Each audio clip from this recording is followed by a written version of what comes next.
Hi, everybody. I guess we can start now. Welcome, welcome, welcome. I can see all of you on the call. Thank you for joining us. Welcome to our Rusinga School's grand finale for our annual hackathon. We are happy to see you once again. If you can wave, it's good to see you. I hope you've had a beautiful, beautiful night and you're excited for today morning.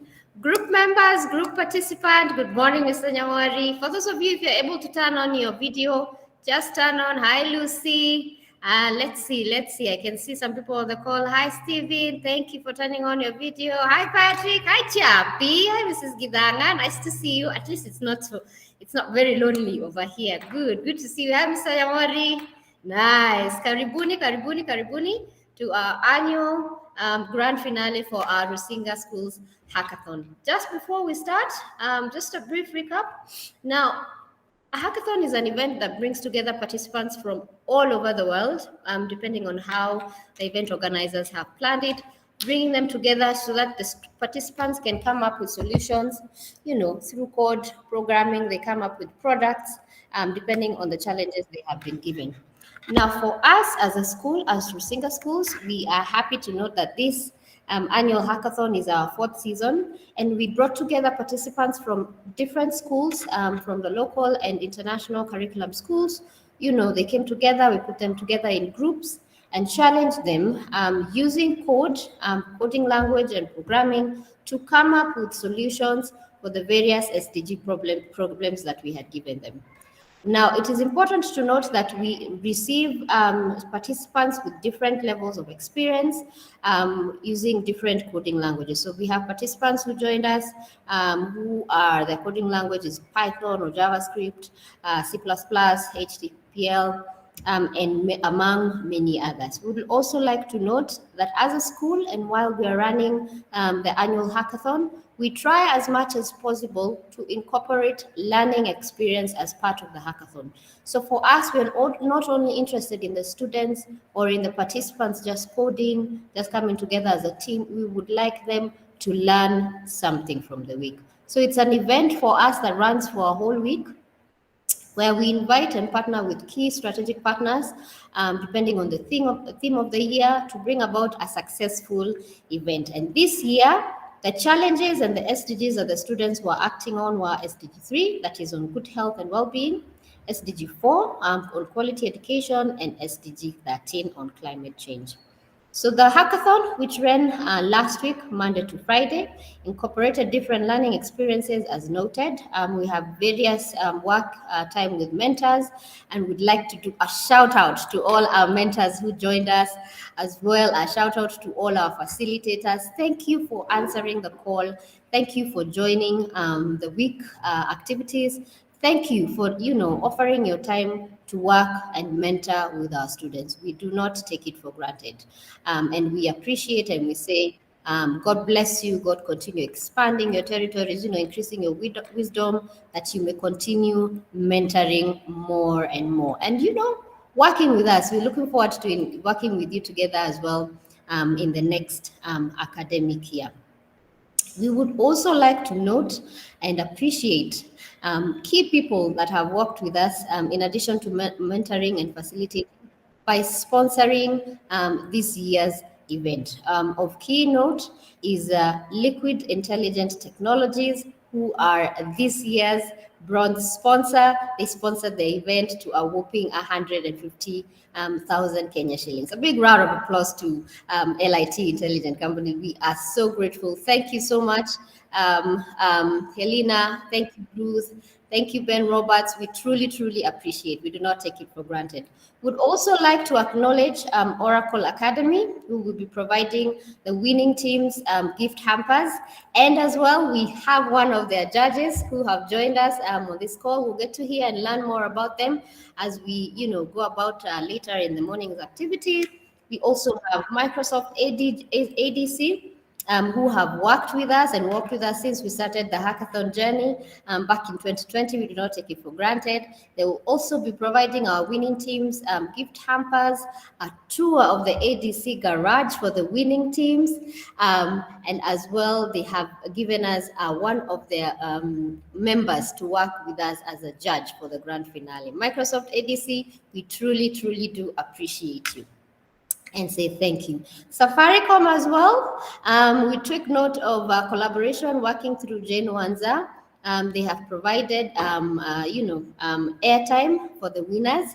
So if your team gets to win, these are just some of the winning merchandise gifts that you're going to walk away with. We also take note of, the good collaboration that we have had with STEAM Lab Africa, facilitating the event behind the scenes, giving us mentors that we have worked with, linking us with, additional partners that we have worked with.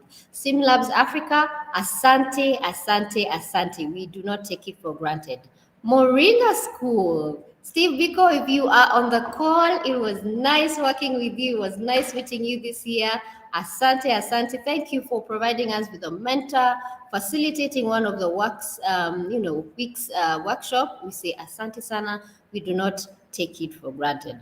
Last but not least, Kinetic. We would like to say asante sana, led by their CEO, Ted Mugada and Brian Ocho. We appreciate having worked with you and been with you throughout the week. Thank you for providing a judge for the grand finale event and for facilitating, one of the workshops that we had sent. Right about now, I'd like to invite us to stand so that we can officially begin the event. We will get to hear from different speakers as we go along in the program. I'd like to invite us to stand for the national anthem, East African anthem, and then the school song, and then we will continue. Please rise up wherever you are.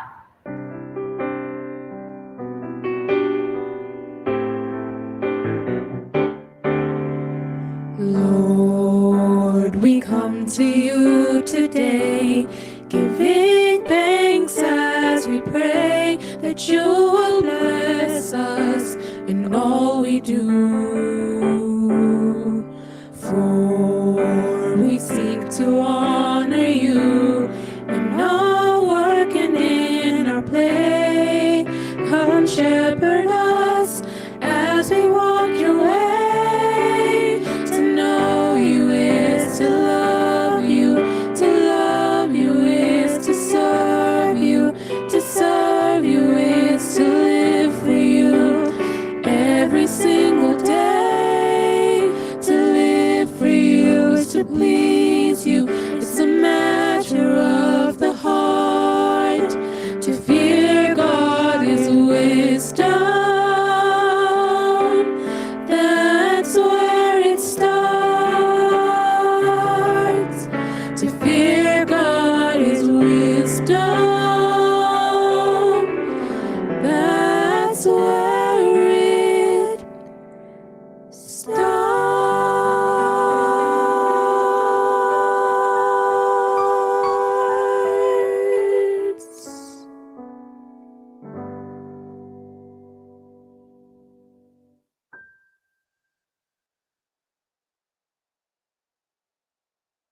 Thank you.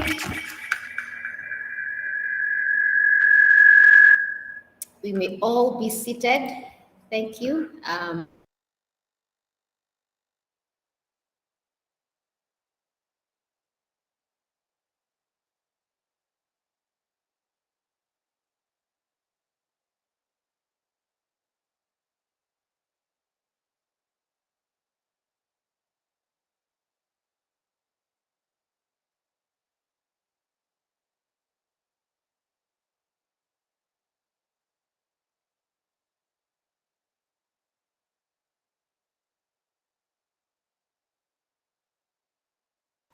We can't hear you. Please unmute. Yeah, Priscilla, you are muted. Thank you. Thanks, Tony. Thanks, everybody. I hope you can hear me now.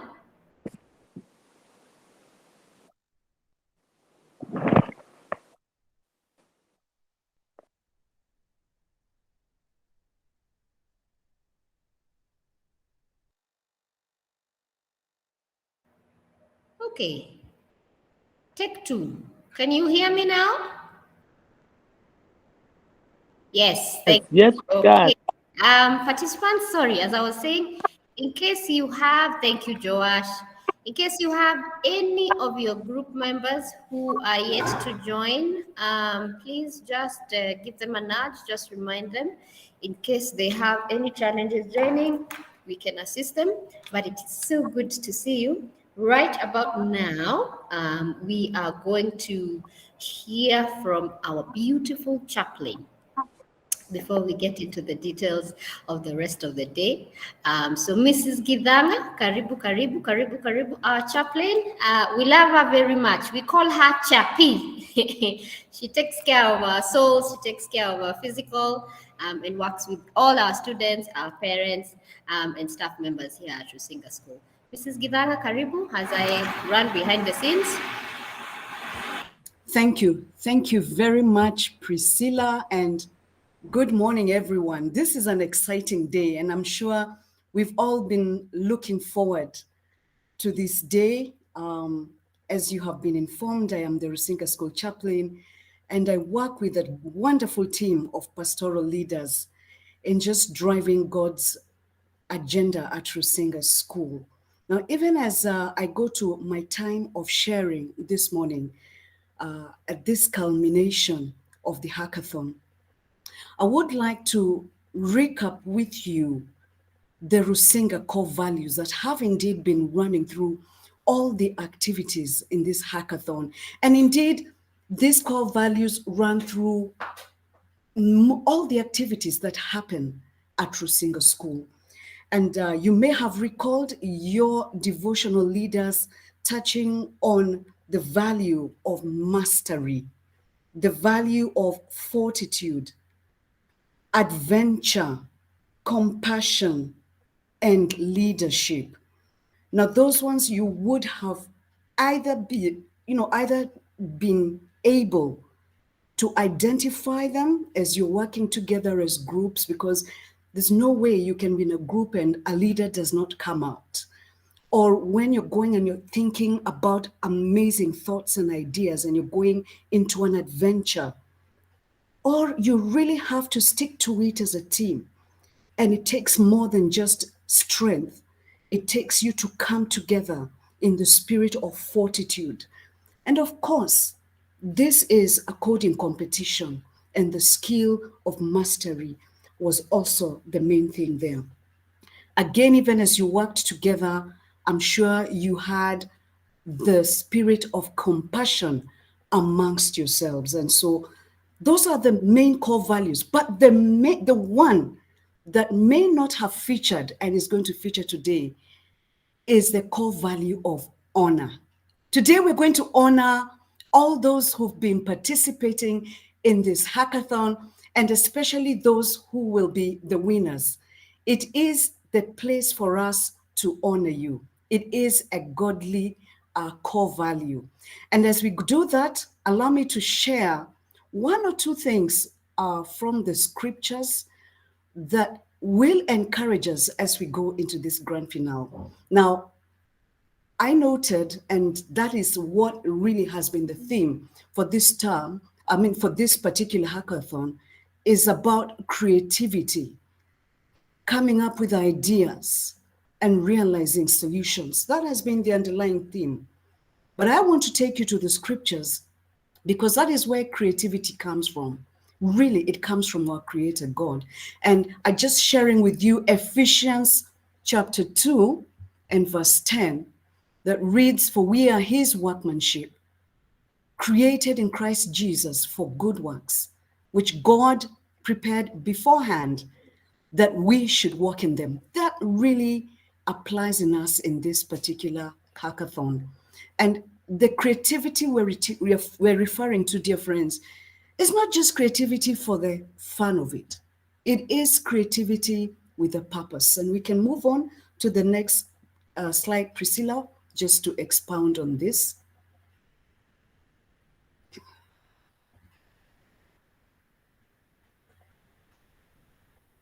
Now, Psalms 104 presents a glorious picture of God as creator. and a sweeping view of the world God made. And I know that even during the week, your devotional leaders again kept referring to God as our creator. In verse 25, it is written, "How many are your works, Lord? In wisdom, you made them all. The earth is full of your creatures." I would encourage you to look at the entire Psalm of 104 because it really brings out God's picture as a creator. And we move on again. Now, 3 points here. God has called us to creativity because we bear the creative characteristics of Him. The second one is that we're made to use our God-given creativity to cultivate the potential of the creation around us. It simply means that God has called us to cultivate what we see around us because He's given us the power to do so, to make this world a better place, to work on the environment. And this is where the SDGs come in. When we're told to look at the health, good health and well-being in matters of education, in concerns of climate change, that is actually cultivating the potential of the creation around us and the activities and events that happen daily in our lives. And finally, we need to remind ourselves over and over again that God created the world out of nothing, absolutely nothing. We are actually obliged, because He's given us that gift, to create, to become creative and make something, all right? We cannot create out of nothing. Only God was able to do that. But we can do or develop our creativity with the things that are around us. And while technology does influence us and change us over time, technology is a tool that God has given us to be used in ways that, first of all, honor Him. Second, to help us love our neighbor or neighbors and to perform good works, referring again to Ephesians 2:10. As you create useful tools, you do that to solve problems, and you are indeed reflecting God in your creation. And just take time to just meditate on that, because this is really why we were looking even at this particular theme. It had a purpose. It had a function. And our creativity will be really, really void if we do not fulfill that purpose of honoring God, of looking around and seeing what are the needs around us. How do we use the technology, the skill sets that we have to help our neighbors, to lift them up, to bless them, and of course, to do good things, not to do evil, but to do good things, and hence to perform the good works that God intends for us. And that indeed will glorify His name. And again, just allow me to highlight that we actually went into groups and came up with projects that were solution-based. So we look forward to seeing those presentations this morning. All right, thank you. We can move on. And just in conclusion, because I'm going to go into a time of prayer, today's grand finale is a celebration of creativity resulting in sustainable solutions. We do honor every participant who has been part of the Rusinga School Hackathon this year, 2023. But we would like to leave you with a parting shot from the scriptures again, something that you would carry in your heart from this time forward. And it says, Proverbs 22:29, "Do you see a man skillful in his work? He will stand before kings. He will not stand before obscure men." And our prayer is that you will go into the next level with your creativity, with your skill sets, with all that you have gathered and learned, with what you have even been able to present on this platform, that indeed you will be raised up before kings, that you will be recognized, and again, you will be honored for what you have done. Let us go into a time of prayer. Our Father and our God, we want to thank you again for this morning. And we recognize the work that has been going on in the course of last week into this week. We first of all want to thank you for our participants who took the time to participate in this hackathon. And we bless each one, Lord. We pray, Lord, that they've been able to gain much, even beyond just showing their skills and sharing as well. We pray that they've been able to develop healthy relationships. They've been able to discover themselves in a good way, and that they've been able to use their time well. Thanking you especially for each and every mentor who worked with our groups. We thank you and we bless them for standing in with each and every participant. And indeed, we thank you for the team that has put this hackathon together. This morning again, Lord, we want to commit this competition to you, that you'll be at the very heart of it. We pray for all those who are making their presentations, that you'll give them peace that surpasses all understanding, that, Lord, they'll be able to present with confidence and clarity. Would you enable each one to be able to do so without any interruptions, that there'll be clear connectivity in the airwaves, Lord? That, Lord, there'll be no interruptions. We pray for good sound and excellent flow. And finally, we pray for the judges who will be now making the decision for the winners. That, Lord, you'll give them all wisdom, insight, that indeed with all fairness, they will be able to make the right decisions and identify the best performer. But all in all, we know that in you, Christ Jesus, we are winners. And I pray that, Lord, we will have that sense of satisfaction and comfort of knowing that indeed we came and we saw and we conquered. So be with us and cover us with the blood of Jesus Christ. For it's in Jesus' name that I pray. Amen and amen. God bless you all. Thank you, Chappie. Thank you, Chappie. We appreciate always working with us, always praying for us, always covering for us. And indeed, as everybody has said, amen, amen, amen. Right about now, we would love to do a recap of the week. Let's hear how the week has been from our team of ICT teachers. Get to hear from them, interacting with the mentors, viewing the groups and what they have been doing, of how the week has been. I know they have engaged with you participants.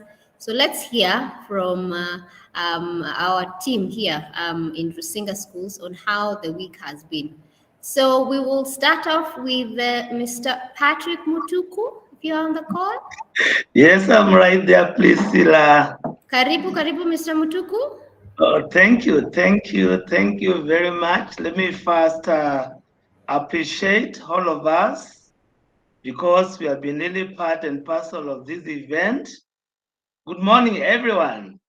I'm so excited. This is the day that the Lord has meant for us. And thank you, Chappie, for starting the day as usual, the Rusinga style, with a word from the God, because it's the one whom we trust.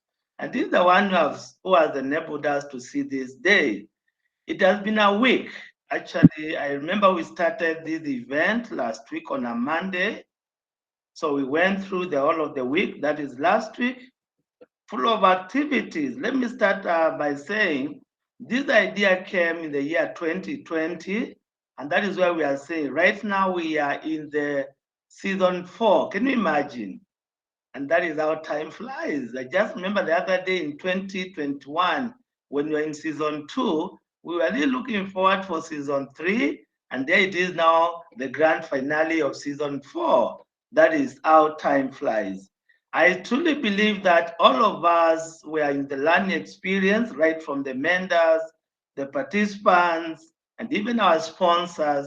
We always believe in this tech world, we cannot always be gurus in everything. And that is why we always say the Rusinga Hackathon is always a really learning experience. We learn through a lot. Let me appreciate our speaker for the opening of our event. That was Mr. Nyamori, dedicated, gave the words of wisdom, inspired by Mrs. Karaoke, our head teacher. Thank you. Thank you very much for that support. And the words of the opening ceremony were quite inspirational. I can't actually forget to talk about our sports department led by Mr. Linus.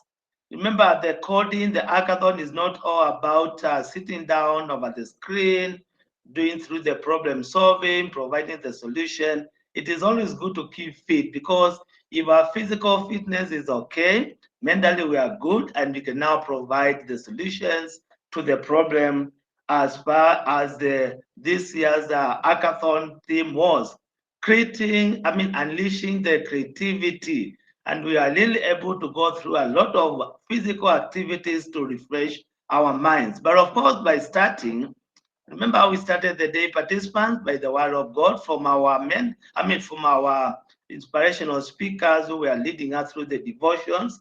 That was so great. Now, can I say that the day is here with us? I know we are already looking forward, so I won't say much, because I know the match is awaiting to be unleashed. So let me just say thank you very much for all those who participated. Our dear participants, I know you are looking forward to give us the solutions you have just come up with within the few days. So can I wish you all the best, and I believe the best team, and each one of us are winners. The best team will win, and looking forward for another 2024 season 5. Thank you, and asanteni sana. Indeed, we are looking forward to season 5. Miss Lucy, I can see you already. How has the week been for you? Thank you very much, Ms. Priscilla. And good morning, everybody. I'm very happy that we are here today, the final day of Hackathon. And we are very glad that it has gone well since day one. And participants, I hope you've had a good time working together, bringing out your ideas, discussing and making decisions on what to work on. Very good job. And of course, you've also strengthened your team skills, working together as a team. And we thank everybody. It has been a successful week, event, if I may say so, because what we saw last week on Friday was just a small idea.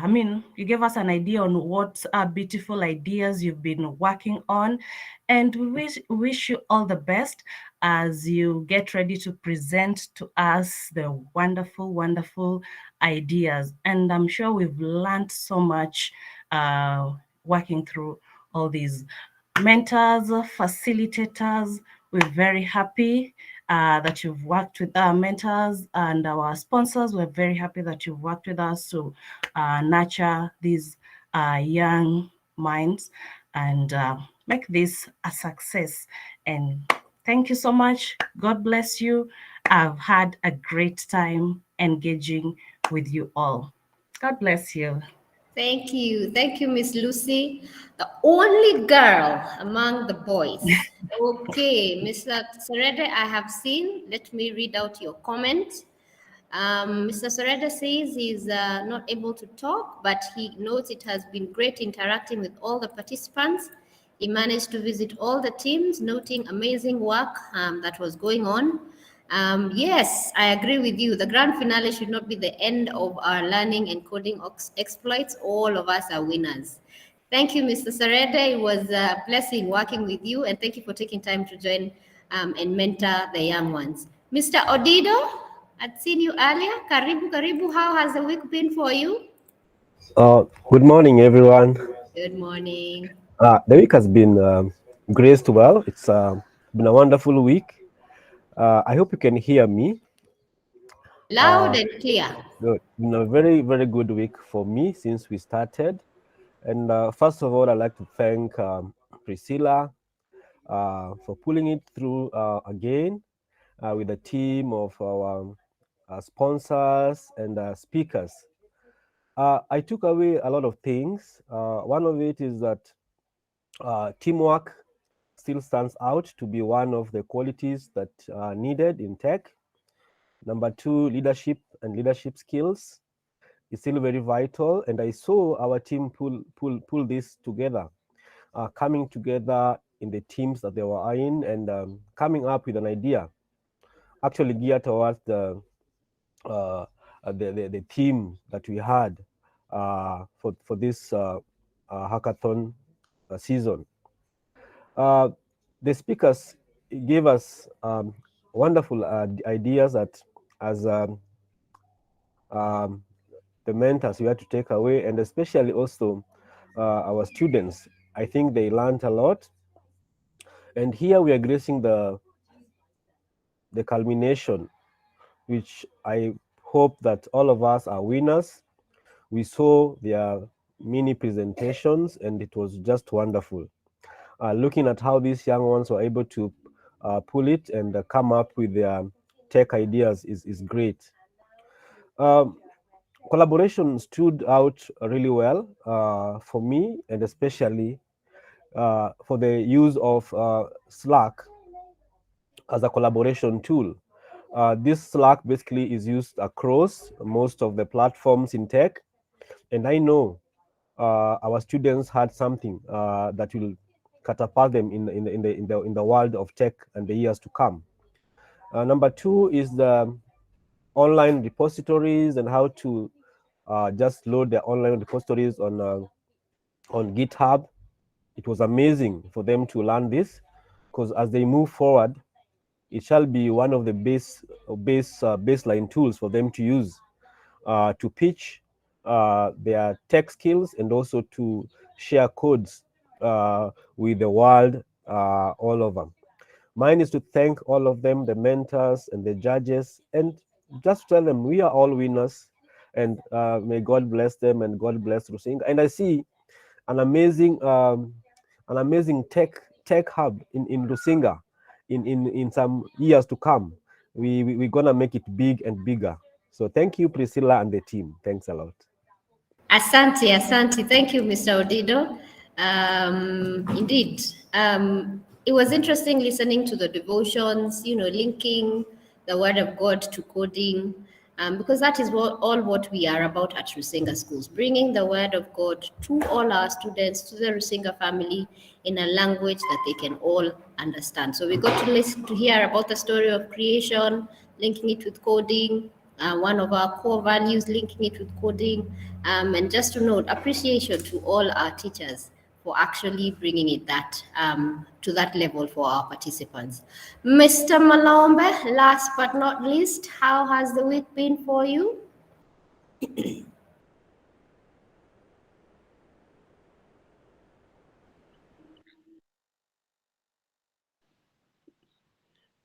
Thank you, Priscilla. I'm sorry for that.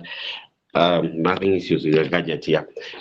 Thank you very much. Yes, the week has been such, they say, snazzy or tantalizing.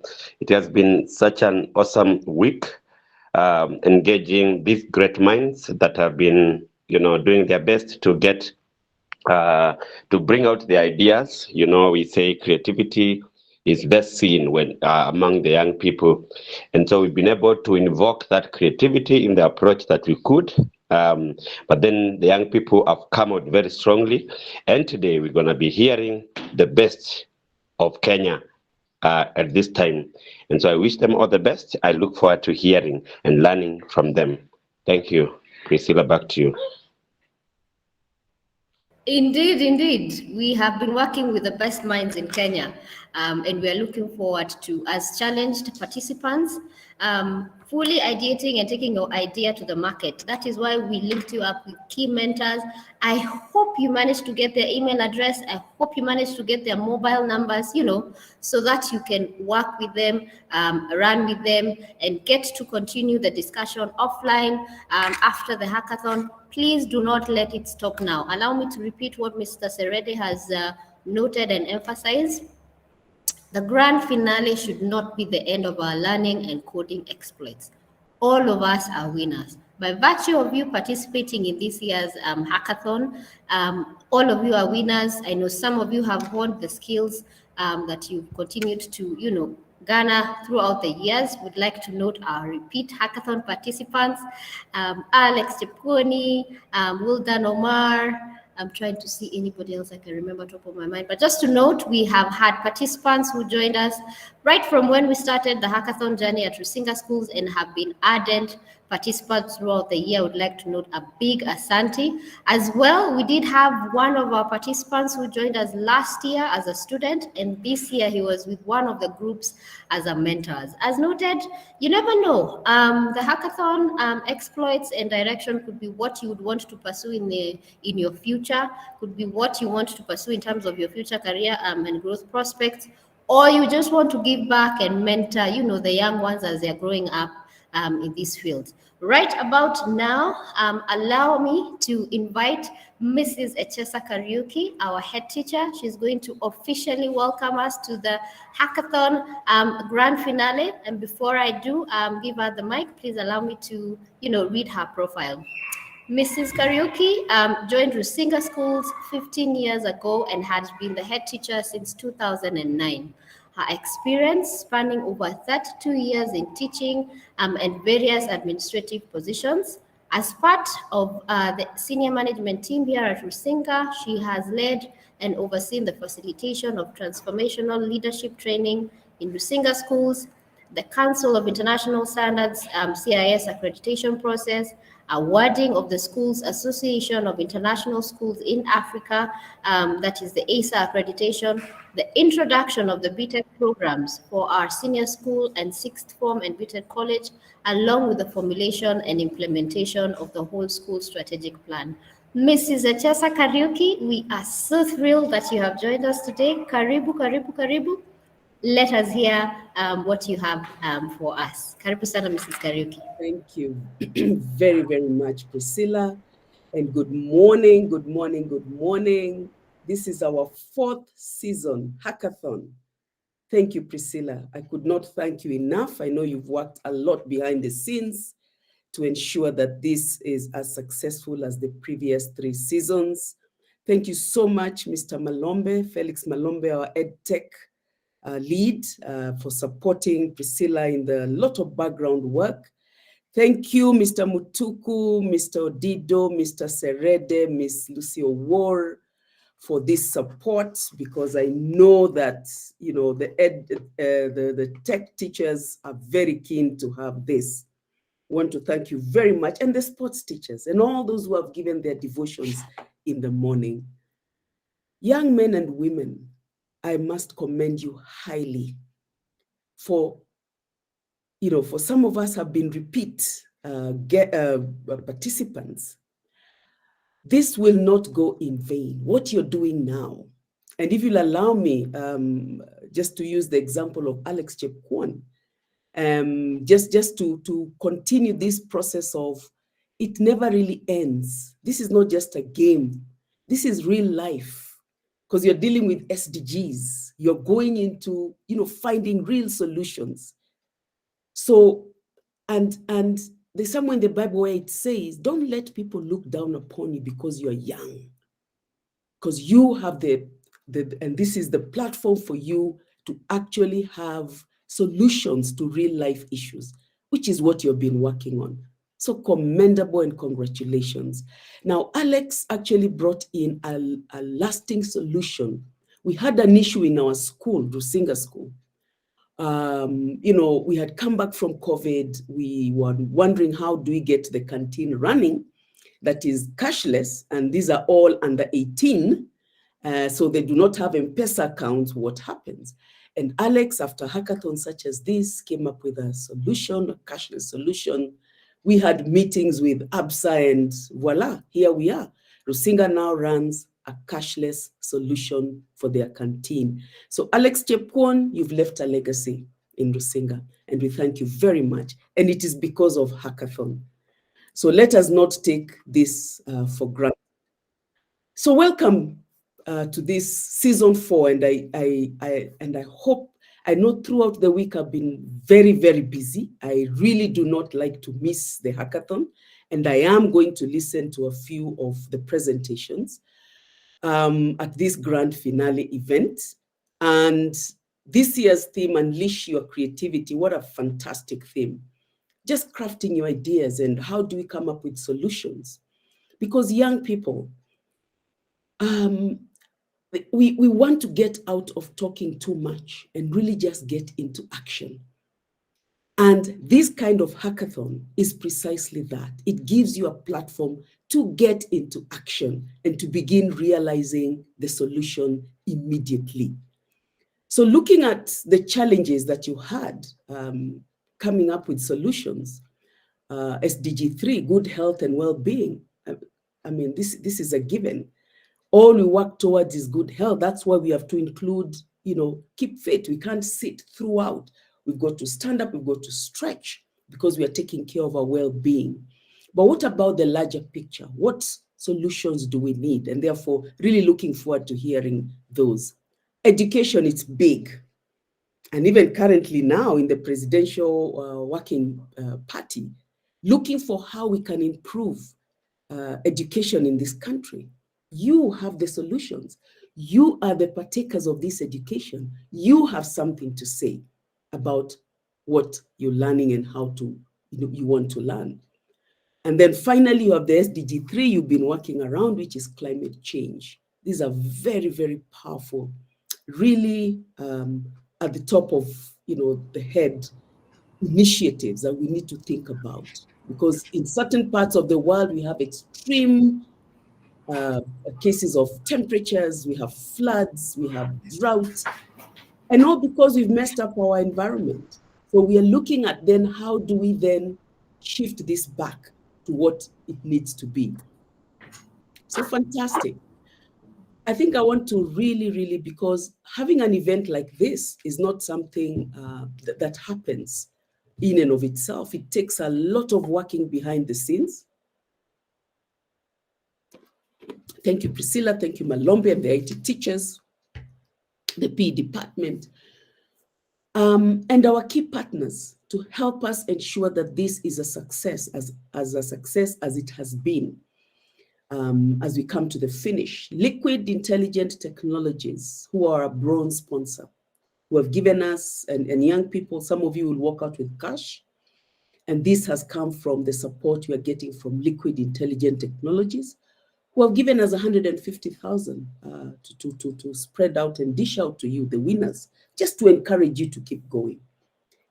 Thank you, Kinetic, for coming in, even though it was a last minute, but you've come in fully in charge, because Kinetic is also very strong on growing entrepreneurship, using technology as a tool. Moringa School, thank you very much for partnering with us. You're well known in the world of tech, and you have joined us to support these young people. Oracle Academies, Team Labs Africa, Microsoft Africa Development Center, always at hand to support us, and Safaricom. Asanteni sana, we cannot thank you enough, because indeed you make our hackathon a success. And because of the sponsorship of these events, through the cash awards, we have gifts to give out to our winners, and working with our participants through the mentorship and the workshop facilitation. We thank you very much. All the mentors who have come through just to support the young people, share the solutions that they have. Because at Rusinga, we are very keen to ensure that our 21st century skills that we keep talking about are real. Mr. Odido has talked at length about collaboration. That's a key 21st century a skill, because again, in this world, you cannot work alone. How do you collaborate? How do you share ideas? Because where two or three are gathered and you put your minds together, you can come up with great solutions.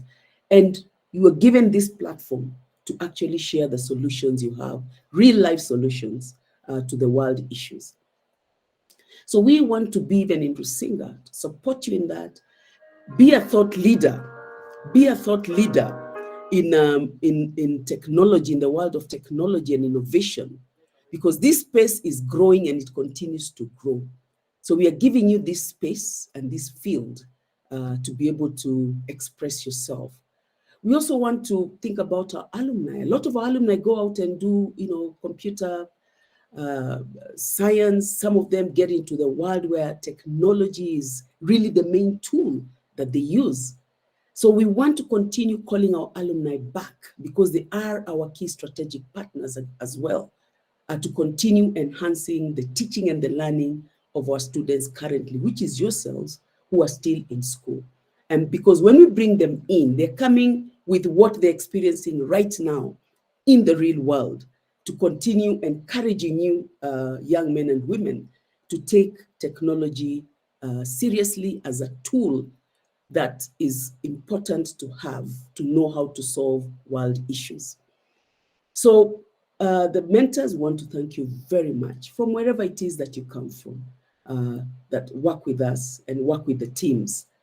We also want to, to acknowledge all the facilitators who have led the different workshop sessions for all our students. A very well-run event cannot happen without this teamwork. So let us continue working together, not only to code, but also to learn something new and to make new friendships. So as we listen, sorry, this is excitement, people. This is excitement. So as we listen to each other, and really, even as you present yours, it's important to listen also to each other. We listen to each other's presentations. So as we listen to each other's presentations, let us encourage one another, because together we are the leaders that are going to make this very necessary change in very real issues that face our world, and to bring solutions to these issues. And remember, as you grow up, you are the teams that are going to network, because you've worked together in the past. You now know each other. So you continue to network even in your adulthood, so that you can bring real solutions, something that you started at a school hackathon, but moves on into your future life. So all the very best to the teams as you make your presentations. Priscilla and team, I cannot thank you enough.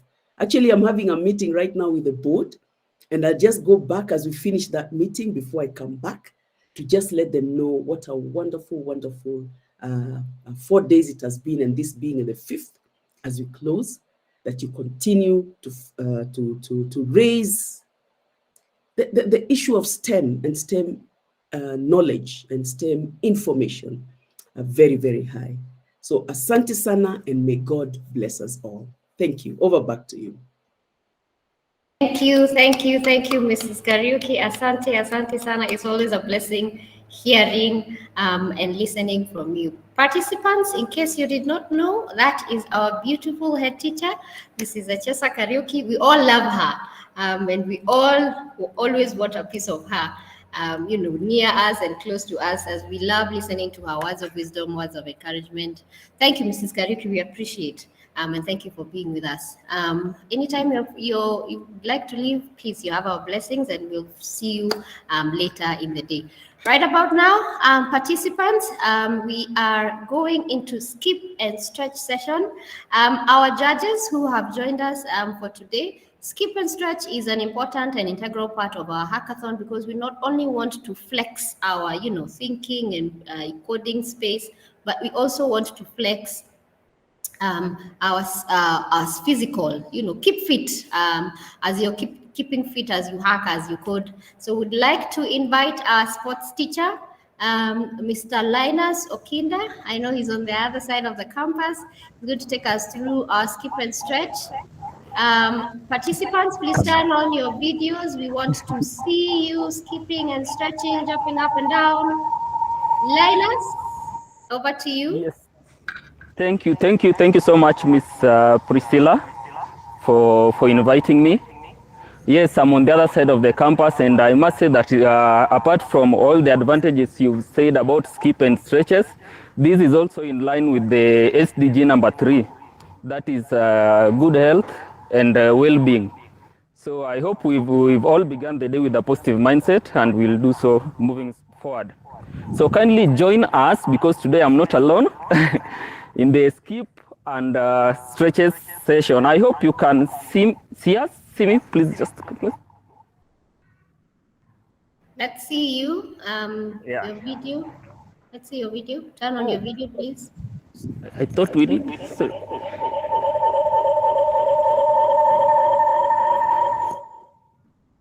Miss Priscilla, I can see them. The video is. Yeah, it's actually on.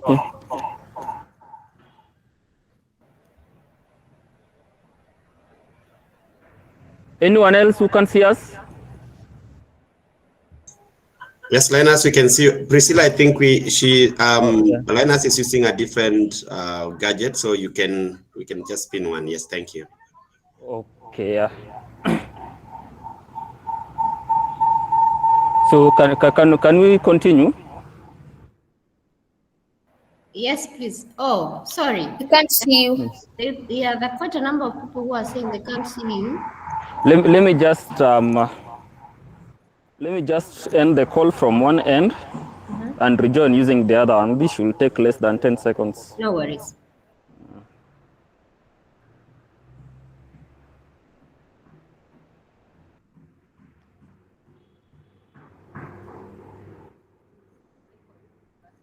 Yeah, I want, because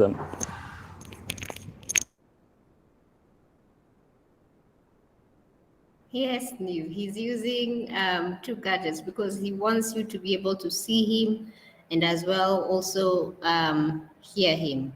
As we wait for him to come on, we would like to note our appreciation and allow me to do a mention of some of the mentors and facilitators that we have worked in. My apologies, just in case I miss out on your name, but we do appreciate. Haman Odhiambo is a Kenyan living in China. He's currently working at Wicom Abbey International School in Nanjing, China. He joined us for Monday's workshop on best practices on coding and programming. Stephen Achenga, a cybersecurity expert working with liquid intelligent technologies and handling cybersecurity and cloud. Thank you for taking us through the workshop on cybersecurity. Vincent Omboho, an IoT engineer at Liquid Intelligent Technologies. Thank you for mentoring our students, facilitating one of the workshop sessions we truly appreciate. Yvonne Jemima Majala, an AI engineer at S-Guard Corp. Thank you for working with your team and joining us. Oh, good. I can see the sports team are ready. Linus, Karibu, take it away. Can you see me now? Yes. Nice. So today we've lined up 6 stretches for you. Each should take about 10 minutes, or not 10 minutes, sorry, 1 minute. So we are going to do 3 sets. So that will take roughly 15 minutes. So I'll just demonstrate first before we start what we are going to do. So the first one is just jogging on the spot, just jogging slowly. But when I clap, we are going to increase the tempo. So like 1, 2, 3, 4, 5, 6, 7, 8, 9, 10. Then we increase the tempo just like that. That is the first one, jogging while increasing the tempo. The second one, we are going to do mountain climbers, but we are combining with the jumping jacks. So here you'll just go down. You can start from this position on your knee, and then you just heave yourself up, tuck your knee in. There we go. So we are going to do 10 of those. Just right after finishing that, you come up and... So we are going to combine the mountain climbers, the jumping jack, sorry, with mountain climbers. After that, we have the high knees. So there's a simple one where you just bring your right elbow to your left and your left elbow to your right.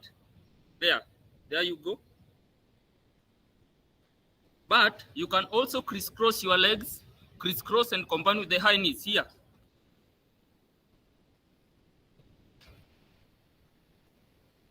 So we'll do also 10 of those. After that, we are going to do the side taps. We are combining with the punches, side punches and uppercuts. So we have up, up, side, side, up, up, side, side, up, up. 10 of those. Then finally, we'll conclude with the side squats. So you just turn, okay, from this position you squat, turn to the right, back, squat, turn to the left, squat, to the right, squat, to the left, squat. So that will be it for today. Are we ready? Can we start? Remember, there's no stopping. Once we start, there's no stopping. We'll only break at the end of set 1. We take about 20 seconds break, then we start set 2. Okay. 3, 2, 1. Let's go.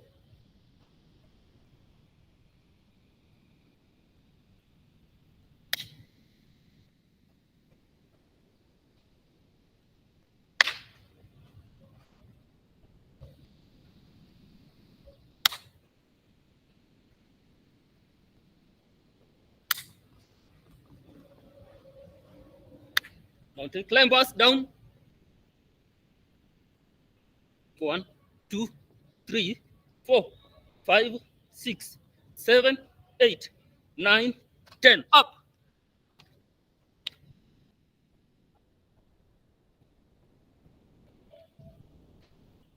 High knees.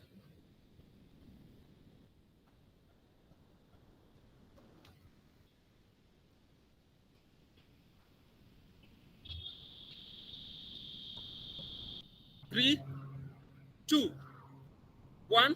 Side step, side, side, up, up, side, side, up, up, side, side, up, up. 3, 2, 1, and here.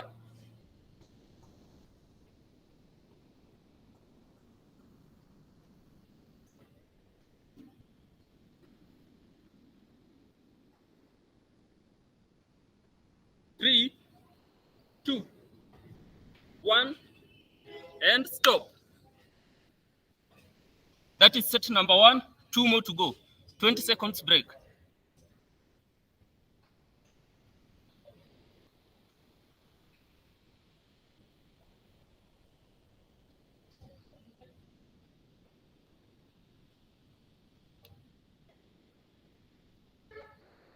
Five, 4, 3, 2, 1. Let's go.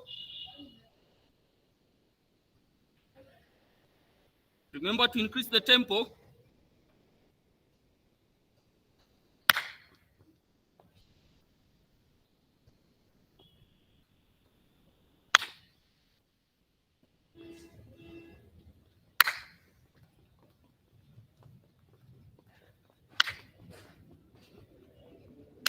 Next.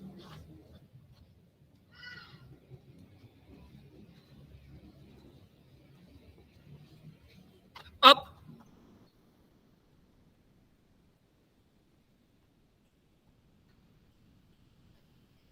High knees.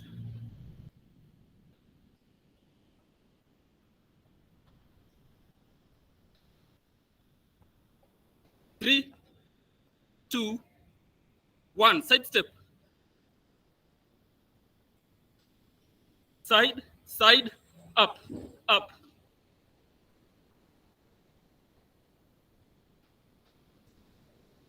Side, side, up, up. 3, 2, 1. Here.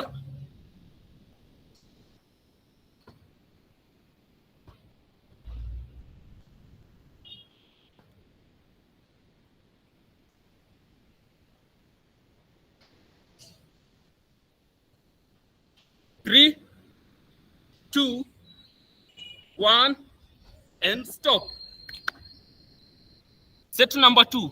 1 more to go. 20 seconds break.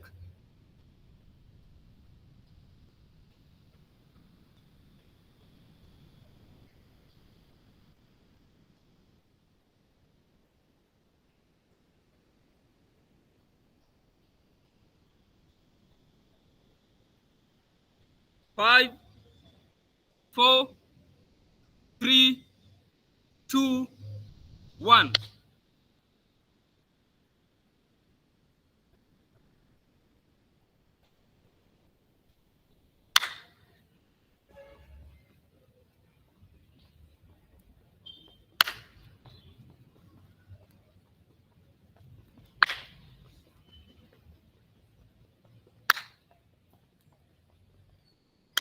Down.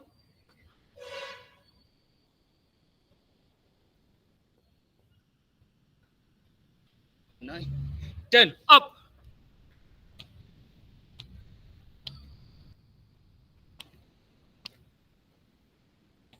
High knees.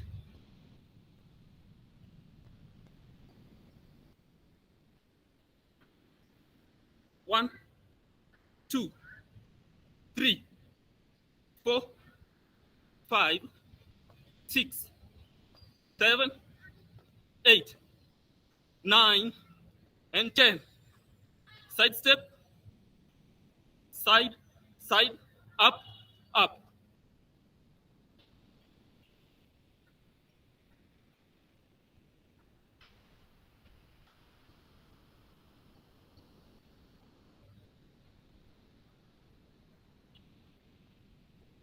3, 2, 1.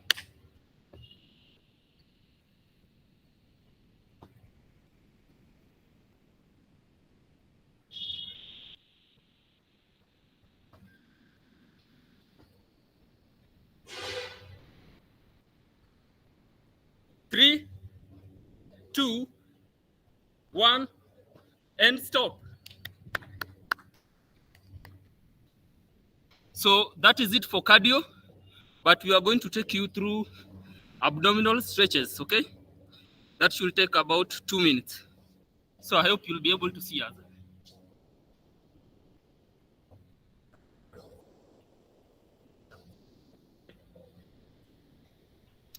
The first one is normal sit-ups. So your knee at an angle of 90 degrees. There. So let's do 10 of them. And up, back straight. There. 3, 4, 5, 6, 7, 8, 9, 10. Next, we are going to do the crunch. Knee there. So you just heave the upper part of your body, not the all of it. Here. Touch your ear, then there. Just a little. 10, 9, 8, 7, 6, 5, 4, 3, 2, 1. Planks. 10 seconds, planks. So down.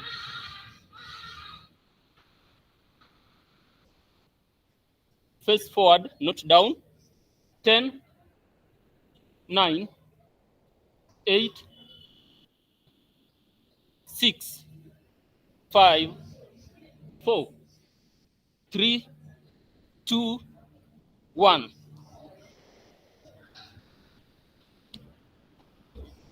Thank you so much, everyone, participants and everyone. I think that is it for today. Thank you, Mr. Linus. Thank you, Talula. Thank you. Bye.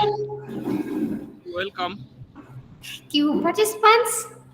I hope, just like me, you have shed off some clothes that you are wearing. That was some good exercise, judges. And the parents who are on the call, I hope you are able to join us as we exercised. That has been the drill for the week. You know, not only are the participants coding, not only are they meeting, not only are they learning, but they are also skipping and stretching. Physical health is very important and very close to our heart as Rusinga schools, and we encourage all our participants, all our students, uh, to take part. Indeed, Hutia, kula nyama chama mafuta. Nice. It's good that you participated. Thank you, Mr. Linus. Thank you for being such a sport during the week. We do not take it for granted. This is the one time in a year, I hope I'm not selling myself, that I get to do thorough exercises.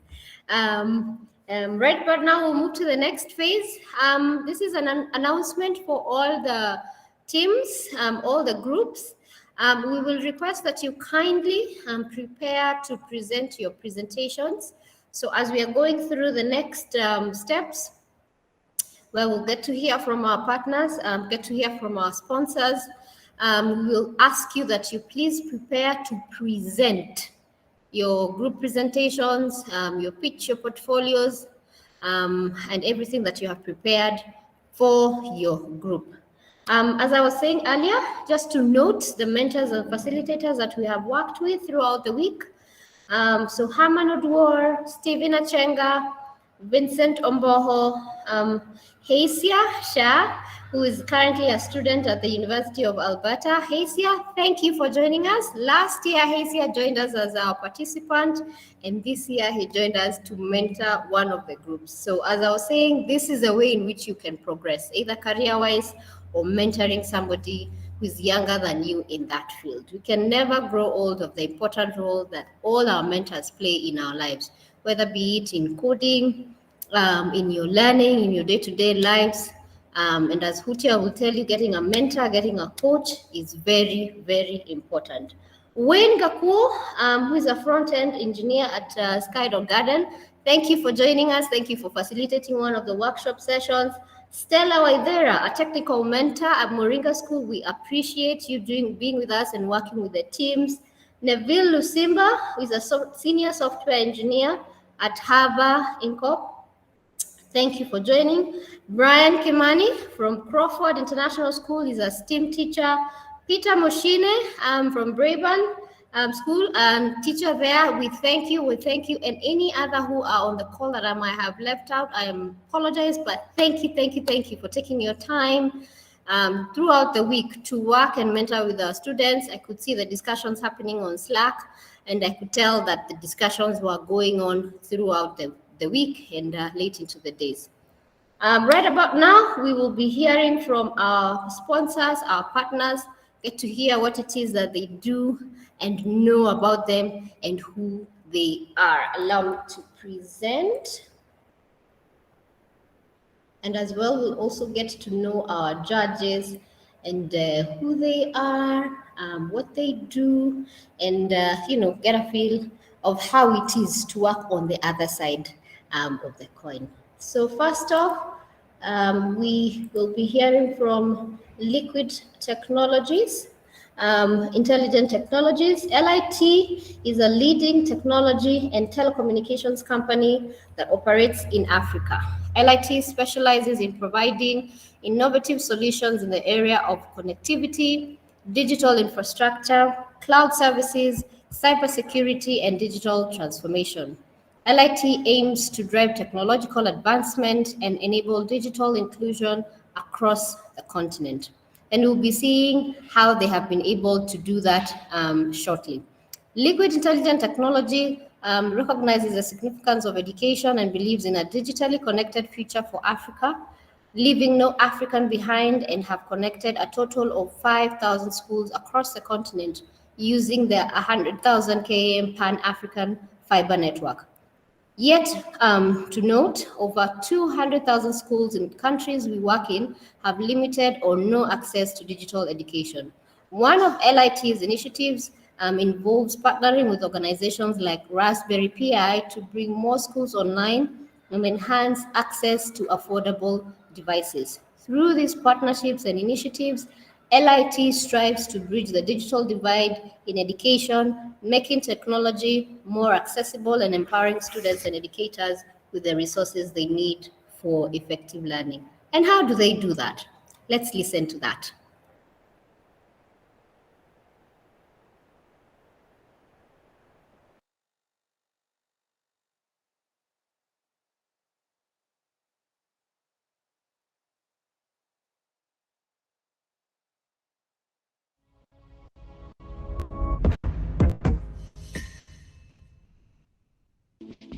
One in 5 businesses are victims of cybercrime. Do you have the required tools to protect your business data? Liquid Intelligent Technologies equips your business with advanced cybersecurity solutions to protect your company's and customers' interests. We provide complete cybersecurity services, including Secure Access Service Edge, cybersecurity awareness training, cybersecurity consulting, Secure Operations Center as a Service, and automated penetration testing enabling continuous validation. Our cloud-based services offer protection against a range of cybercrimes, including the likes of phishing, data theft, ransomware attacks, malware attacks, and more. Do what's best for your business, because prevention is always better than cure.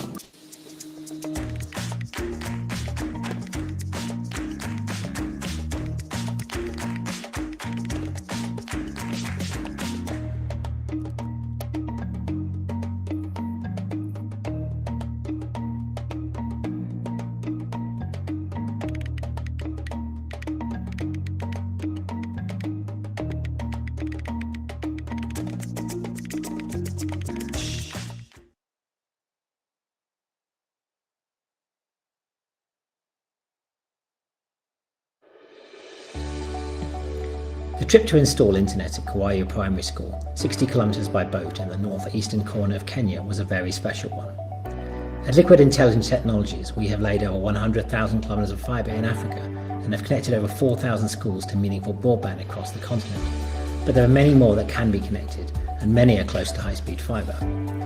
Our pledge is to focus on connecting schools to internet at the heart of our strategy, using assets and partnerships to deploy meaningful connectivity by mapping locations of schools and planning backbone networks with school coverage in mind, by linking sources of financing to large-scale education connectivity projects, and by deploying infrastructure and connecting schools using our fibre access, wireless broadband, last-mile ISPs, or satellites for the most remote locations like Kauai.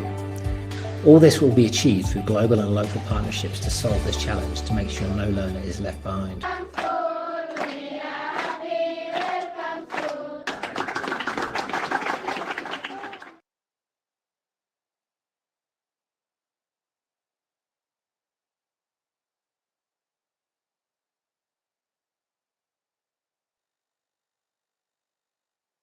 Thank you. That is LIT and how they work with communities, working with schools, right across Africa as they make an impact in society. Thank you so much. And today we are joined by Ben Roberts. He's one of our judges for the grand finale. We will be hearing from him and more as we go on in the event. Next up, we have Kinetic. And allow me to go through the profile. Kinetic is an education technology startup in Nairobi that is on a mission to nurture the next generation of entrepreneurs and innovation leaders. Kinetic does this by providing practical entrepreneurship learning to students. We collaborate with forward-thinking schools to deliver this to their students. Our target is students aged between 13 to 18 years with the goal of preparing them for the demands of the fast-paced world that we live in. Kinetic offers an immersive learning platform built on a proven systematic entrepreneurship framework consisting of practical modules that enable students to learn by doing. Additionally, Kinetic provides proprietary mentorship content in the form of fireside chats with global business leaders and entrepreneurs to demystify the entrepreneurial journey. Our program is self-paced and can be delivered in up to 2 terms. The 21st century requires a different set of skills and mindset including innovative thinking, problem solving, collaboration, and critical thinking. At Kinetic, they believe it is never too early to develop these skills. They envision a world where everyone is equipped with problem solving and an entrepreneurial mindset. Ted Mugada, I know you're on the call. Brian Ocho, thank you so much. They have also provided us a judge for today's grand finale event. We'll be hearing more about them later. Right about now, allow us to get to our next sponsors. Groups, teams, this is your cue to please prepare to start off with your presentations. As we go through, we'll also get to hear from our key partners from the event. Right now, we will hear from Oracle Academy.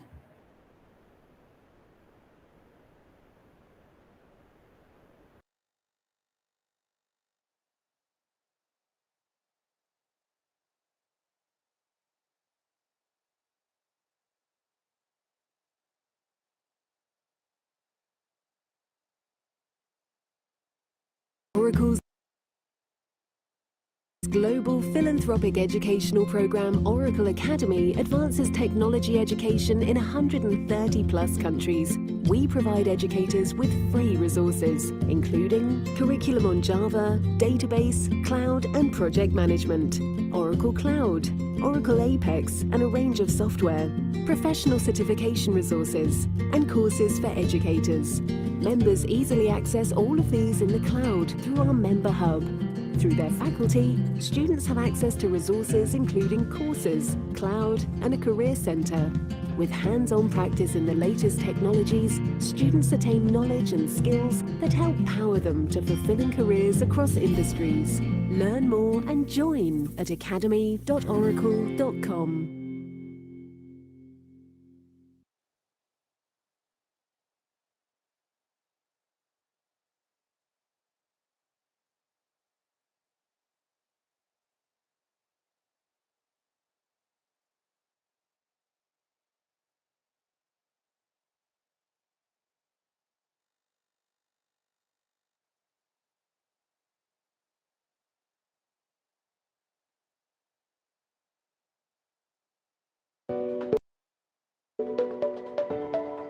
As Oracle's global philanthropic education educational program, Oracle Academy helps educators in countries and communities around the world advance technology education, skills, innovation, diversity, and inclusion. We offer academic institutions and their educators free teaching and learning resources that help prepare millions of learners with hands-on practice and career-relevant skills. In a world where education leads to transformation, these technology skills open doors and career possibilities. They launch graduates to fulfilling careers and grow the pipeline of technology innovators and leaders, driving growth in communities around the globe. We value educators as collaborators and provide them with free professional development to grow their knowledge and skills in the latest technologies. And our cutting-edge classroom curriculum, developed by educators for educators, helps spark learner curiosity and engagement. We offer teaching and learning resources on Java, database, project management, enterprise resource planning, cloud, Oracle Apex, and programming languages, and access to a range of technology and Oracle world-class software. Plus, the Oracle Academy Cloud program offers Oracle Cloud, Oracle Autonomous Database, compute virtual machines, and other tools free of charge, uniting educators, learners, and technology. In a flexible, secure environment, they can teach, learn, explore, build, and develop in the cloud. Oracle Academy resources help educators meet the unique personal, academic, and professional aspirations of anytime, anywhere learners. With career-ready skills and hands-on experience, graduates are ready to take the next steps, whether that's exploring professional certification exam resources or connecting courses to careers in our virtual career center. In a wide range of fields around the globe, many jobs are unfilled due to the lack of professionals skilled in technology. Together with academic institutions and their educators, we help students gain the career-ready technology skills they need for fulfilling careers, helping to close the digital skills gap and drive economic growth.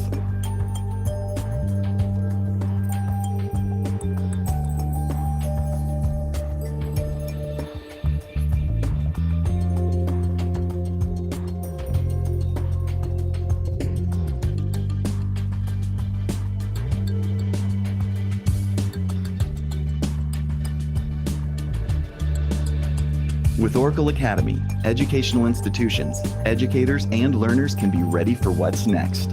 Help build the technology pipeline of today and tomorrow and prepare the next generation of technology innovators and leaders.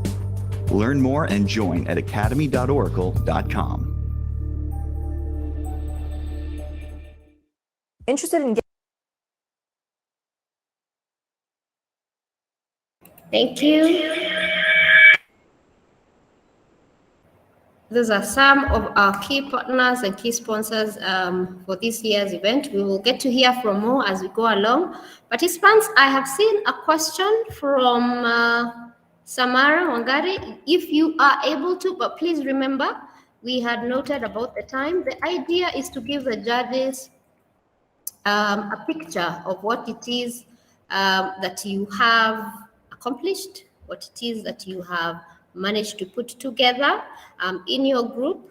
So please remember, we are strictly going to time it for 8 minutes. Judges, after every group has presented, we will give you the opportunity to ask questions. The idea is helping the participants not only get feedback for their team projects, but be able to see how they can future-proof their future projects as they go along. We will start in the next 6 minutes. So please, strictly at 10:40, we will request group 1. So group 1, get ready with your presentations, your pitch, your portfolios, your prototypes, have them ready, and any other thing that you need to present. We had also received some requests from some group members that they have videos that they would want to show. Kindly note this is to be done within the 8 minutes. So try and see how you can subdivide your time as you go through your presentation. Let's hear from Microsoft ADC, but strictly, it's okay not to show the portfolio. Well done. Feel free, but I hope you'll be able to give the judges an idea of what your project is about. Mr. Malombe, I hope I'm on track. Mr. Mutuku?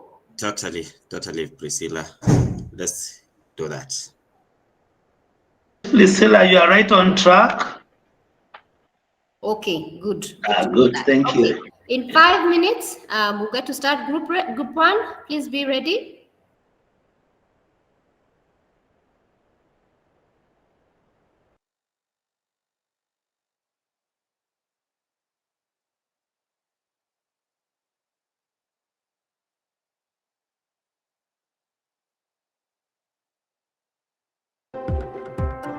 There's a lot of creativity, a lot of innovation, a lot of passion happening in Africa, and that's what we're bringing to the table. It's just great to see such a vast depth of technical talent in the region for us to come and be a part of. And when we do this, we're going to be part of the community. The talent pool is so wonderful, and the expectations that they have for the future are big, bold, and ambitious stuff. And you want to be a part of that energy and enthusiasm. It's really an indication of the interest that the company is taking in saying that we want to understand this emerging market. I'm looking to learn. I'm looking to get started. I'm itching to go spend time so that organically we can grow it together. Africa is a real unique opportunity. Average age of 19 years old, 1.2 billion people. We're opening these development centers in Kenya and Nigeria, where you see just this growing population of people who are very qualified for the kind of work that we do. We have billion-plus devices running Windows, hundreds of millions of application versions out there. Our compatibility effort for the Windows APIs and the Windows platform itself starts and ends with big data and analysis on really 1 billion endpoints and hundreds of millions of applications. And so we're going to have a team working on that problem. These engineers are part of the community, and they're able to come up with unique perspectives that we might miss otherwise. Our focus in Lagos is going to be around our mixed reality services. Mixed reality services is the thing that makes our mixed reality devices, from phones to tablets to, of course, HoloLens, connect to our intelligent cloud.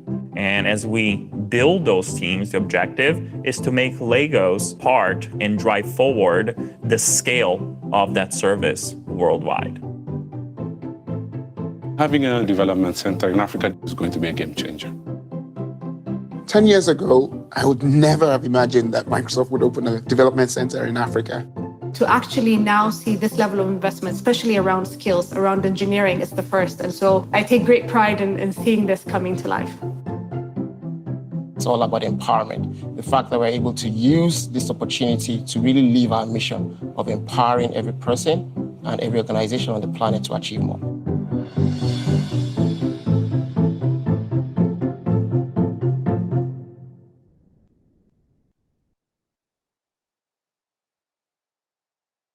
Zapier.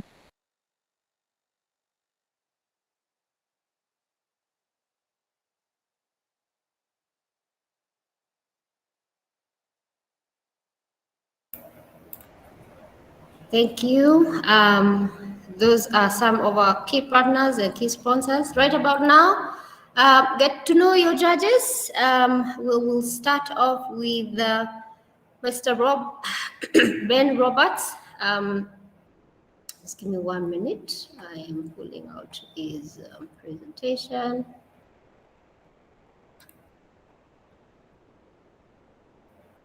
Good. So who are your judges? Ben Roberts is the Group Chief Technology and Innovation Officer at Liquid Intelligent Technologies. Ben has been Liquid Telecom's Group Chief Technology and Innovation Officer since 2017, having previously served as Liquid Telecom's Chief Technical Officer since 2006, with over 20 years of experience across a range of technologies in design support, integration, and operational management roles.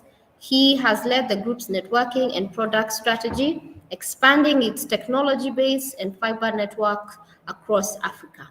Ben led the integration and business transformation as CEO of Liquid Telecom Kenya as CEO from 2013 to 2017, and remains in Kenya as board chairman. In his current role, Ben is driving innovation across the Liquid Telecom Group while exploring how to digitally transform our services and technology stack, launching new technologies and products to our customers and helping our customers innovate using our services. Before joining Liquid Telecom, Ben was responsible for electronics design and satellite systems at Ericsson UK Limited. He also worked as an engineer with Lotus Cars, the British sport car manufacturer. He holds a BSc on physics from the University of Bristol in the UK. Ben is passionate about STEM education and how it can be enabled by ICT, and is a board committee member of Young Scientists Kenya. Participants, have a pen and paper ready to hear from him. Allow me to introduce you to your next judge. Stephen Wanye is a lead product developer at Kinetic Platform Limited. He is the engineering lead at Kinetic, where we nurture the next generation of entrepreneurs by offering practical entrepreneurship learning through our immersive platform built on a proven systematic entrepreneurship framework. He has honed his expertise with over 3 years of building transformational web products in various industries. Beyond code, he mentors peers in creating high-performing teams and advocate for skilled communication in tech. He believes innovation and empowered developers are key to a thriving tech ecosystem. Let's make a meaningful impact in tech and entrepreneurship together. Next up, we have Mr. Samuel Kinuthia. He is an Oracle Academy faculty member at the ZTech University. Mr. Samuel says, I am an Oracle Academy faculty member at the ZTech University, where I serve as the head center for professional certifications. He's an active committee member of the iZit Hub, an innovation center at ZTech University. He deeply fosters creativity and technological advancement. Guiding and mentoring students to prestigious competitions in South Africa and China has earned him multiple national, regional, and global awards and recognitions, including the Cybersecurity Champion and Best Instructor accolades. In February 2023, he was featured in the Oracle Academy members spotlight, acknowledging his expertise and contributions. Additionally, he actively supports the growth and security of the Internet as a trustee and member of the Internet Society Kenya chapter, and is an ICANN Fellow, having participated in ICANN fellowships, including ICANN 74 Policy Forum in The Hague, the Netherlands. Next up, we have Bonnie Ochola.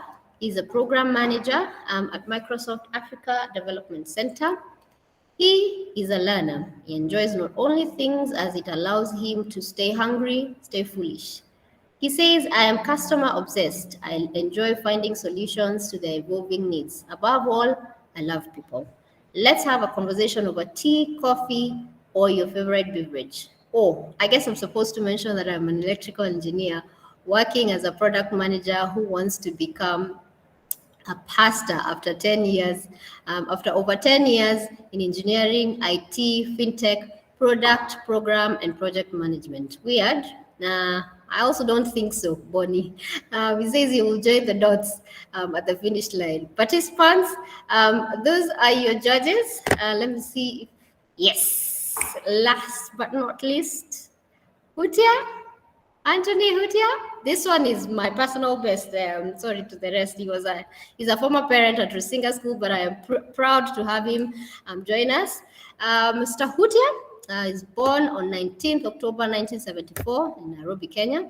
He is a husband, a father of 4 children who are 2 boys, Tendai, 15 years, and Kikeno, who is 9 years, and 2 girls, beautiful, if I may add so, 18 years, Kimberly, and 13 years, Laimani.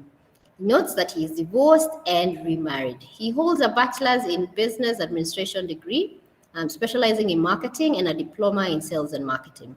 He has been in the IT and communication industry for the last 30 years and has worked with various companies, namely Express Automation, Kensel, Zane, Celtel, Popote Wireless, LG, Samsung, Microsoft, and Microsoft. He is currently the CEO of an ICT consulting firm, Tech Tenetene Limited. I love that sound. And is the founder of the Eden Resort, Hutias, named Hutias. He's also a founder at the Adams Project, a men and boys mentorship program, and a chairman of Oasis Experience, which deals and handles matters divorce and separation. He is passionate about family and raising godly offsprings, thus currently working with the family ministry at the Nairobi Chapel.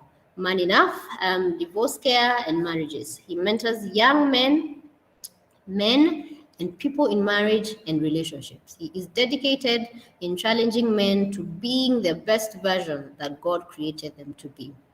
He loves good food, and I can attest to that. He's passionate in meat roasting, very true, and he believes in living a purpose-driven life connected to God, his maker, while bearing fruit that will last and leave a worthwhile legacy. Participants, those are our judges. I hope you have your pen, papers ready. Yes, Freds, they will challenge you, give you feedback, all the while to correct you and prepare you for the future. So right about now, group 1, are you ready? Let's start.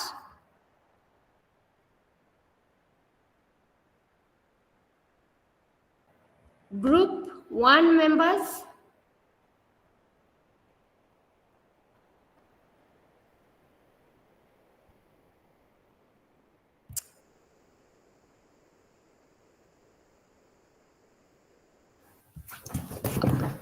Hi, my name is Sheila and I am part of the group 1, and I'll start by reading our portfolio. So we made a chatbot called EcoBot. EcoBot is an innovative and environmentally conscious project that focuses on SDG 13, climate change, programmed to teach and raise awareness about global warming, its impact on our planet.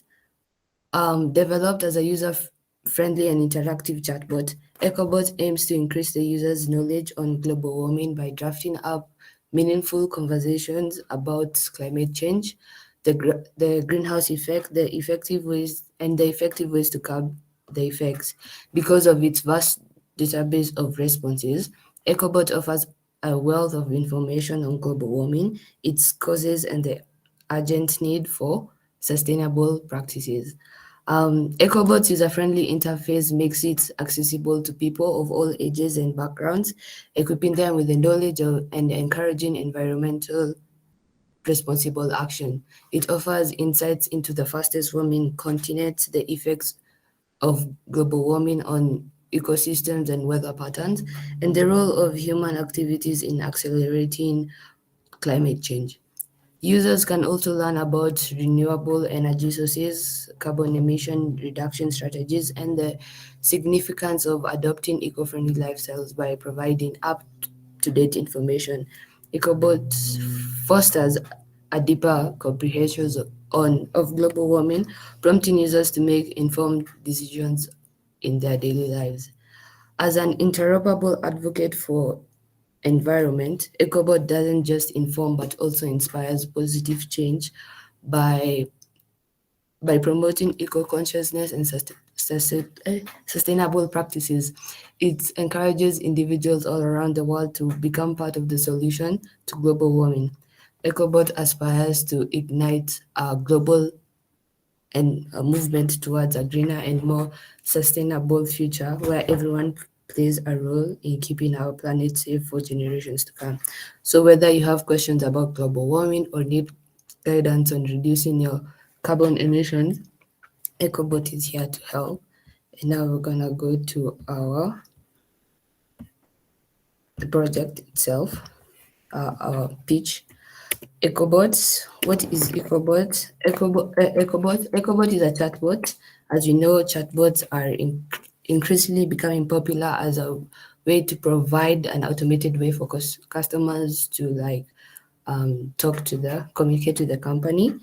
EcoBots talks about global warming, which is when the Earth's global temperature increases due to human activities, leading to severe climate changes and threats to the Earth's biodiversity. We as Group 1 are the developers, following in the footsteps of the first chatbot that was created in 1966 in MIT. Me, Fritz, Joshua, and our mentor Charlene.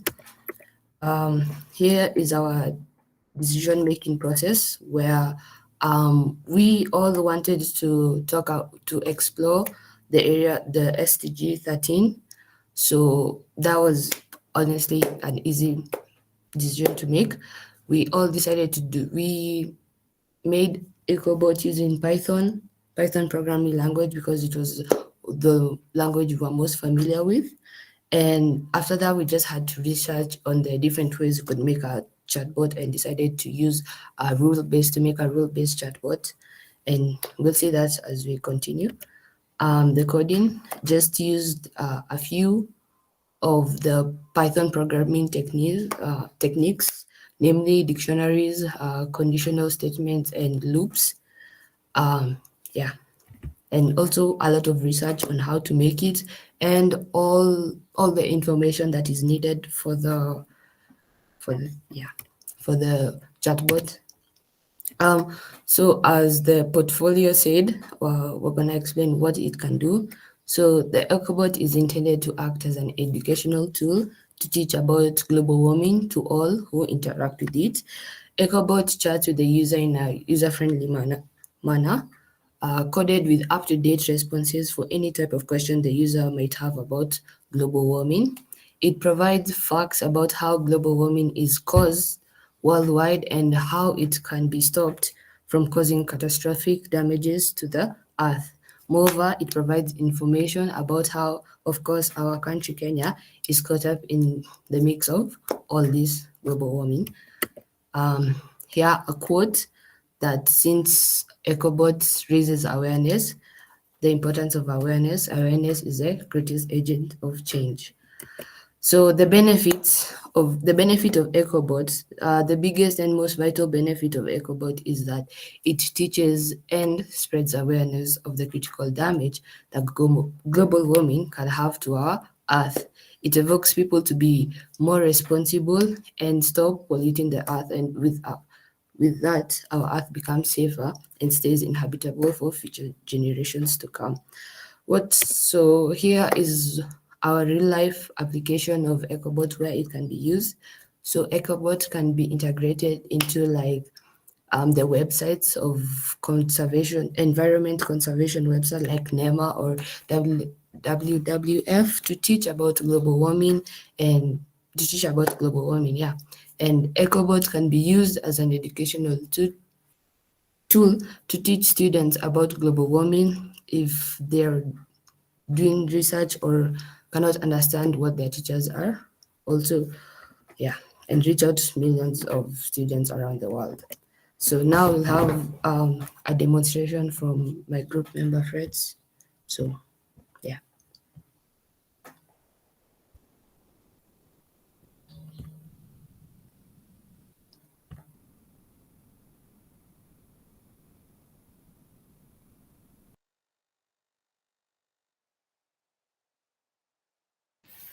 Hello, everyone. So, my name is Fred, as you have probably heard, and we have come up with EcoBot, a chatbot that informs about global warming. Yeah, so I'll show you how it works. Basically, you just ask questions. For example, let me just say hello.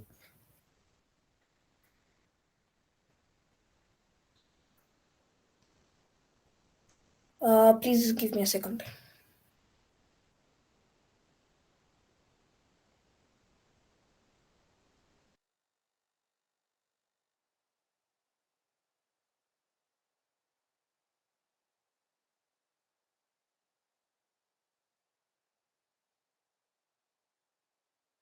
Okay, sorry for the hold up.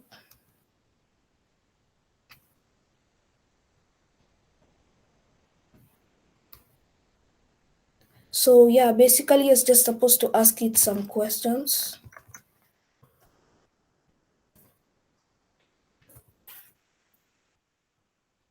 And it gives the answer. And if you make any spelling errors, for example, I have made a spelling error, it will tell you, I am sorry, but I do not have information about that. Please ask another question. So you have to be very precise, and you have to get all the letters correct. So if I try again, this time getting all the letters, it gives me an answer. Global warming is the long-term heating of Earth's climate, primarily due to human activities releasing greenhouse gases into the atmosphere. So it provides the meanings, the causes, the effect, even on our health. So if I ask it how does global warming affect me? Group 1, your time is up. Group 1, your time is up. Thank you for the presentation. Thank you, Sheila. Thank you, Fred. Judges, we have 5 minutes of Q&A to the team, feedback as we go along. Welcome, judges.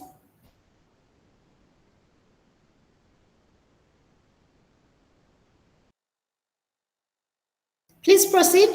Just unmute and ask the question. Ben, welcome. Morning. Hi. Yeah. Look. I would ask why you went for the pre-programmed question and answer approach, and I'm interested to know why. But I'll add in there perhaps a bit of a comment that there perhaps could have been better ways to do to use that approach in the coding. If that was the the method of coding that you felt most comfortable with, you could have used it more effectively by sort of making it making the bot lead the conversation. So you could have had if the bot was to start the conversation and then ask questions, simple questions to the user. Would you like to know more about that? Would you like to find out about this, or that? And then have responses like yes or no, tell me more. Things like that would have been better.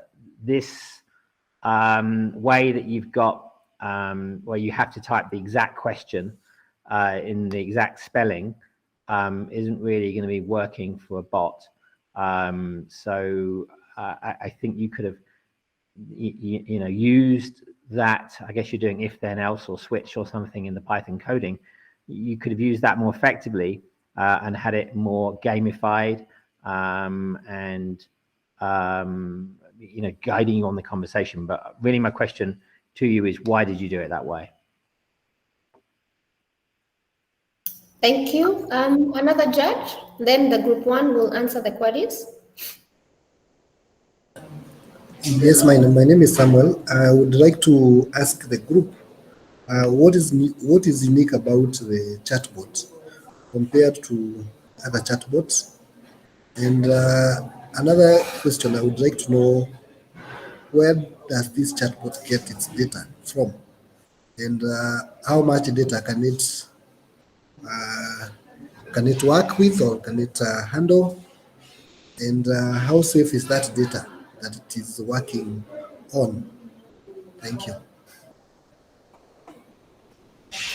Asante sana. One more judge, then the team can answer the queries.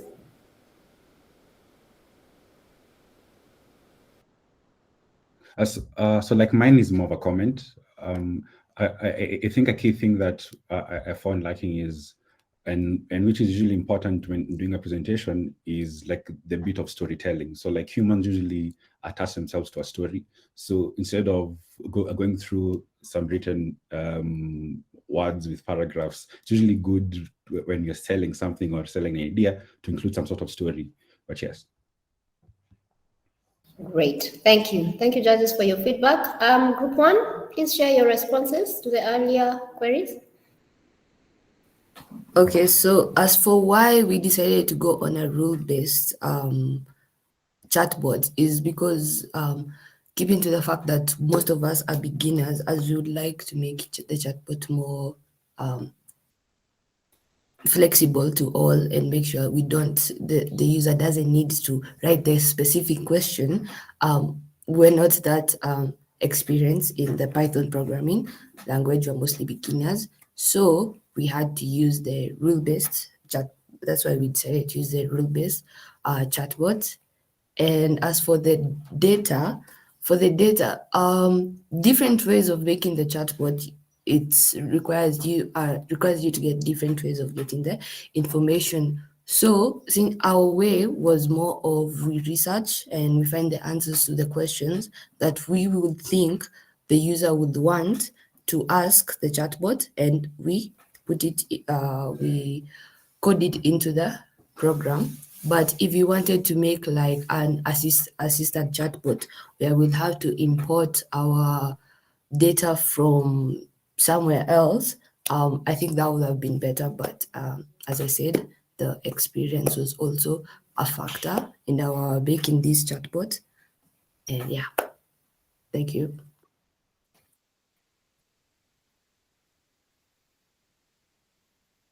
Great. Louisa, thank you. I have seen it. Ben Roberts, I hope your question has been answered along with the... Yes, Shri, somebody has a question. Yes, Ben, please proceed. Sorry, I was just trying to test. I thought my hand was still up. I guess that's kind of the answer I was expecting. But back to my comment, I think you could have made it more user friendly by prompting the user for the input. So leading the questions and then asking them for yes or no, where the expectation that the user is going to type out the exact question that you have an answer for and spell it correctly is probably unrealistic. So even the spelling, if you missed a letter or something, it makes it not really work. So I think you could have thought a bit more about the user. You still could have done things with the programming abilities you had, but not. But made it easier to use. So yeah. Thank you. Thank you, judges. Thank you, judges, for your feedback. Group 2, please prepare yourself as we come to your group's turn. But before we do that, Mr. Malombe has an announcement to make. Mr. Malombe? Thank you very much, Group 1 and the judges. Just to assist the group for the work that you've done, all the other groups as well from Group 2 going forward. For this presentation, we're just pitching. We believe that the portfolio that you presented to the judges, they have looked at it, or they will look at it as they give their final marks. So please strictly stay within the presentation, the pitch. Today we're just doing the pitch, and then of course demonstrate or show the audience the platform or the prototype that we have worked on. You can leave out the portfolio at the moment, focus on the pitch and the prototype. Thank you. That's the announcement. I wish you all the best as you continue with the amazing work. Thank you, Priscilla. Perfect. Thank you, Mr. Malombe. Yes, Ben. I will reshare the same, but yes, we do have. We hope as judges you can be keying in your marks, comments on the spreadsheet. I will reshare once again to all of us, just in case you do not have. Then we can proceed. Group 2, it's your turn now. Please remember, participants, we are strictly timing you. 8 minutes is the max for making a presentation. Then we will have 5 minutes for Q&A from judges and feedback. Group 2, welcome.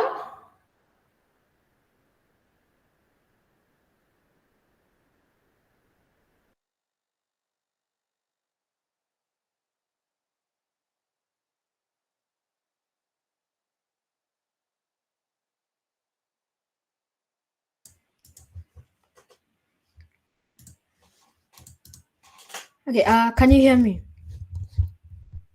Yes, we can, well done. Please proceed. Okay. Good morning, everyone. A warm welcome to our presentation on Afya Njema. We're delighted to have you here today as we embark on a journey to explore this groundbreaking health and wellness app and website. Afya Njema, a true game changer in the healthcare landscape, is our getaway to achieving SDG 3, good health and well-being. As we explore today's presentation, we'll witness how it transforms disease awareness and promotes mental wellness, unlocking new possibilities for a healthier future. So let's get ready to discover the incredible potential of Afya Njema and its positive impacts on our lives. Table of contents. 1. What is Afya Njema? 2. The problem. 3. Our solution. 4. How our app works. And finally, 5. How our website works.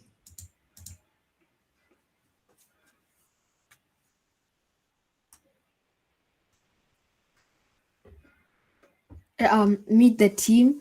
So then my name is Wildan Omar and I'm the group leader and app developer. Hi, my name is Abby Kutololo. I am the researcher and graphic designer. Hi, my name is Justin Howie and I'm the web app developer. Hi, my name is Nisha Kanai and I'm the presentation leader. What is Afya Njema?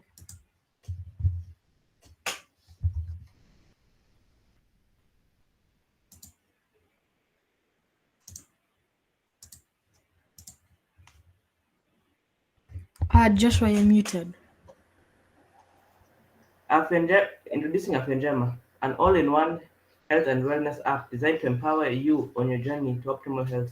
With a focus on East Africa, our app and website offers a wealth of information about various diseases, their symptoms, and practical preventative measures to keep you and your loved ones safe. Afya Njema also acknowledges the significance of mental health, providing a dedicated section to support your mental well-being. Our personalized health recommendations cater to your unique needs, ensuring that you have access to the most relevant and impactful resources. Join us on this transformative path towards good health and take charge of your well-being with Afya Njema today.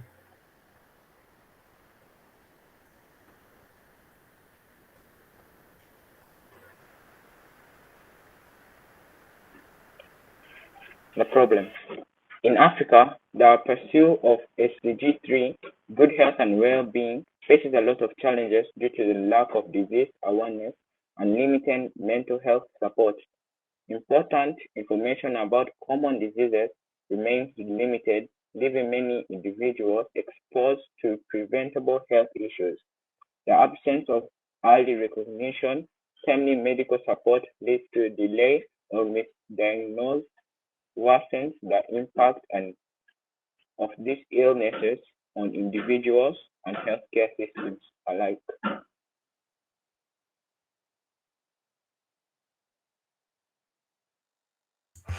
Our solution. Afya Njema stands as the definite solution and an all-encompassing health hub tailored for East Africa. Through its multi-phased approach of disease awareness, prevention, and mental health support, it strives to empower individuals with the knowledge and tools to make informed healthcare decisions by equipping users with valuable resources. Afya Njema fosters a healthier society, driving progress towards the realization of SDG 3, good health and well-being. With a commitment to improving public health outcomes, Afya Njema is dedicated to ensuring a brighter and more resilient future for communities across East Africa. How our app works.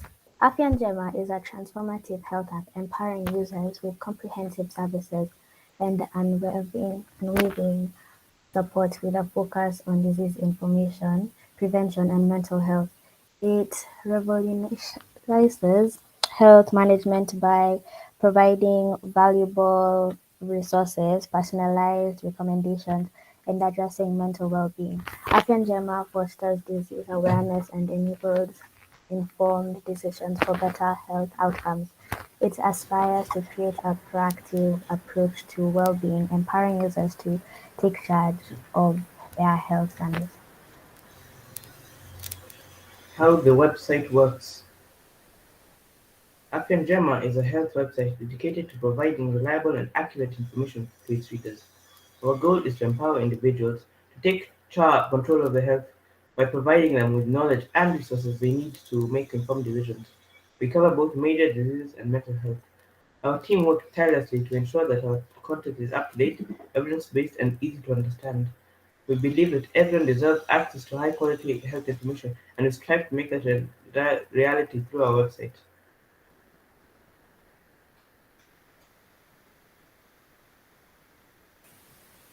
Okay, and Thank now you. we will showcase our app. Okay, so this is our app. When you go to the home screen, you can either choose either diseases or mental health. So for now, I'll click diseases. Then it will give you a list of all the most diseases in East Africa. So for example, if I go to malaria, you can see right here it gives a description of malaria, and at the bottom it says disclaimer: if you think you have contracted any of these diseases, to please contact your nearest hospital. Then there are also preventive measures. So if I click preventive measures, it will show preventive measures on how to prevent malaria. So and then this goes for all of these diseases have the exact same thing, their description and their preventive measures. And also inside it includes symptoms. So if you go back to the home page and go click mental health, it shows you what mental health is and how to take care of it. So if I click what mental health is, it shows a description of what mental health is, and at the bottom it says if you're suffering from mental health, you'll call the mental health hotline. And if we go on how to take care of your mental health, there's a short YouTube video that shows how to there's a description on how to take care of it and a short YouTube video on how to take care of your mental health. Yeah. Now Joshua will present the website.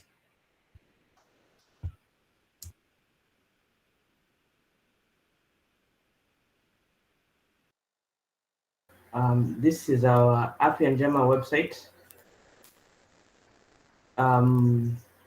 Up here we have buttons which if a user presses, it directs them to a corresponding page.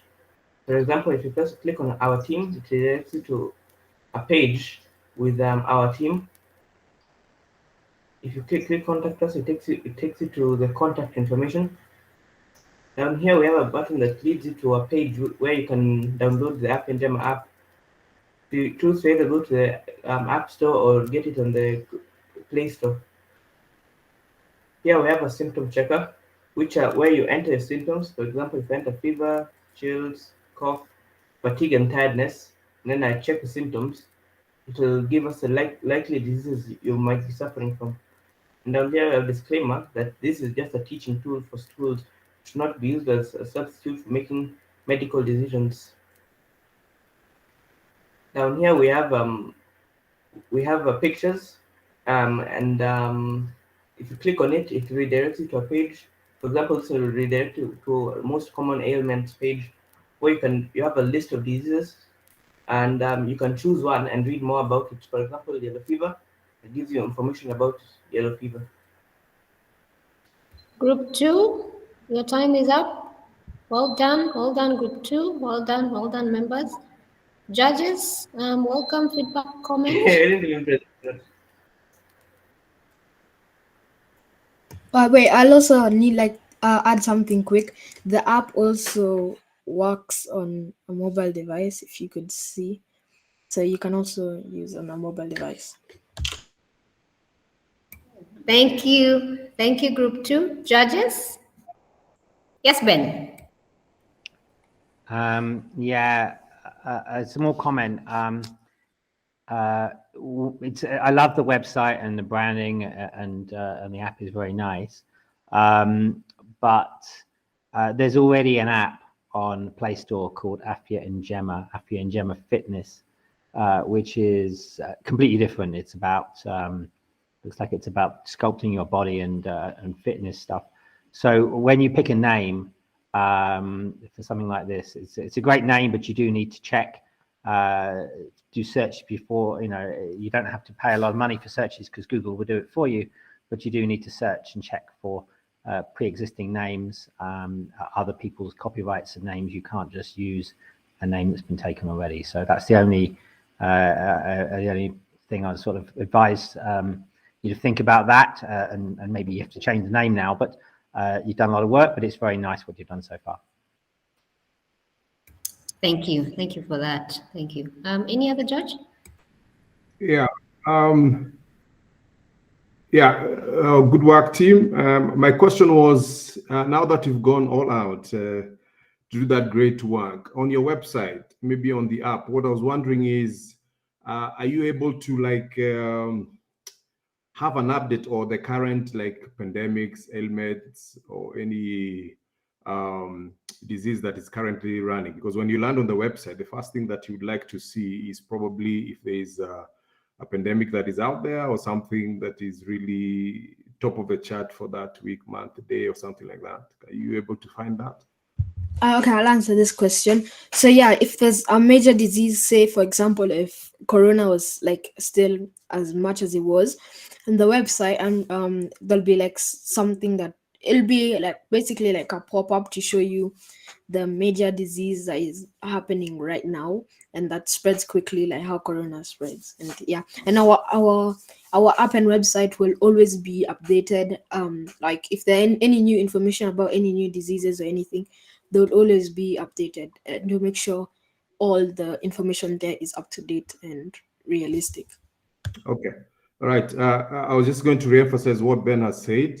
I felt that there's something called Afia Njema. I was actually trying to Google and find out. But yes, it's good to be able to do the research well in advance so that you don't get into law and court battles of you stealing somebody else's name. That's proprietary royalties that they have. So that's a good thing. By the time you're doing that, and naming also is really important so that you don't have you would not have done all that work for it just to be discontinued. So it's good to do those research before even on those good names. So thank you. Thank you, Tony. So research. Any other judge? Feedback, queries, comments? Yes, one, I would like to thank the team because I think they have good ideas, but as the other judges have said, you need to do a lot of research because I had the same question: why an information site and app that is maybe duplicated. So probably you would need to do a lot so that you can come up with something that is very unique, so that you look unique and something that can be scalable and you not have issues in future. Those are my comments. Thank you. Thank you, Sana Samuel. So that I don't close it, any other judge? We still have some more time on your 5 minutes. Any other judge? Great. Okay. Well done, group 2. Well done, and team. That's a good job. Group 3, please prepare yourself. You are going up next. You're welcome, Abby. No problem. Teams, I hope you're taking feedback. It might not necessarily be linked to your group, but it is feedback that you can take, as you progress in your project for now and in future. So, group 3, you're up next.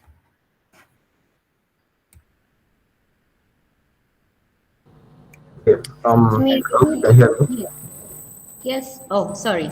Alex, as you present, I have seen feedback from Naum. She suggests that you maybe incorporate location for needed quick medical attention. Good, Naum. Thank you for that. Alex, welcome. Thank you very much. Good morning, judges, mentors, and everyone else. We are very delighted this morning to present to you our project by our group called Health for All. My group members were Ryan and Yanis, and my name is Alex Ipcoin. So, first of all, I'd like to read a small quote that I found, which was honestly very intriguing. The rise of obesity has placed the health of an entire generation at risk. Think about that, an entire generation. So, like, have you ever wondered what if what you ate next would determine your health status? There is a 24-year-old man named John. He is in the working class. He sits behind a screen on a work desk from 8 a.m. to 5 p.m. only so that he can go to the supermarket and get a pack of instant noodles for dinner and a pack of beer. This is a normal day for him, in which he only relies on a single meal for the entire day. Is John's meal diet healthy? Of course not. So, here is how technology can help him. Our proposed solution is an app called Wholesome Diet, WD for short. What makes our app unique is that it is Kenyan based, it is very, very simple and easy to use, and it is only health based. What does this mean? That when a user interacts with the app, they do not get a bunch of mumbo jumbo that they will not be able to understand. So it is very, very helpful in that sense. Next, it can also scan barcodes in local supermarkets. That is something that you will not find in any app. Most apps that have the barcode scanner, they're used for like American shops or other abroad countries, and so that is why we even took a case study of an existing solution. The only issue is that it was not within the Kenyan region. It is quite complicated for somebody who's new to this kind of thing, because like it's not just for scanning the food items and getting the information from them. It is also for health, other things to do with health, and it is also an app that collects data from different points of, like for example, the vitalities and all those other stuff. So instead of like showing you how a product looks like, I'd like to show you the actual. I'd like to show you how the actual app looks like. So give me just a small moment.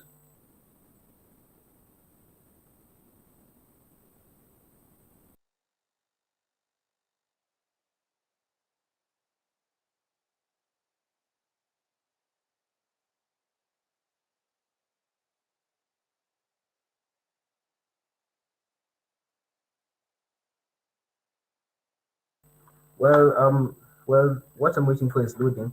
Let me tell you about. Let me tell you a bit more about the app. The app is generally meant to help anyone of any age stay healthy by ensuring that they pick the right choices when it comes to eating well. However, this is particularly difficult to do, especially if you're in a rush. And so that is how WD comes to save the day.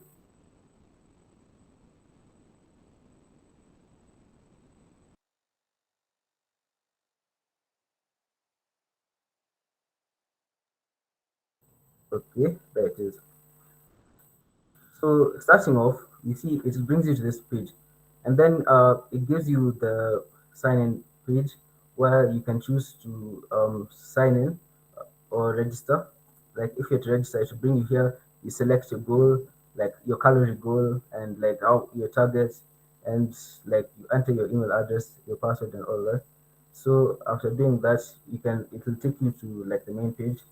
But before let's take John's co-worker. She's called Stacy. So once Stacy logged in, she signed in, she would be directed to the main page where she'd see her goal. See here it says, "Hello Stacy." So as you can see, her food log right now is empty. So what the app will basically be able to do is that it will take her to this. It will give her the option to scan a barcode, and since I can't scan it with my phone here, I used a photo. I used a photo to do that.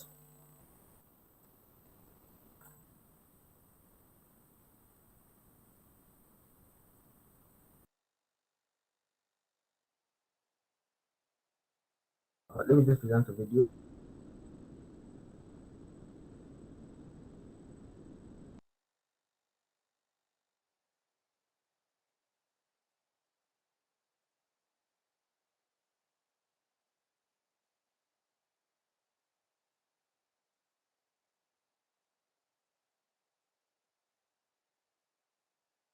Okay, sorry, I'm experiencing some technical difficulties. Unfortunately, I was not able to show you that, so I'll just go back to the presentation. So ordinarily, it would capture the barcode, then it would show you what like the barcode would be displayed as, like what it would have. Then after that, it would show you on the food log, it would show you like the information about the item, like how many calories it has, like all the other information. And so this is how the app would generally work. As you can see, you still have these options. You can also log other types of food and all. So in the app, we used Python mainly to develop it, doing with the code. So the code, there were three types of code. One was for our welcome page, the sign-in page, and then another one was for the user database, and then the third one was for the barcode function. So the barcode function uh, would be able to like display. It would output a message on what the our item would have, and it would also be able to help you count calories. And what makes it especially useful for our customers is that it could also be used for um, planning your groceries. Why you ask?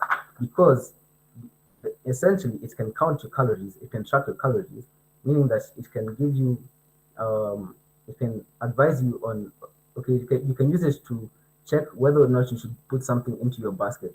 And that chocolate over there does not tempt you when you want to keep within your calories.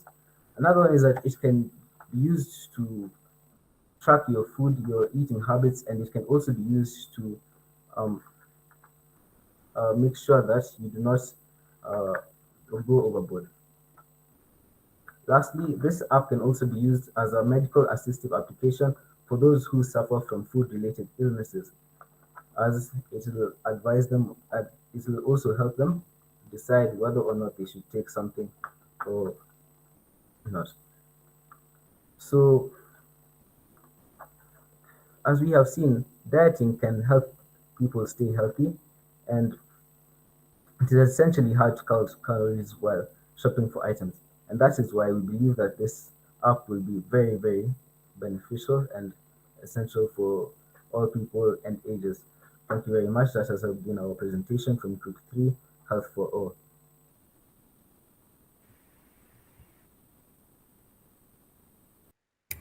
Thank you. Thank you, Alex. Thank you, Group 3. Judges, my sincere apologies. I've just received feedback. I need to facilitate all of you keying in the feedback all at once for each group, but per judge. I'm working on that, so you will notice on the settings they've changed a bit, but please give me a few minutes. But we welcome queries, feedback for the group as we are sorting that out. Please welcome. Could I just add one more thing before we go to that session? Your time is up, Alex. Sure, thanks. Okay, Alex, quick question. I saw that you have the option of the barcode and also taking a photo. So for example, I go to this Eden Resort, I'm given some nyama choma, I'm given some vegetables, kachumbari, and ugali. I take a photo. How is the app going to calculate my calories? Okay, very quickly, let me just say this is that the app is mainly supposed to be used for supermarkets, but there's that option, as you saw, for selecting other food that you can choose from foods that the data has been collected for, like the amount of calories, protein, and all those data about that food. So the application, essentially, as of now, we do not have all that data. But if we were given a large amount of time with research, of course, we'd add nyama choma. Of course, we cannot have a Kenyan who goes to a steakhouse without nyama choma and ugali. Of course, that should be added. That is why it is Kenyan. And with more time, we would have liked to even add different locales like Swahili, maybe even Kamba, So, but we'd like to we were focusing like on Nairobi shops and supermarkets because those are the places where the app would be used most. I hope that answers the question. Okay, partially, yes. And yeah, okay. So that's mostly when you're doing supermarket shopping and so on. But when you do it, then later on, then you would need to get away that the app or can get that kind of data out of the photo or out of input of the different food that you're having for the day, right? Yeah. Yeah, thanks. Good job. Thank you very much. I got two questions actually. One, did you talk to any people that use health apps already, and to ask them about what they do and how they use it, and in terms of research? And two, have you programmed all the, codes, or the food database inside the app, or is it a case that the app talks over the internet to a back-end database where you give the responses? So I don't know, from an architectural point of view, did you put it all into the app, or have you got a back-end and an app? Allow me to answer that. First, let me start with the first question. You asked if we got like the points of view from people who use it. This was something that I was using personally, and I found that the application that I had when I came to Kenya, right, it wasn't working. Like, it was only compatible with like the barcodes of the states, and like here in Kenya, the barcodes weren't working. So it's really hindered me because like I had to manually look it up and see how many calories does say a Kit Kat have, so that when I reach to the shelf, I know whether or not I'm going to, and that was very tedious for me. Instead, this app brought solutions to people like that, and people who are in a hurry will actually benefit from it because like you don't have to keep on searching and going back to the phone. And the latter question that you asked, do you get it from a database or is it like stored? The app will work with different supermarkets. Like, since the supermarkets have like their own databases for barcodes and the items, we use those data to use to give and provide the different information. But as for the other food, for example, when you go to a restaurant and then you find like the food is that, or you cook something at home, there's that option for other food. That one, we would have liked to create a database for that specific function, but since we don't have enough time to gather all the data because of time constraints, we would have done it later in time.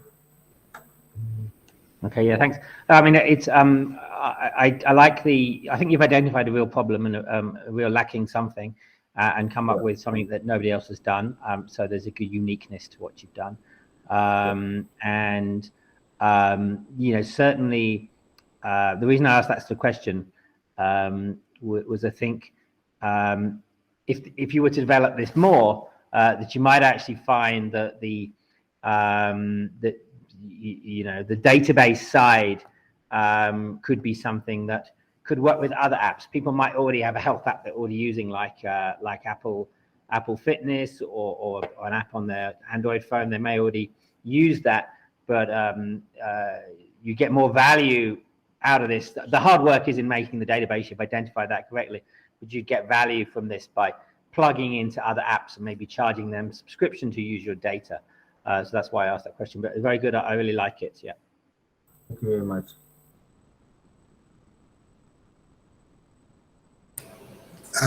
Thank you, Alex. This is Samuel. I have two questions for you. One is about the security of the data. Did you consider the security of the data that is collected? One more question is about capturing maybe data from items that do not have barcodes. So which solution do you think you can deploy to ensure that you're able to capture data from items that do not have barcodes? Thank you. Okay, allow me to answer the former question first because I talked about it previously right now. There's an option for other food on the app where you where you can capture things that don't have barcodes, so that you're not limited to just items with barcodes, because of course there are countless number of things that we eat that do not have barcodes on them. That is why the other food option that I was talking about would have needed more time and research to include different things. And of course, we would have liked to have like community forums that would be able to ask our users what they would like to use and what they would like to have in the app as a recipe and what they would usually eat. Okay, going back to the first question, you asked how safe the data would be. We'd like to use different types of encryption, or would have liked to use an encryption like HTTPS for the people who for the signing in process, so that it's not just an open market for people's data. And of course, like if your information about your passwords and stuff gets leaked, that is quite dangerous. And that is why it is very important that different types of encryption will be used for such kind of an application. I also find it quite interesting that the application wouldn't. I find it quite crucial, rather, that the application wouldn't like and sell its data to eavesdroppers and harmful people, because we would like to respect our users' privacy. Thank you.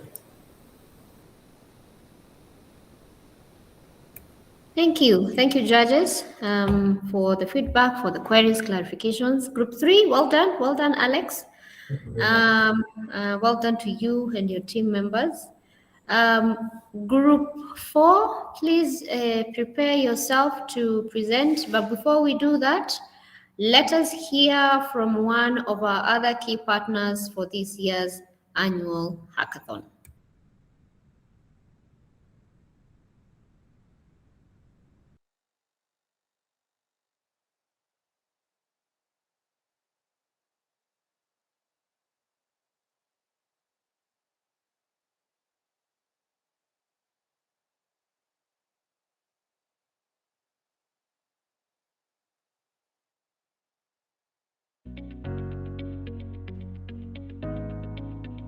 STEAM Labs Africa was founded in the year 2017 with the common mandate of empowering young people and preparing the African continent with digital skills, financial inclusion or financial literacy and entrepreneurship, and environmental sustainability. We are a non-profit organization that majors on educating students between 6 to 18 years old on the fourth industrial revolution technologies. We have so many organizations working on STEM, which is science, technology, engineering, and math. But we forget the arts bit of STEM education, hence the STEAM in STEAM Labs. And so for us, we believe that creativity is very important, especially in the sciences and when working on innovations and so on. We focused mainly at the beginning on digital skills, but over time we've been able to add to other members of our vision in terms of environmental sustainability and aspects to do with financial inclusion, because we realize these are core to the business. Most people think about STEM and STEAM in the matter of coding, technology, and just that. But then it goes beyond that. We're talking about science and astrophysics. We're talking about mathematics. We're talking about arts as well. And arts goes in like, that is humanities, English. It goes in hand with technology and science as well. We do that by introducing different pathways where kids can just plug in, not just to tinker with tech tools, but to also learn how to solve problems so that they're prepared for, using the tech tools once they get to higher levels of education like university and so on. The problem is that we have not been encompassing these people in our day-to-day educational lives. Talking about the types of learners, we have those, the reading, the visual, the kinesthetic, and the auditory. In our STEAM approach, our focus is mainly on the framework that we've adopted, and we call it the 3 Ps of education. We start with problem, where we contextualize our knowledge in the basis of the African challenges. Number 2 is the process. That approach now gives us what we finally call the product, or some people call it the prototype in the last stage. We currently have a database of over 4,500 students and at least 900 educators around the country. The sole goal of STEAM Labs is to inspire, inform, and empower the generations in Africa. First to students, to teachers as a secondary beneficiary, and finally to the community that we serve.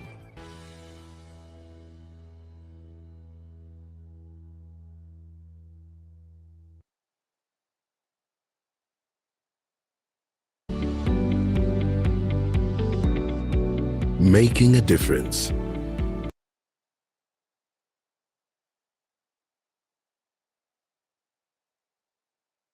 We did not have water. Hatukuwa able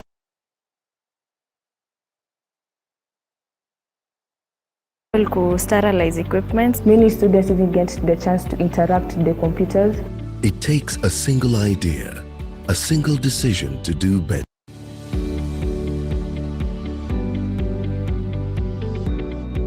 Making a difference. We did not have water. Hatukuwa able to sterilize equipment. Many students didn't get the chance to interact with the computers. It takes a single idea, a single decision to do better, to be better. It starts with people. It starts with you. It starts with me. It starts with us. But what does it take to make a change? At Safaricom Foundation, we believe it takes passion, love, dedication, and Kenyans to build a better future. It's this hope that inspires us to keep moving, growing, and helping others. We partner with communities across all 47 counties to improve lives. By advancing education, we give children the tools to go further. By enhancing healthcare, we provide support so communities live healthy lives. By supporting economic opportunities, people can uplift themselves and build thriving communities.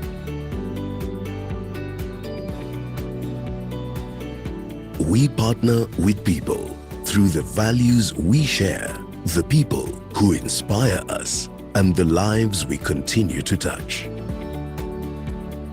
Now I'm able to interact much more better with the computer. Start treatment at the right time to reduce the rates of mortality. So that we're able to have a tank, that the capacity is good enough to serve us well. They can be able to feed their families without any problem.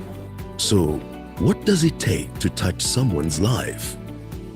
It means caring. Caring enough as an individual to do something about it. It means mobilizing. Coming together to make it happen. It means being there for our brothers and sisters wherever they are. We remain inspired by Kenyans doing what they can to be that positive change. Because when we unite, there's nothing we can't do. Kwa kujali elimu bora na kuijenga future imara, together we can, together we can.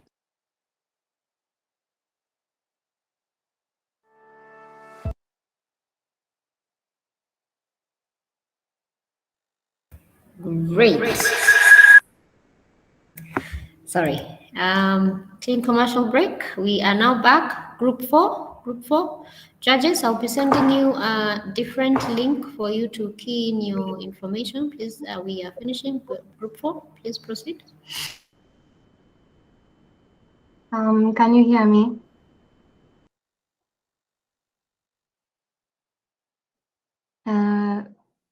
Hello, can you hear me? Yes, we can. Oh, okay. I can hear you. So, is it Samara? I can hear you. I hope everyone else can.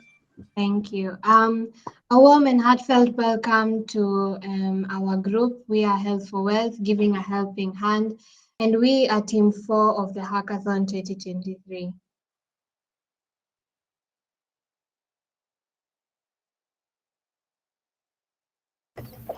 We'll be talking about SDG 3, good health and well-being.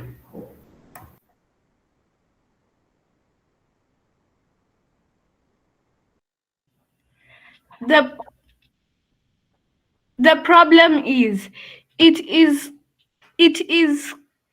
conquering the many.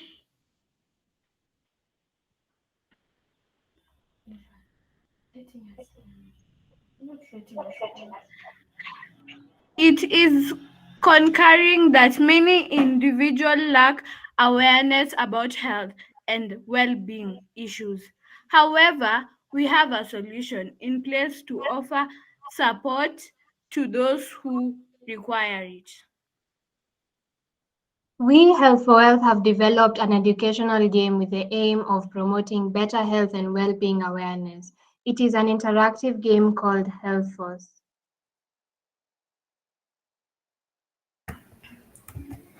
Our team, namely Neve, who is the applied scientist, Samara, who is the public relations manager, Favor, who is the researcher, and I, Macy, the technologist.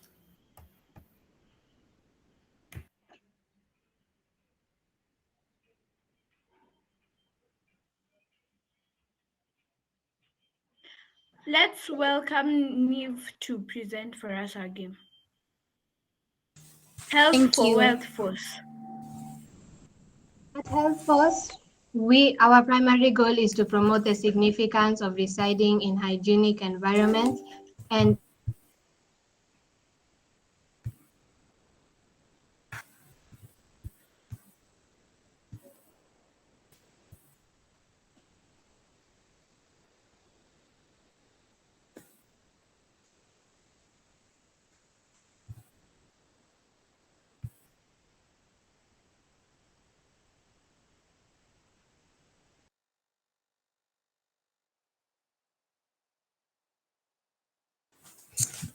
So, as Health for Wealth, we decided to do an interactive game because we thought it would be better for our target audience, which is mainly teenagers, which we have established do tend to like video games more.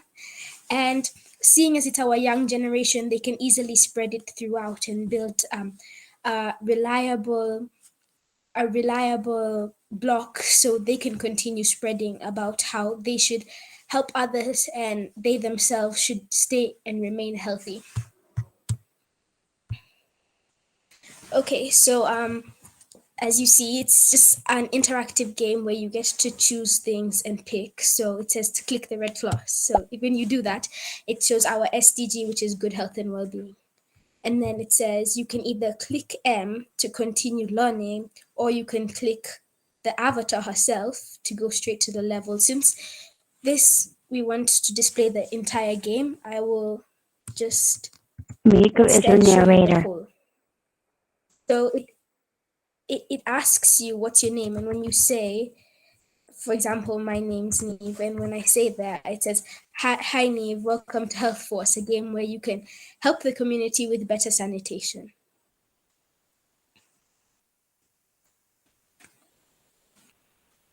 As you can see, these are one of the very dirty ecosystems we live in. This can also really affect people's health and well-being. The mud and dirt affects sanitation. As a result, this is an example of an area in Nigeria with very poor sanitation, but this doesn't mean there's no hope. We can start projects implementing change. Another example of a place with little to no sanitation is this place in India. Even the water the locals are collecting is unsanitary. Places like these need help. To help places like these, you can start by small tasks as shown. So it gives you the option to drag a spade, shovel, or a bucket where you think is right. So, for example, if I touch the spade on the dirt immediately goes. And then when you take the bucket and you splash the water on the window, then it goes also. So now we have clearly cleaned the dirty ecosystem that was once there. Then you click space. Good job, complete more tasks like this, and soon enough you'll be helping the community until it's clean and safe from viruses. Then you can click her avatar to go to the levels. As you see, we just finished level 1, but for example, we go to level 2, and level 2,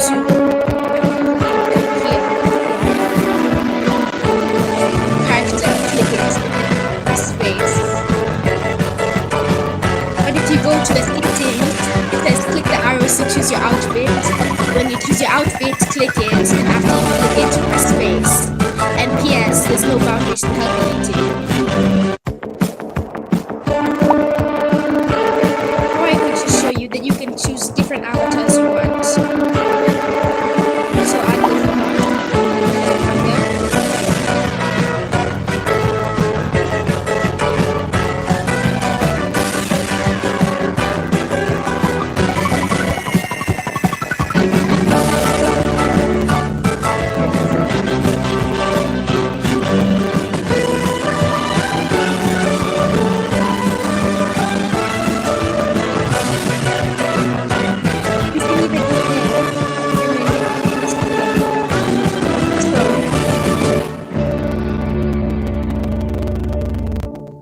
So, good job. You're doing so well. To go back to helping the community, click my icon. And if you notice in the settings, it said that there's no boundaries to healthy eating. So that basically means that even though it is a maze, you can still pass through the walls because there is actually no boundaries to healthy eating. It's all in your mindset. So over here, this one, you can pick either the paper bag or the plastic bag. And if you click the plastic bag, you're wrong because this is not also healthy for the environment and can also lead in other people's health and well-being declining. So we pick the paper bag. And so we just pick what should be going inside, because all of the things that we shouldn't be eating, we should all be having a healthy diet. So if I take all of the healthy things, for example, and put them inside, but then if I put something unhealthy, it decreases the points and it shows that it's not good to do such. So then you'd have to restart and go continue from exactly where you were. So when you continue and put everything inside that you know is healthy, because we all know all the fruits here are obviously healthy and can really help us in different vitamins that we might need just to stay healthy and have a good immune system and be safe from viruses and all of the sorts. So even this over here, as you might not know what it is, it's a protein drink because it has the icon of strength and weight. So when you put all of the healthy things, you're meant to click at least one thing from each tab. And so you give it to this person because the objective of the game is really to help this homeless man over here, he get food so that he can support his family and everything. So then he's saying thank you for this food, that it really helped him a lot. Also, then you can either replay the game or go back to levels and maybe go to level 4, for example, and then you can pick between healthy and unhealthy foods. When you check the settings, the objective of this game is to choose the right foods per category. Remember, sometimes natural is better. So it has your points over here. When you pick over here, but if you pick the one that's wrong, you know that it's wrong, so you have to replay because it is incorrect. And so, yeah. So it increases points as you click the healthy foods. And then if you do not make it and you accidentally, for example, if you use 2 points and get here, it'll wait 5 seconds and then it'll tell you to redo this because it knows that it is not good for you. So when you redo it and you actually get there,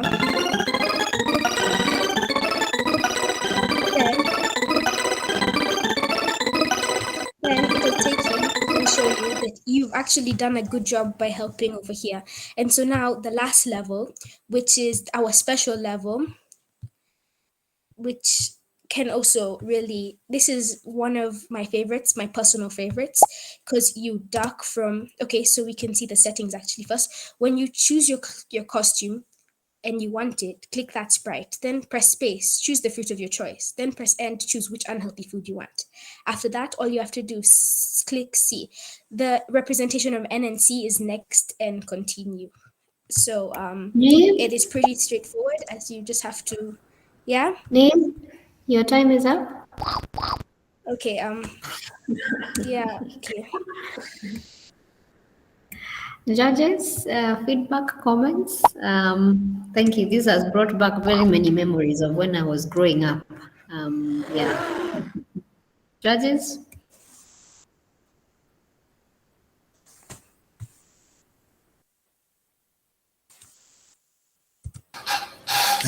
Let me go first.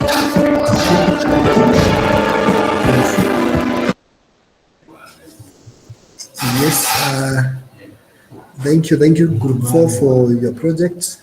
Probably I would suggest that this game be used to for small children and not teenagers.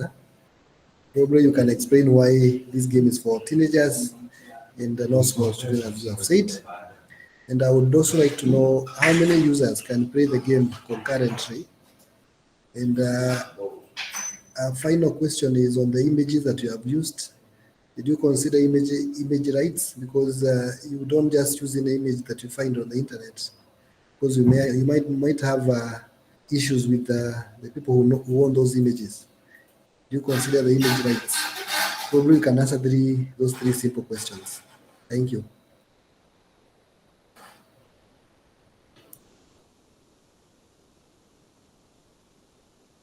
Name. Okay, maybe I can answer your first question. You said that is there multiple users, I think you said.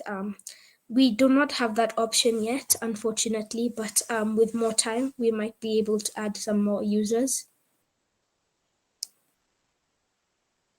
And I'll we answer didn't. Okay. The question for the photos. Thank you for that. Unfortunately, we didn't think of that because this was our prototype. But thank you for that. We'll consider it in our official one.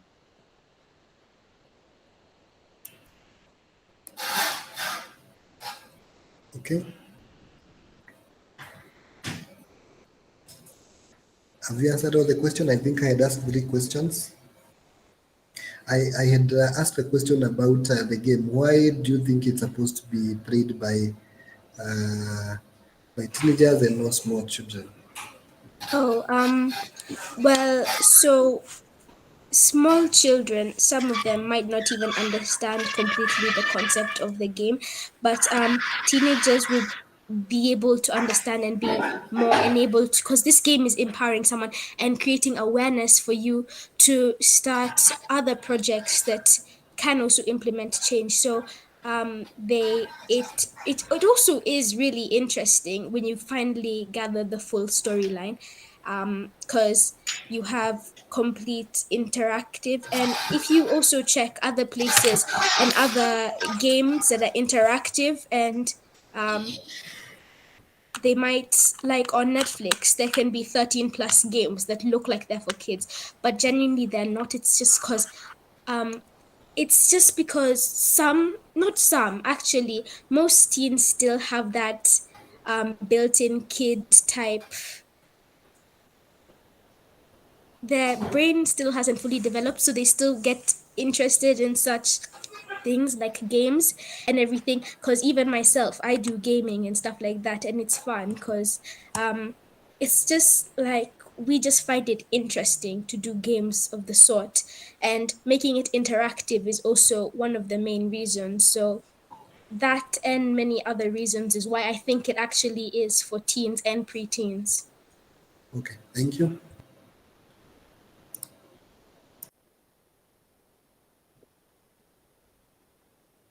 Right. Okay.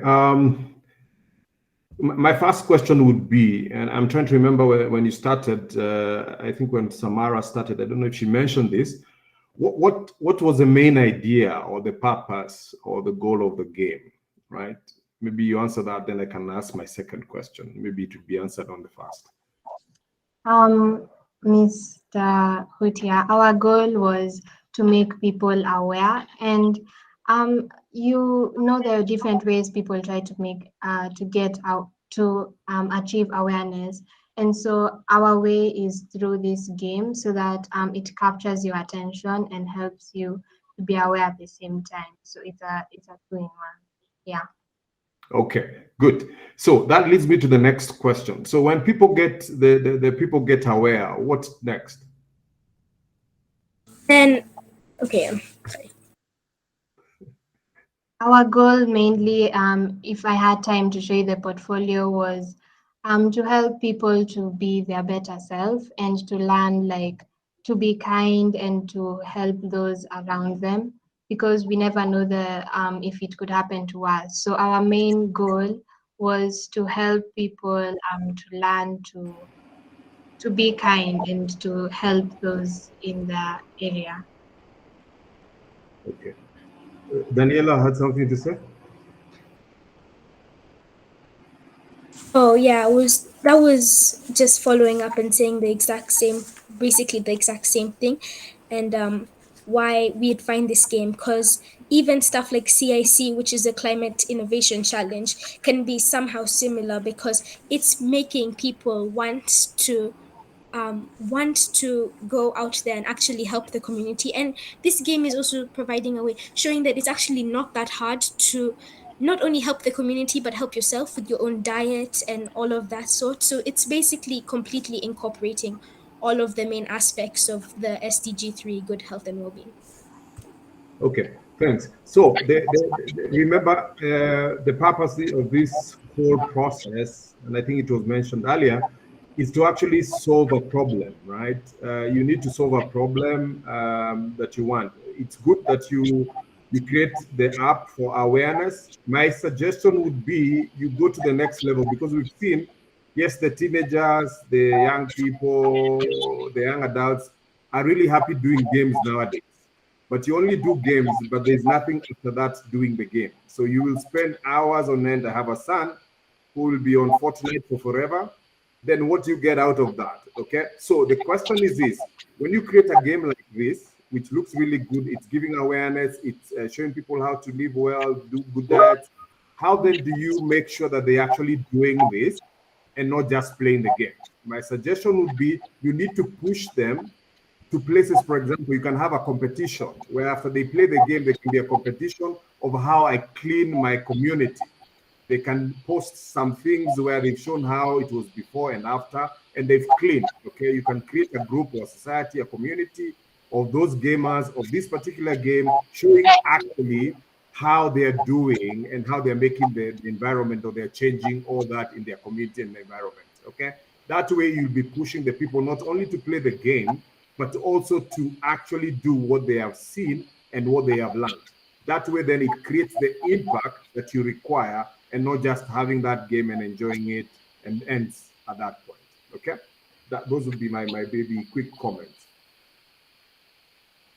Yeah, I mean, I like that someone's made a game. It's the first game we've seen, and definitely in terms of getting you to go on a journey and learn stuff. We've seen a few apps that are, you know, teaching you stuff in a certain way, but gamifying it is definitely going to be very effective. I like that you have, I wouldn't even call them different levels, but I'll call them different games. So your levels are almost different types of game, different genres of game, and I like that. So that actually gives you a lot of scalability, and the idea Tony's just come up with, I think is worth thinking about. There's a game called Pokemon Go, which you know, kids run around looking for magical non-existent Pokemons, but you could go and pick up plastic bags in the same sort of game. So there are many different, it's very scalable what you've done. I really loved it. So well done everybody. It's a good project. Thank you. Thank you. Well done. Well done. Good job. As I said, your game brought back memories of when I was growing up. So good job on your presentation. Group 5, you are up next. Group 5. Yes. Maybe a quick one. This is off the cuff. I was just asking, is there a reason why it's an all-girls team? So what happens when participants are registering, we ask them to give us their preferred coding language so that we are able to band them together. We also encourage participants to register as a team. However, we get participants who register as individual participants. So we look at their preferred coding language and then we put them together. So ladies, what is your preferred coding language as per your group? Scratch. Okay, so that's why it's an all ladies team. And then as well, we're also we're encouraging the girl child. So I'm very happy. The project was good. Thank you. You're welcome. Group 5, judges, I'm sending you a link shortly for you to use. Indeed, Juliet, go girls. Yes, group 5, you're up next.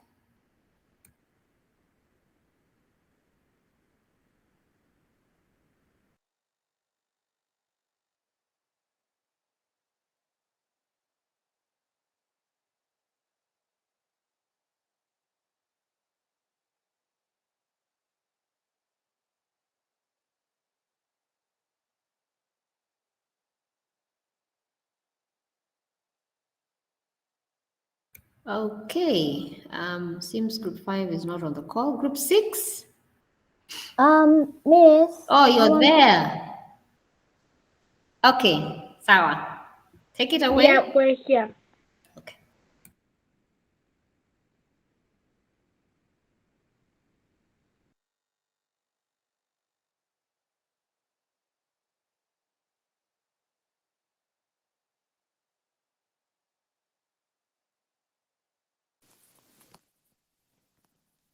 So, good morning, everyone, fellow mentors, teachers, and friends.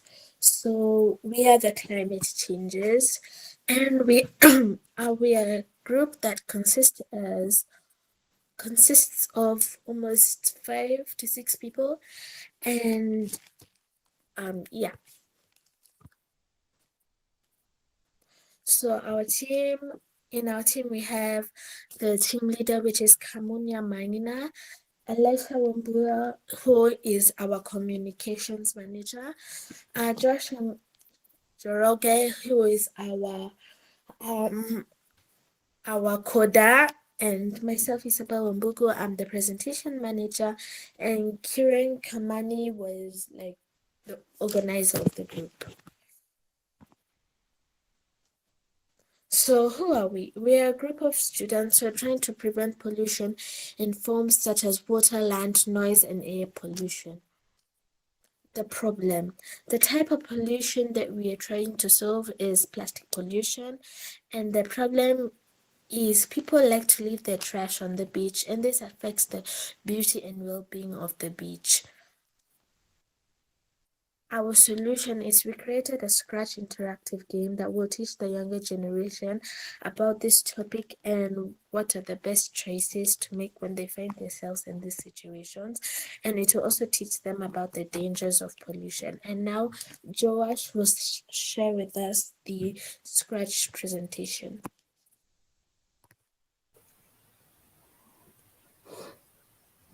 Hello. Can you all hear me?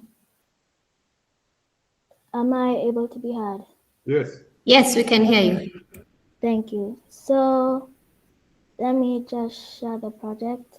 Give me a second. Okay, so as a group, we all decided to do the SDG 13, focusing on climate change, and we decided to make an interactive game to teach the younger generation about pollution, because as we go on in life, pollution is becoming a hard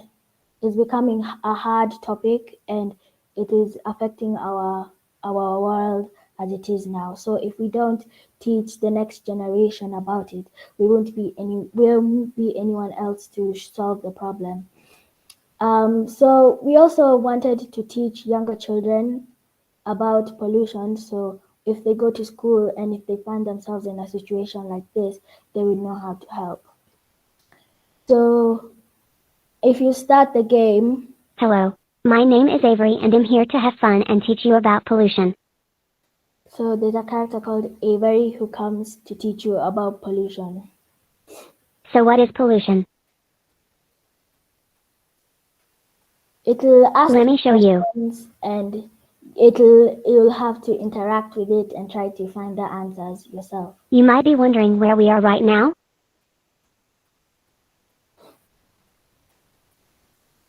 Have a guess? So in this situation, it's gonna ask you a question and you'll get two choices. If you Sorry, too bad. It'll tell you that too bad, and we don't want to The correct answer was beach. Children, because we all know that self-esteem is PLS, click the correct answer. And no one should give up when you're trying to find an answer to something. So the correct good job is beach. You're so smart.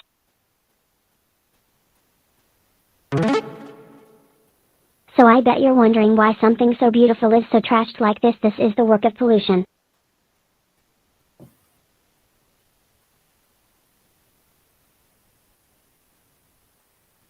I'll explain.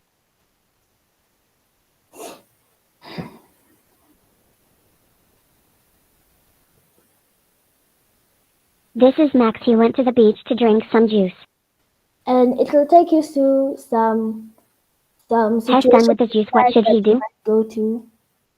That you might go through, and it will ask you what you should do in this situation. So if I throw it in the sand, it will say, no, that's bad. It will bring harm to people on the beach. No, that's bad. It will bring harm to people on the beach. It also teaches you the effects of the choices you make. Like if I oh no, that's bad. Click the correct answer. It will show you a picture of what will happen before you can see. That will lead to this. So if you click the correct answer, it will commend you. That's amazing. Good job and well done. So then after, it will ask you if you want to. Now let's play a game. So it's like you have a net and these things are cans being thrown into the ocean. So just giving you a simple demonstration of what would happen in the sea if things like happen like this. So if you wait until all the cans reach 10.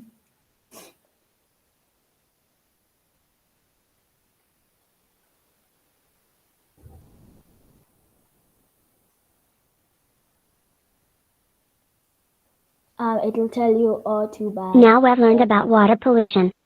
Then say that you've learned about water pollution. Now we've learned about water pollution. Then it will tell you, let's move on. Let's move on. It's teaching about the two main causes. Here's my friend Jamie to teach us more about pollution. Bye. Hi, I'm Jamie. I'm here to tell you about air pollution. So we have two characters teaching you about pollution. So what is air pollution? So these two characters are going to teach you He'll show you. about the two main causes of pollution you might find. So air pollution is when bad substances and materials enter the air. And it's showing a picture of a power plant to show So the main causes of air pollution are cars, buses, trams, planes, and power plants. and the parents, and they see this, they know what is actually causing the pollution, and they can recognize it. Which form of transport is good for traveling short distances and doesn't cause pollution? So you have these four sprites, and you Click have to one. click one, and it'll, if you click Too the bad. wrong one, it'll say too bad, to teach you like this is not the correct one that you Click should. the correct answer. The bike. Good job. The bike is good for traveling short distances. If you don't want to Well done. waste gas, and also Let's play an air pollution game. and then it takes you to an air pollution game. So if you tap on science, tell you science things about air pollution. Pollution is bad and dangerous, and it prevents the earth. And it gives instructions on how to play the game. Then if you press start, there's these air pollution clouds, and if you click on them, it will. So now they have like a simple concept about what air pollution is. And they actually, if they see this in their lives, they know what to do. And then different jobs with when helping the world, like everywhere to go, and people know. That was the game, and thank you. Group 5, your time is up. Thank you. Well done, good job. Judges, feedback, comments? Yeah, a question. I noticed there was quite a lot of very American words like dumpster and trash, and I was just wondering, did you build on another project here, or is it just that you like American words? So I was just wondering. It made me wonder whether you'd reused another project that somebody else had created.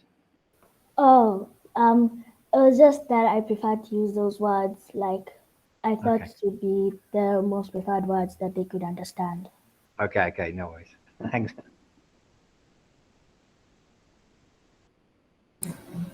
I have two questions for group 5. Maybe one before I answer. I ask you the question. Congratulations for your innovation. I believe you can do more.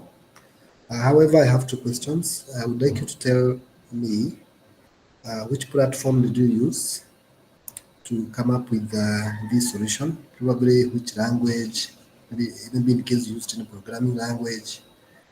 And also, yeah, you can answer that first. So we used Scratch language because it was the language which we all preferred and knew how to use. Okay. Maybe a suggestion is probably you can work on something called carbon credits, whereby maybe in your game, people can maybe buy and sell carbon credits.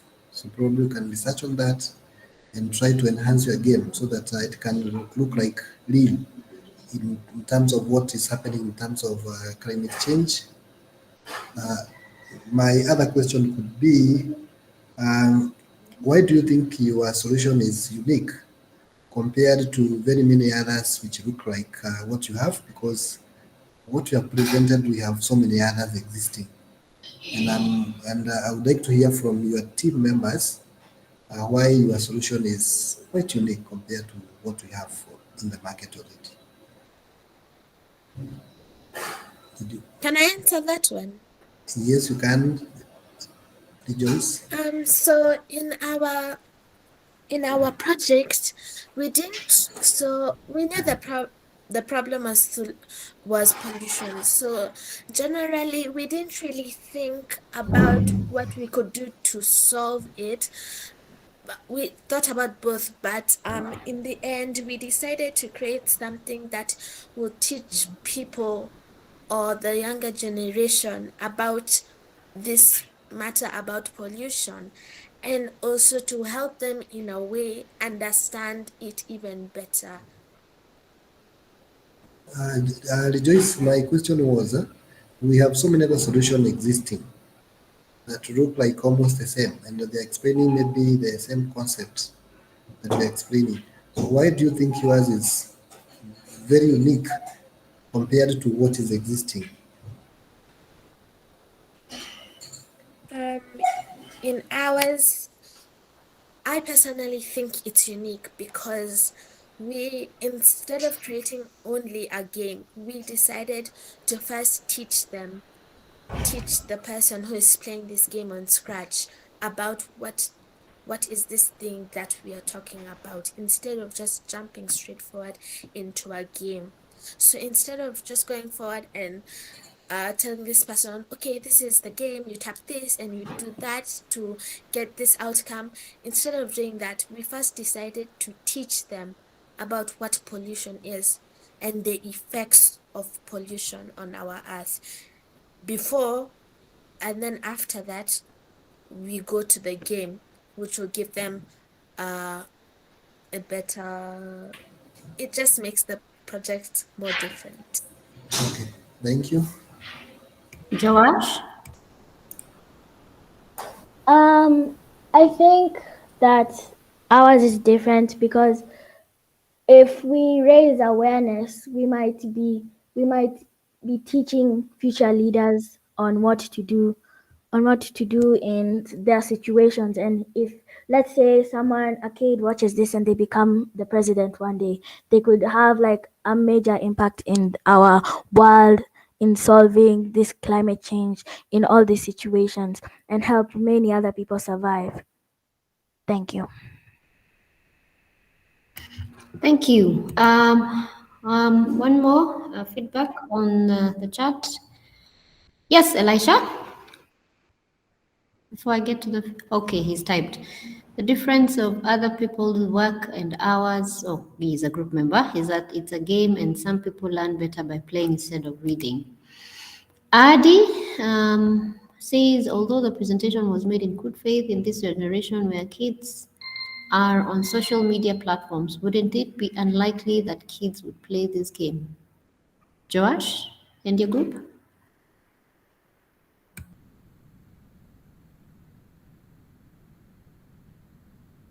Yes, Tony? So I really liked when they started off showing us the beach. I've been longing to see somebody starting to talk about it, and the plastic and so on. So I think it's the other judge. Is it Samuel? He's asked. Remember, we said about the solution. You're just not doing a game for the sake of it. I would have loved to see somebody, and I don't know if the other people coming up, they'll still this out, but I would have loved to see somebody who actually now takes it to the next level, coming up like with a recycling plant of those plastic and also making money out of it. Okay. I mean, you don't want just to make a game. How will you go be able to sustain that game? How do you keep people playing that game? It requires resources and so on, and you cannot be able to sustain. One of the things that we all have to look at is what's the sustainability of whatever we are creating. Okay. So looking at the end goal, why are we doing all this? How then can we help in being able to take care of that plastic?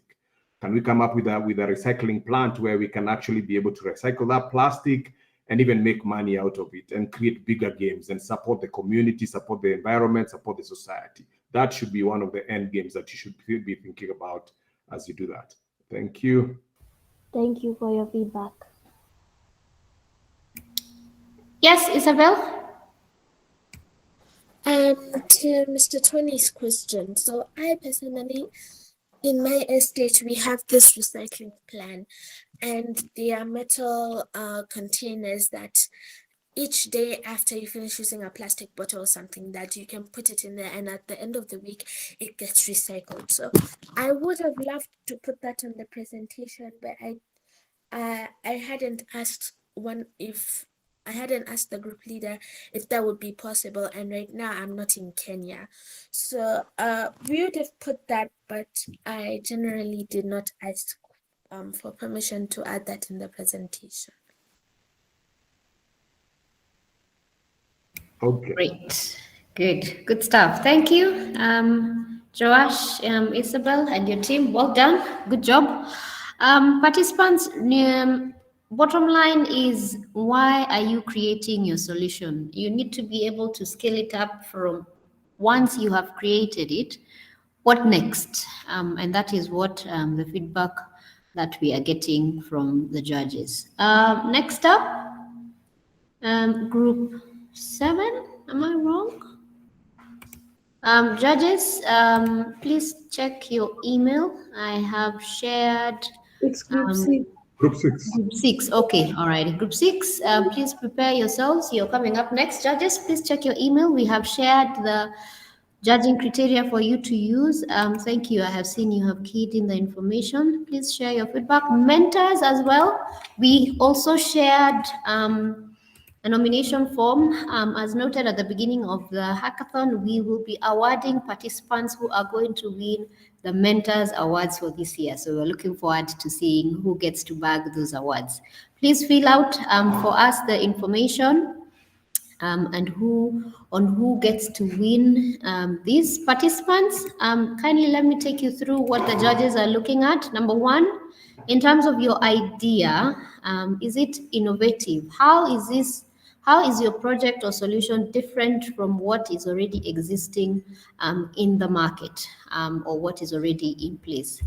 Number two, in terms of your idea, have you done research on it? What was involved as you came up with your project? Number three, in terms of scalability, how many people will be impacted by the solution, by your project that you're providing, whether directly or indirectly?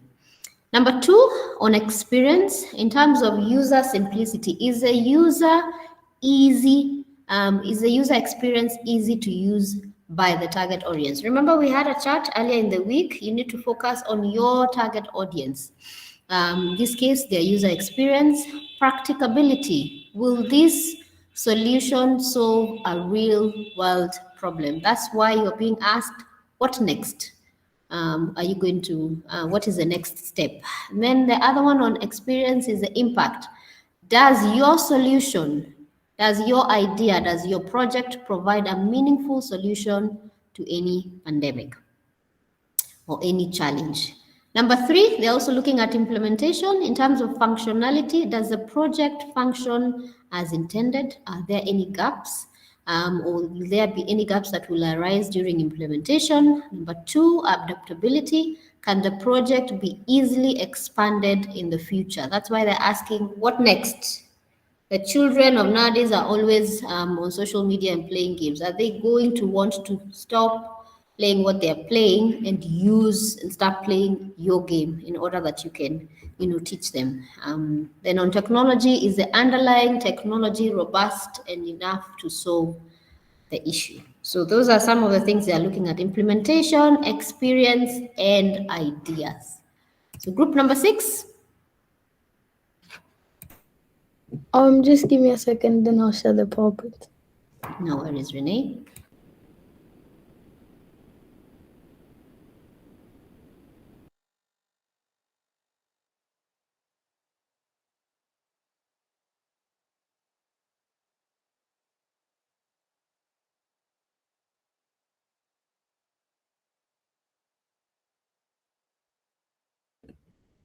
Can you guys see my screen? We are waiting. I could be wrong. I'm seeing a thumbs up. Yes, it's coming. Okay. So just to get into it, our group name is called Java Lagged, which is not to be confused with what programming language we used. We just found it interesting, I guess. So the team members that myself worked with was Angel Karuga and Joseph Baraka Wambua. So if they're here, they can like say something. I hope they're here. Yeah. Hi, I'm Adriel Karuga. Yeah, so over the past few days we've been working on a game that targets the SDG education. The language used to make our game was Scratch, just to keep it short. Our target audience was like children and parents, not necessarily that the parents are going to play the game. It's just if we target the parents, it will like reach the kids, because of the benefits that it has. So yeah. So the game tackles math anxiety. Math anxiety is a common problem that affects millions of children around the world, which eventually leads to poor performance in math and avoidance of math related activities and even negative self esteem when it comes to doing math.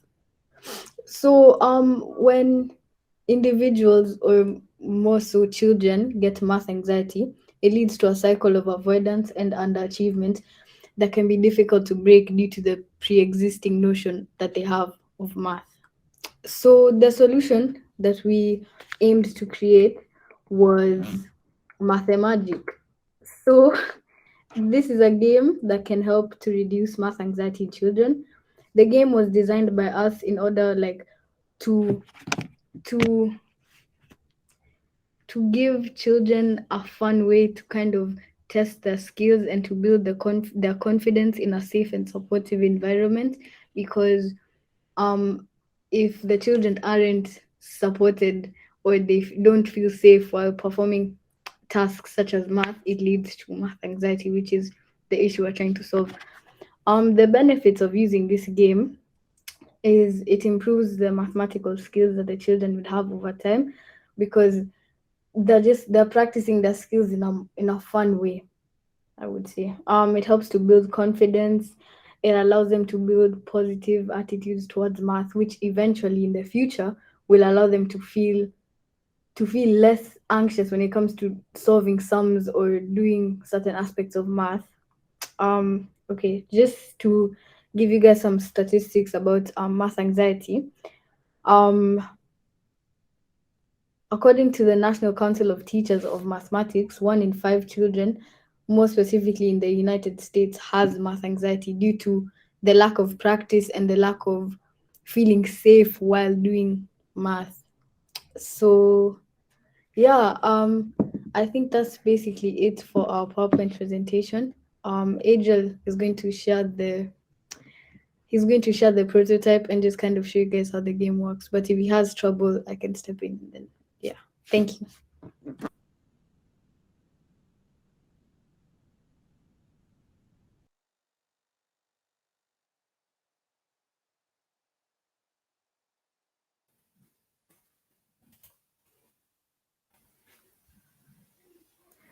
This is the game we made. It has different types of math: multiplication, addition, division, subtraction, and random. Achievements is what you're supposed to do to win, yeah. And then there's music, and then there's a quit button, and I'll just show you guys a demonstration of the game. We'll just click random. Just to start, like, say something. Sorry, just to like say something before he continues. When we were like creating the game, we had some trouble getting like certain aspects that we needed. So we we like used some part of our code just to give credit to it. It's already on our portfolio, which was shared, but I just wanted to mention it.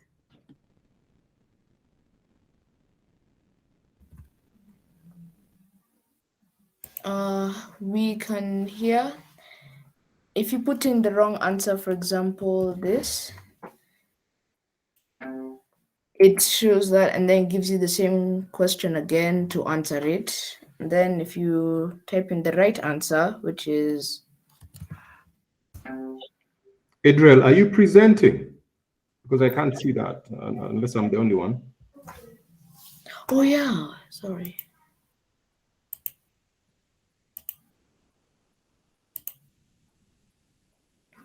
Is that fine?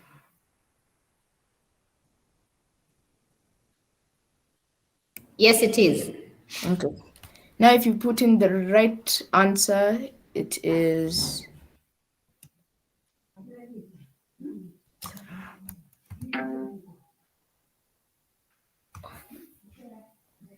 Okay. Let's try something else. Addition. 39 plus 25 is...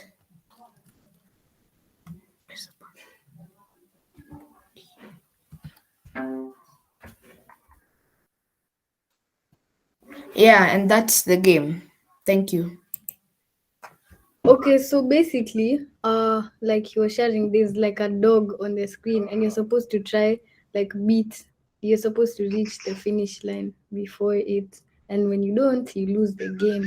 So the more wrong answers you get, the more setback you are. So it's kind of like a vigorous way to get people to like participate in math, more specifically like kids. Yeah, because even from the way it looks, it's not made for adults or teenagers or preteens. It's mostly made for like kids that are starting out math, the basic foundations of math that they'll use in the next years to come to kind of set them a solid foundation. I think that's all we have. Yeah, thank you.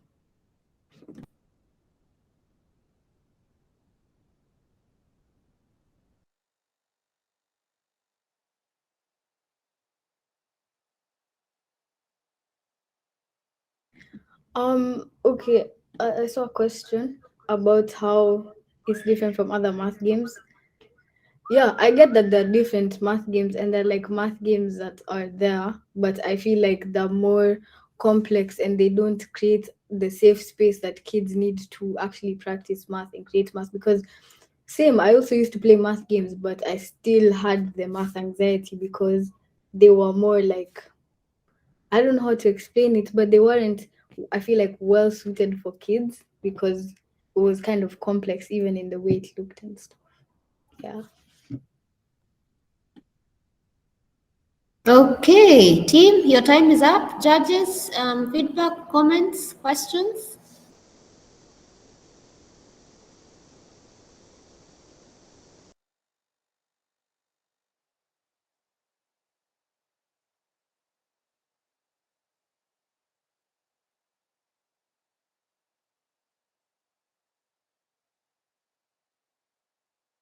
Okay, so I've gotten another question of like the social media question.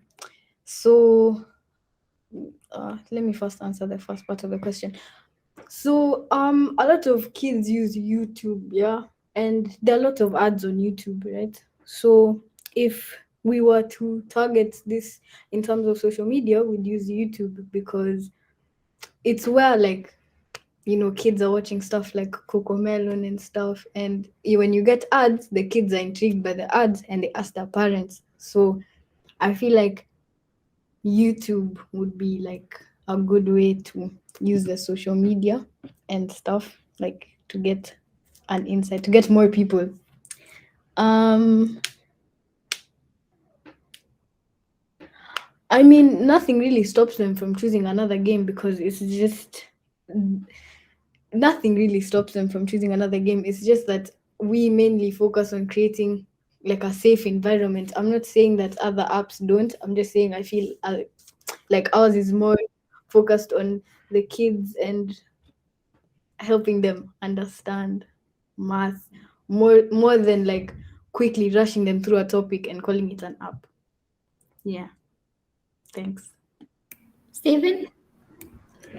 Okay, so mine is a question on, so the problem is the math anxiety issue, and then you create this like interactive game to try and like help out with that.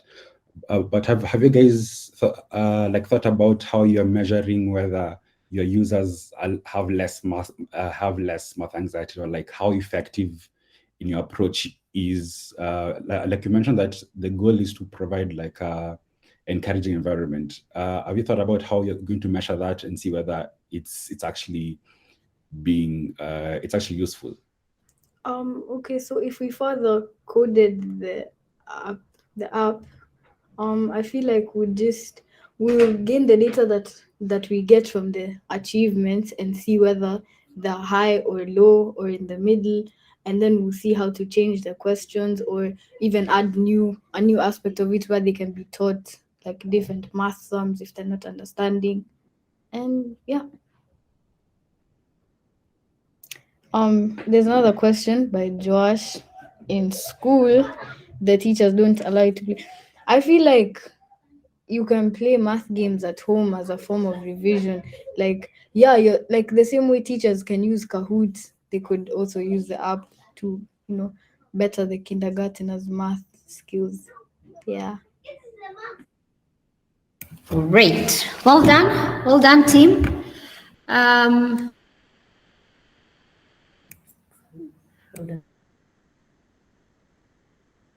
Thank you. Group 6, good job, well done. We'll take a 1-minute break, rush to the bathroom, washroom, then come back as we listen from another of our partner for this year's event. 1 bathroom health break, then we're back for group 7.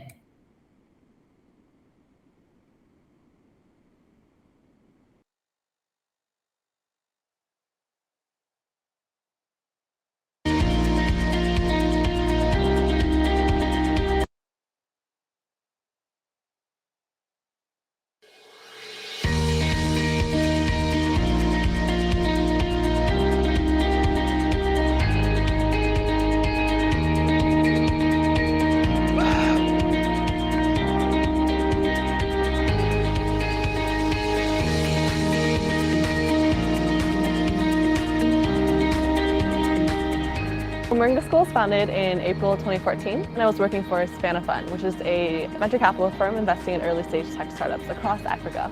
All of our startups, the biggest pain point was finding quality developers to build their products. So as I started doing research, I went to universities to understand why this is such a big problem, right? And I realized the way that they taught computer science is very theoretical and very outdated. So I saw Moringa School as a huge opportunity to solve the lack of quality developers here in Kenya and across Africa, and also the huge unemployment among youth. Moringa School is a world-class coding accelerator with a direct education to employment model. We have Moringa Prep, our immersive intro to programming course, where we introduce beginners to coding. And we also have Moringa Core, which is our full-time track-based program. And this is a very, very intensive program where we train in both web and mobile development. Hi guys, are you good? Cool, so we're going to have try problems. Someone to volunteer on the board for us. I knew that the knowledge I had from university was not sufficient for me to land a job. I wasn't getting called back at interviews I had gone to. So I decided to take a risk, and that's how I got to apply to Moringa School and come here first as a student. I fell in love with this particular game, and when I came to Moringa, I thought I'd learn to make that game and be done with it. But I found out it was much more than that, and I learned more. It became more and more interesting. I gave away my life for like 3 months because I literally had no life. It was coding morning till evening and weekends also. Learning how to code is very difficult, not to mention that you're here for 5 days a week and 12 plus hours a day. There's just like big personal growth that happens. Hi. I'm fine.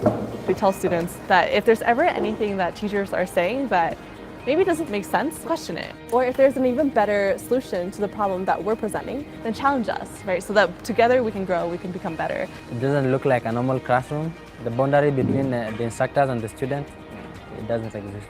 The style of teaching is different because it's hands-on. They just give you resources and then let you work through them on your own. 60% is self-learning. So in case they go to any company out there and something new is introduced, then they can hack their way around it. I've learned a lot about integrating with others. I've learned a lot about teamwork.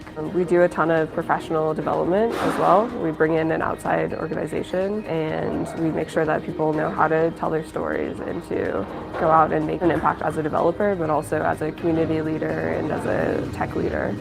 The Nairobi tech scene is bubbling, man. Startup culture is here, the entrepreneurship is here, the spirit is there, the technology is there. Finding the people to do a good job was difficult. We went to India, which is what everybody does. It took us 2 years to develop something that had taken us 4 months to do. We were pitching at City Mobile Challenge. We pitched and said, it's very difficult to find talent locally in Kenya. Someone in the crowd after our pitch said, you should get in touch with Moringa School. We're skeptical, we're like, they're based in Kenya, let's go see. But we went out, and we just happened to get there on the graduation day. And so we took 2 fellows. They brought a whole new level of local professionalism.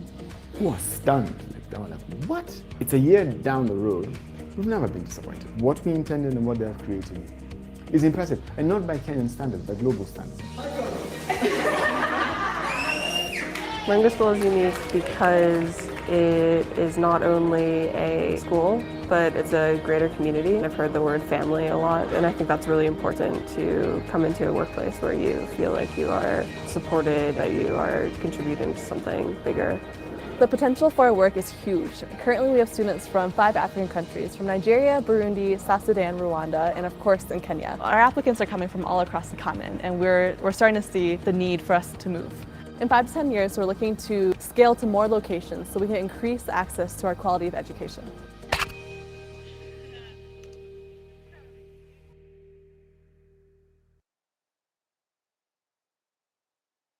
Well, we code even with our animal friends. Thank you, Moringa. Thank you for having been with us throughout the week. Group 7. Group 7.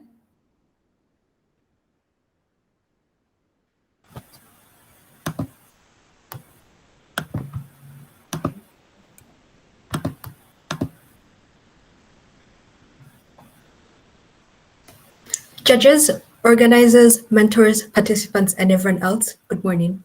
My teammate Newell and I, Louisa, are thrilled to be before you today to present All One. Newell, take it away. Thank you, Louisa. Before we continue, I would like to introduce a quote by Nelson Mandela. Education is the most powerful weapon which you can use to change the world. This quote simply meaning that education is the key to eliminating gender inequality, reducing poverty, creating a sustainable planet, preventing needless deaths and illnesses, and preserving peace. In addition, education can empower people with knowledge, information, and skills, and help them overcome the barriers of inequalities that they may face in life. So what is Alan in the first place?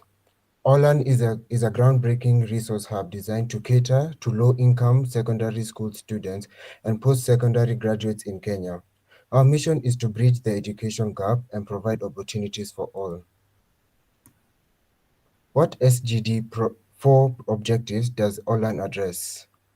Equal access to technical or vocational and higher education, relevant skills for decent work, gender equality and inclusion, universal youth literacy.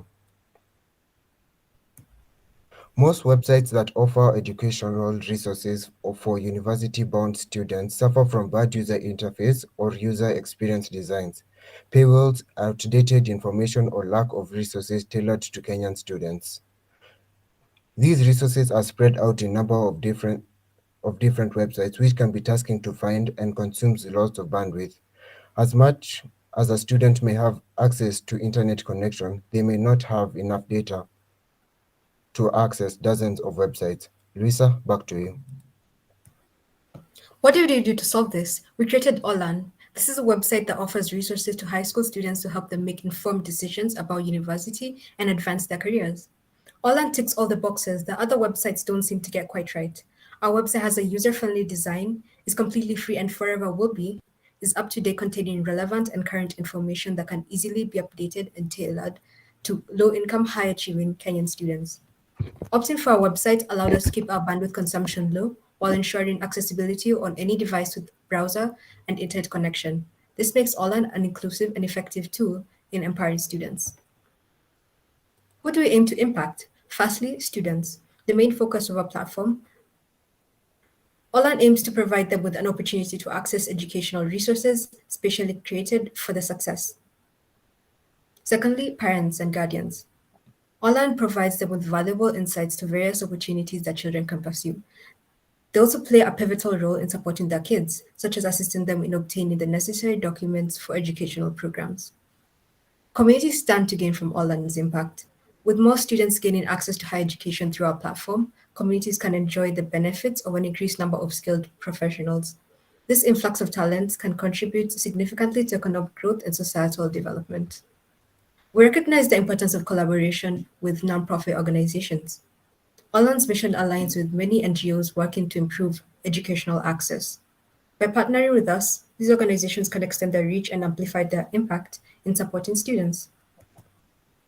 The platform incorporates various accessibility features, such as contrasting colors for main points and readable images for web readers to aid the visually impaired. Our website is also optimized for users with limited internet connectivity by making all the files take up 1.95 MB only.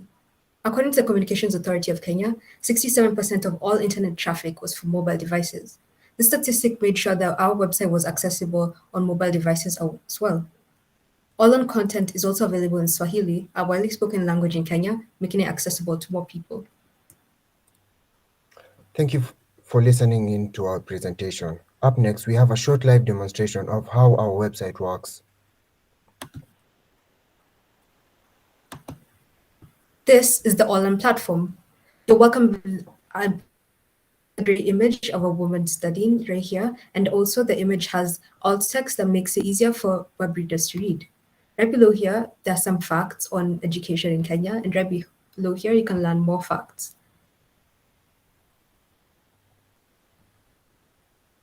Our website is available in Swahili as mentioned before, and this is how it would look like in Swahili.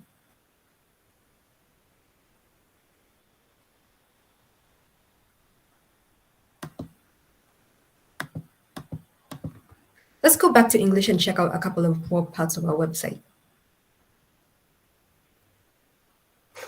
You can check out resources catered to postgraduate students. So for example, we could check out internships. So here is some information on internships that can help students who would like to get some to learn more about internships. Let's go back and check our high school resources. Here are resources for high school students. And if you want to learn about extracurricular activities, we could check this out.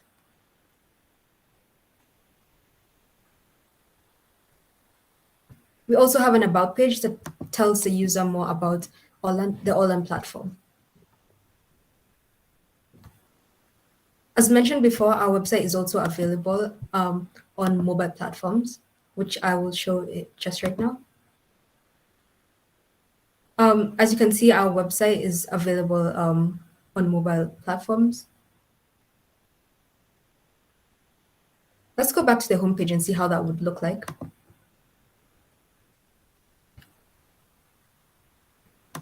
You can still generate facts as shown. We can also go check out the resources page and see how that would look like.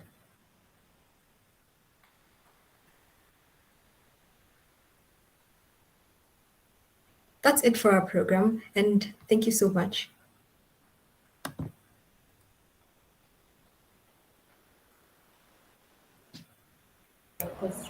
Thank you, Louisa, Newell. Thank you so much. Right on time. You still have 1 more minute in case you would like to add something else about your presentation before we get to the judges.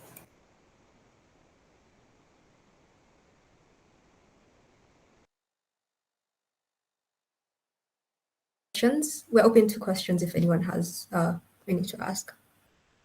Perfect. Judges, questions?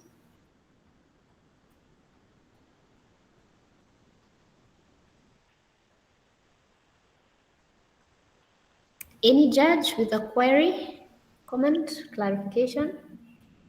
I'll go ahead first. So first of all, I like the idea that you guys considered the accessibility aspects. Like most people who build apps and websites just don't take that into consideration. My main question is: there's a huge emphasis on how the existing platforms are behind paywalls, and your content will be free forever. Have you guys thought about how sustainable your idea is in terms of all these things? All the website and why it stays requires money and resources. Have you guys thought about some sort of business model and how sustainable it is?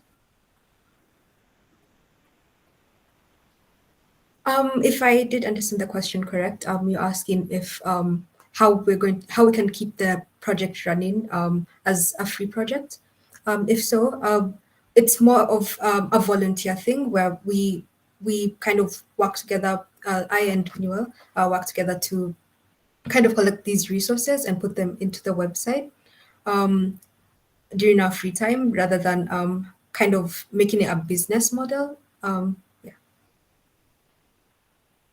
I hope I answered your question. Partially, yes.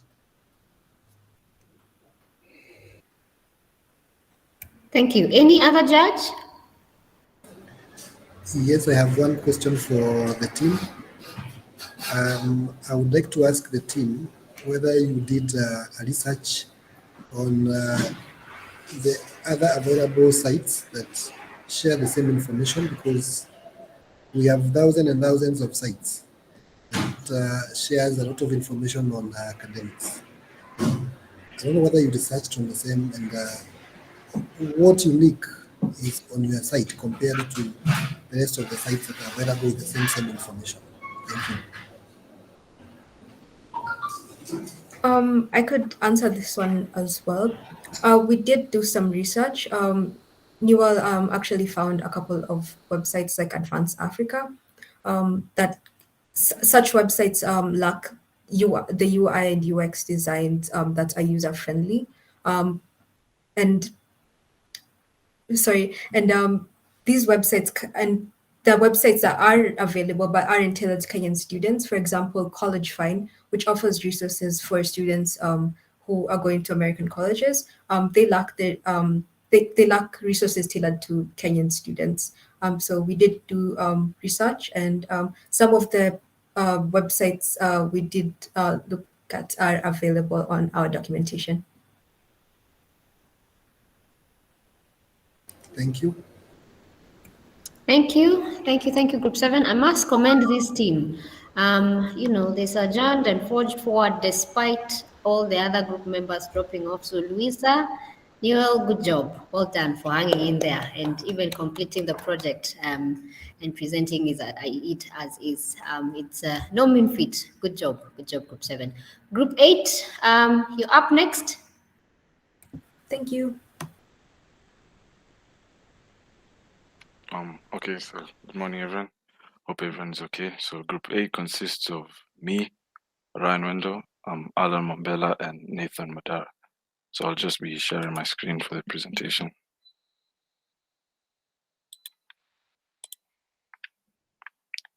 Hope you can see my screen.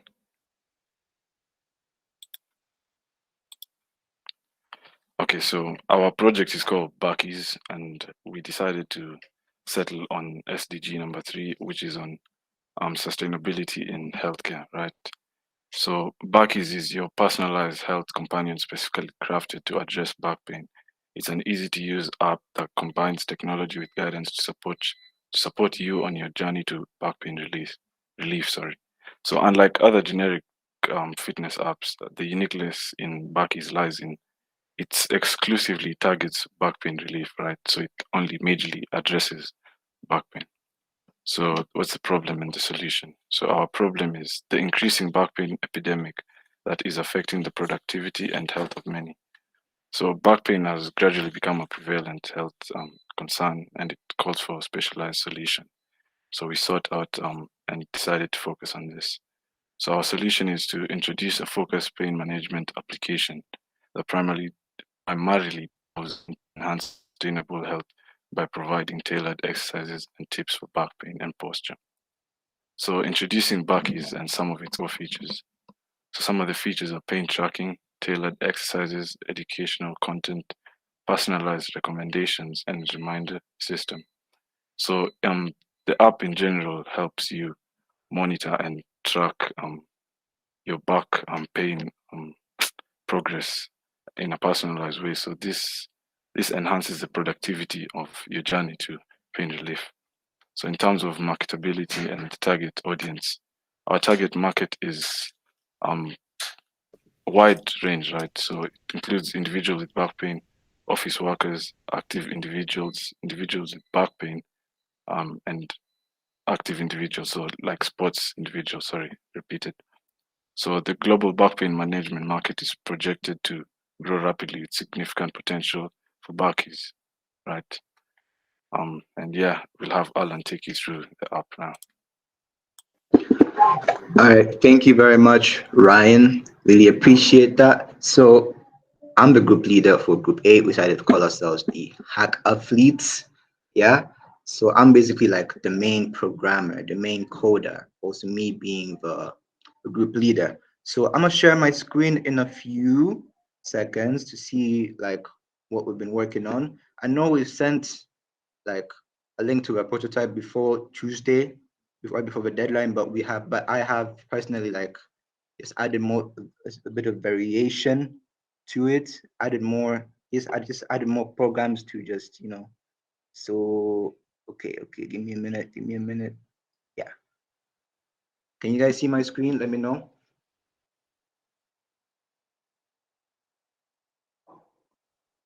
Can you see my screen?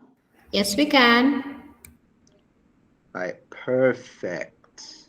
So here, as you can see in the top left, we have the name of the app, Backies, your chronic back pain relief app, and this is the username, password, the authentication details. This is the first screen you'll be taken to. So for us, in the Python code, we use Python, and our graphical user interface framework is Tkinter, however you wanna pronounce it. So I've created like a sort of simple sample database. That just stores only like 3 users. So I'm gonna write my name over there, Alan, and password 1, and whereby these is here we have the exercises, the links, the videos on this exercise and how to perform them. There's here the back pain level, which is the mild example, and I press start. It just gives me these exercises over here: the cow stretch, the child's pose, the pelvic tilts. If I choose moderate, it gives me 2 more exercises, because the more severe your back pain is, the more stretches you need to incorporate. Also, I forgot to add in the code that the duration of these stretches will be 30 seconds. I just forgot to add it here, but it'll just be 30 seconds, probably 1 minute, depending on the severity. The severity of the back pain, you can just press any, or you just press severe to just do all the stretches to remain on the safe side. Also, another thing to add, this app that you can log out and then just take you back to the login screen again. So let me just type another user, Ryan, who is another group member, and then it just logs in and it'll bring you back to the same. You can also log in, log out, and type my other group member.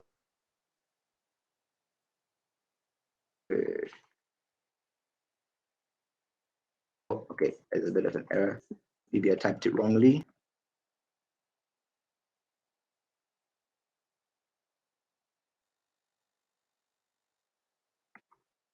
And this should be in caps, and it should take you here. So we encountered like a lot of problems because YouTube shows a video for all the exercises that the app has.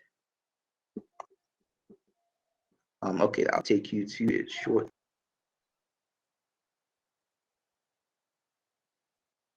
It's loading a bit. It's loading. Okay, the internet is kind of bad, but it takes you to to where the app exercises. You get a video right there. It shows you, but bad thing is the video does not have all the exercise, the stretches here, and the video also has additional exercises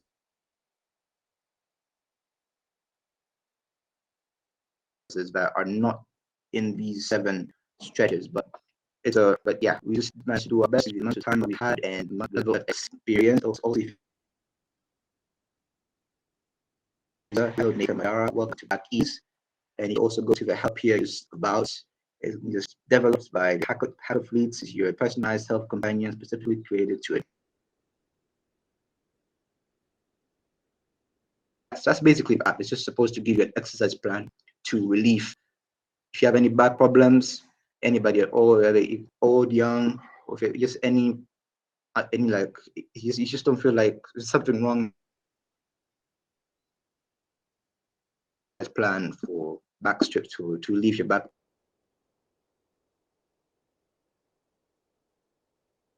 pain. But a unique feature I want to, but we unfortunately couldn't add with the amount of time is it's the posture, right? It's radio buttons over here about good posture, bad posture.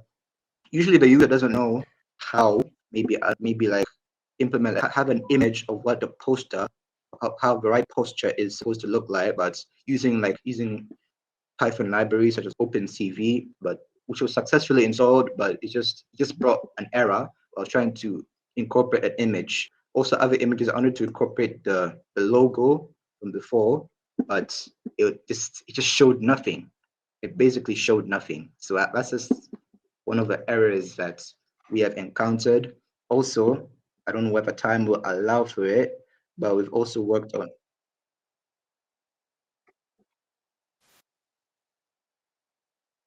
Alan, your time is up. Okay. Yeah. Okay. Thank you. Thank you, Group 8. I'm telling myself I need to get another accent. Good job, Group 8. Judges, queries, feedback, clarifications, questions. Let's get them. And I'm also loving the feedback that we're having from the other participants. I think we have an ardent fan.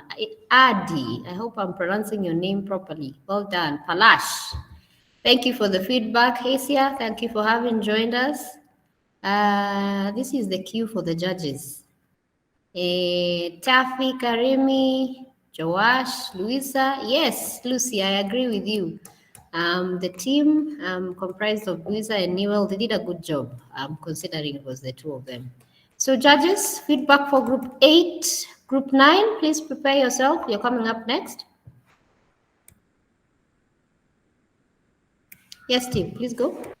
Yeah, so mine is a question on whether you guys did research on the existing health and fitness apps on how they show the exercises. So like some existing apps have this.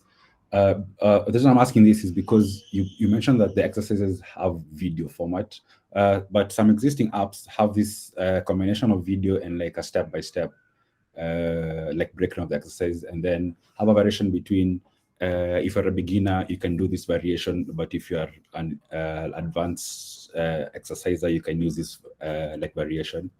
So maybe it's a question whether you guys did research on that, and also it's more of a comment on how different you can do that. Yeah, sure, go ahead.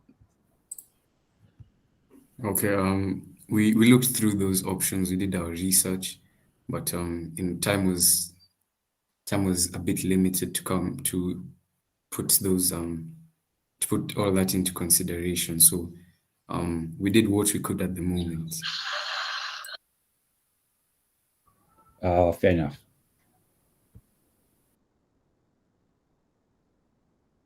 Thank you, Stephen. Any other judge with a query? Meantime, Group 9. Yes, Samuel. Yes, mine is one just simple question on security.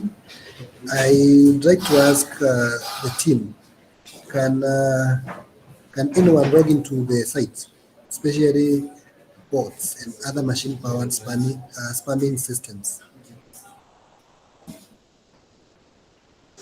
I'm not really sure about that, but to start off, we just decided to just create like a sample user database, which has just all our group members in it. So when you go to like to the app itself, the login screen appears and just enter. It already has like there's a database already that stores information. So if you type in the wrong username or password, it's gonna say invalid login.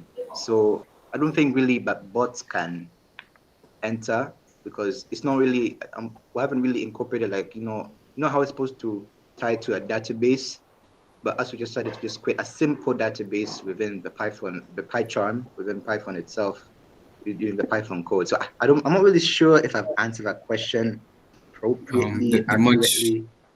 The much you could do is just log in details.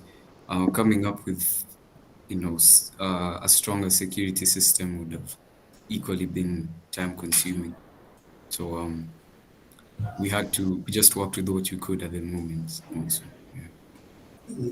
Okay, probably you may require to use much more, or maybe different methods. After maybe the user types their name and the password, you can work on something called capture that prevents bots and other systems from logging into systems. So probably you can enhance that feature on your site to ensure that bots and other automated systems they don't log into your system. Okay, thank you. Very well noted. Thank you very much. Thank you. Asante sana, our judges. Is there anybody I'm closing out? Okay, group 9. Up next. Judges, thank you. I have been seeing you have been keying in the results. This is going to be smooth sailing as we go along. Please continue keying in your comments, feedback. Group 9.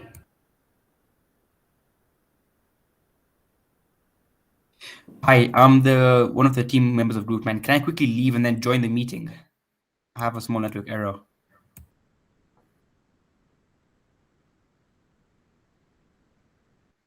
Group 10.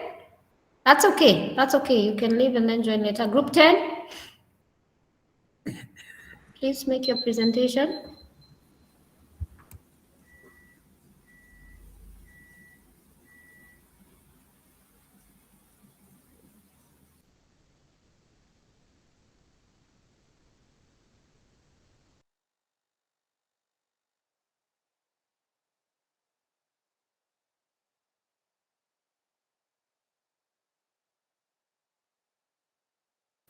Please unmute.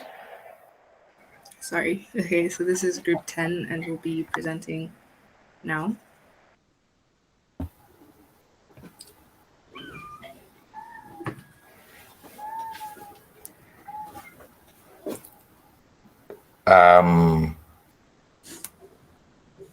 All right, I believe that. Yeah, great. Good morning. Yeah, this is Group 10. We are focusing on SDG 3, which is good health and well-being, and our project is called Lifeline. Our team members were Elsie, who is the head of design, Matthew, me, who is the head of research, and Chloe, the head of programming. We chose to specialize on mental health. 50% of mental illnesses begin at only age 14. So this means that children and teenagers are at the highest risk of developing a mental health illness. Additionally, Kenyans have not been taught how to deal with mental health issues properly. So we wanted to address these issues. Yeah, the problems continue as we see that children do not receive enough assistance in regards to mental health. If I was to mention the horrifying statistic that we came across of every 5 days, a child under 13 years old commits suicide. Every 5 days, a child under 13 years old, children of around 8 years committing suicide because of problems like bullying. This problem cannot be stressed enough in regards to child mental health. So not to mention that these children do not understand complex medical terms being used when we're talking about mental health, like anorexia, agoraphobia. These children do not understand these terms. So our solution as a team was to create a website called Lifeline. this is the very important part of our presentation. This website is catered towards children, explaining and educating to them in simple terms mental health issues, as well as just helping them in numerous ways to help them deal with their mental health struggles. So our first feature of the app, of the website, sorry, is the information section. We are educating the children using flashcards and articles. So we chose to use flashcards as it promotes active recall. The children will be able to learn about a variety of mental health issues. They'll be taught about symptoms, treatment, and actions to be taken in regards to that mental health problem. And this will just allow them to properly understand the mental health issues. That's the first feature. The second feature is the feature of games, where children will, as we know, children love games. So they will be able to access stress relieving games that will just allow them to distress from whatever situation that they're going through. That is the second feature. And the third feature is the hotline, which is my personal favorite feature. This feature allows the children and teenagers to talk with people. These teenagers need a shoulder to lean on. They are struggling with their mental health issues, and Lifeline is giving them that shoulder to lean on. We see that they sometimes feel lonely, so they will be allowed to talk with psychology students and psychology professionals. These people will be knowledgeable on mental health. They will be inclined to join the website as it gives them experience in regards to child psychology, as well as it will benefit the child, of course, as they'll be able to talk with someone and converse about the struggles they are having. And we primarily decided to focus as a team on psychology students for this feature, as they are more available than psychology professionals. And of course, they do not require to be paid.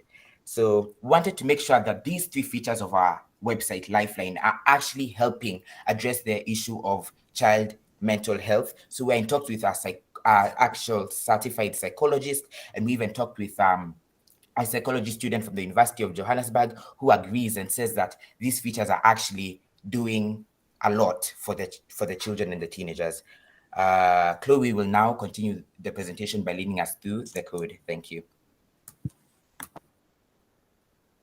Okay, so I'll be taking you through the actual code that we came up with for the website. Now, we created this code just to conceptualize the idea. It was just a prototype. So as you can see, this first page is for the cover page, the flashcards, the games, the hotline, and the contact us page. And then also there's the code for the flashcards, again, just to visualize the idea. It was made using Python, and then the website was made using HTML. And now onto the actual website.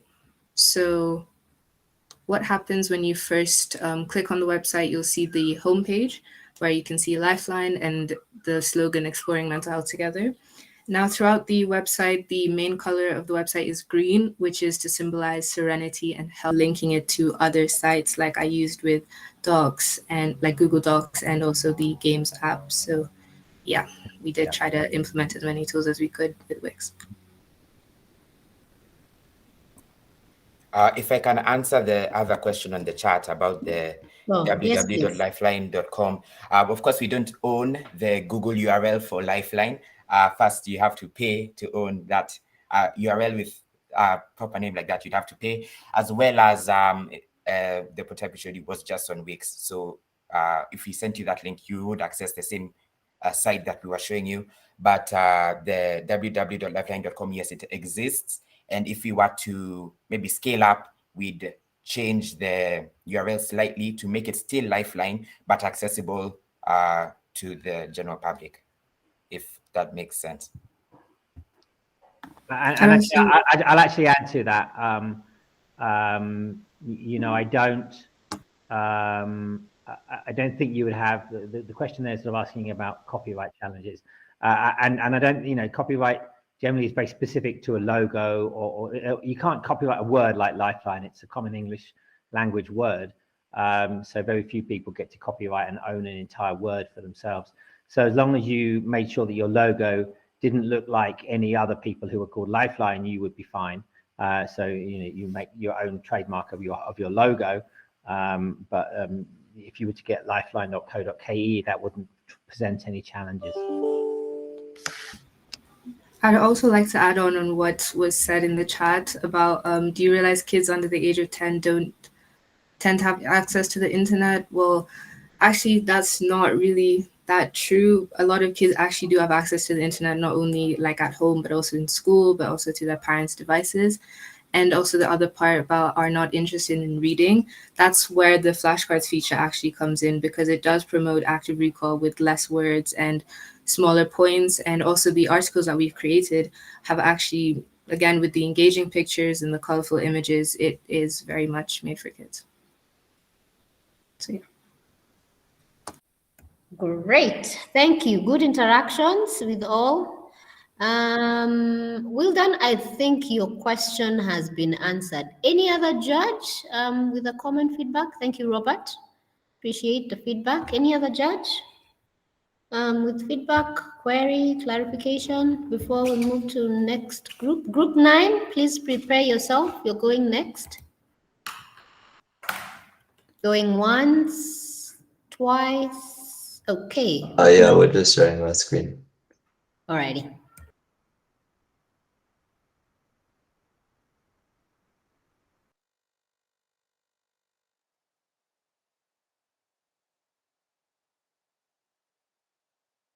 Are you able to see my screen?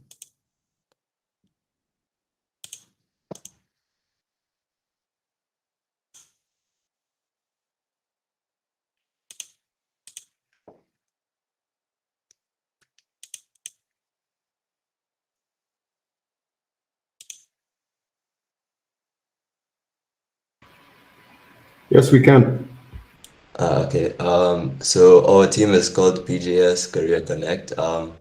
The PJS is just our names, Pete, Jot, and Sid. Our team members are Jot, Pete, and me, of course. Next slide, please. Next one. Yeah, so these are our members. Pete and Jot can introduce themselves. I'm Siddharth. I'm the researcher and group leader for our team.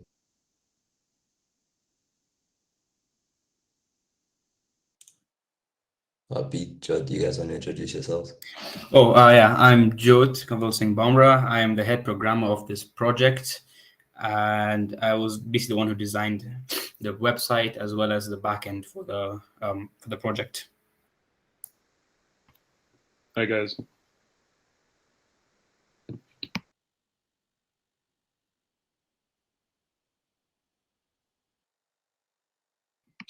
Okay, so I'm going to explain what us as a company do.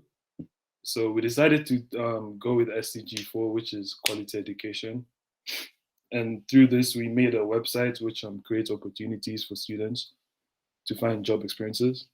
Basically, what the website does, it acts as a portal that connects schools and companies to students. We'll add up on that on later slides. Next slide, please. So why are we doing this? We decided to focus on SDG4 because we noticed the significance of education with people. And during COVID and post-COVID, schooling and students had really decreased due to economical losses and other stuff. So we realized that we needed to make a solution that would make it easier for students to access school and for people to be able to find jobs and stuff. So we've come up with this idea which helps us create this portal for students to access school easily. And according to statistics from the UN itself, if we don't take further action by 2030, more than 85 million children and youth will be out of school, and almost 300 million are predicted to lack basic numeracy and literacy skills. This is not good for the future of our people. And that's why we need to work on this. Passing it, next slide, please. So our plan for our project launch, so we started this by planning what we wanted to do. And we went through many ideas before we finally solidified on this one. We researched into existing solutions. There were many, but I think we were able to design our own that was better, and how we improved on the other websites. And then we put it into action. Yeah, and we hope to launch the website one day, if we do gather funds and enough resources to do so. Passing it on to to Jot. He's going to explain the website and other stuff. Right, thank you, Sid. So this is just some basics I'm going to show you of how the website looks, but later after this presentation, I will show you the exact source code that I used, as well as the website in action. So what we can see over here is a sample index page that I have, our home page, where there's job listings and school listings. And the basic idea, as my group members had mentioned, is to connect workplaces as well as educational institutions to children, so they can have more access to not only the experience of seeing what their career might be, but also to gather the knowledge for that experience, which is where the schools come in. And next to it here is just a sample user page. So there's a login, logout feature, as well as a create account feature. And in order to execute that, I did create a database server that allows me to save information. Then here is just another sample pages where you can register your business. And once you register your business as a user, you can also apply for a job within a business. And that's one of the aspects of the website, and I'll show you the rest after this presentation. Some of the resources that we used was Code Academy, W3 Schools, and the United Nations. Yeah, I believe that is it. I shall now be going, I shall now show you the website itself.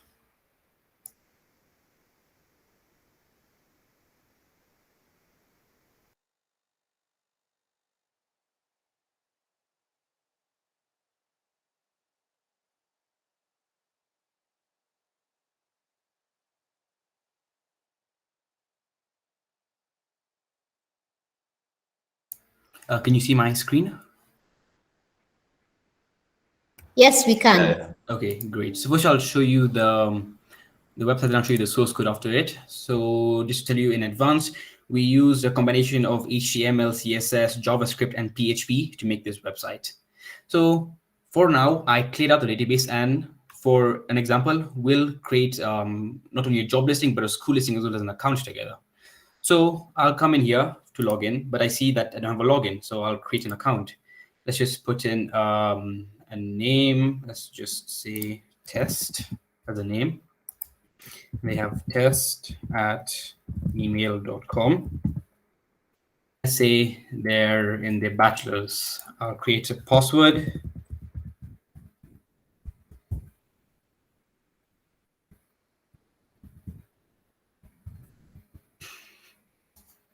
And now that the account is created, I can now log in.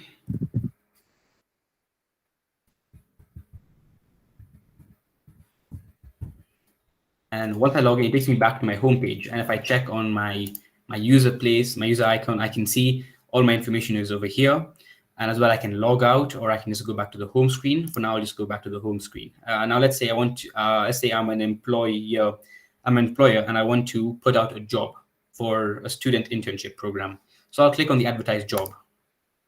And let's give my business a name. I'll just say, for example, Hackathon Industries. Let's say we're offering front-end developer. And then the description of the position will just be create user-friendly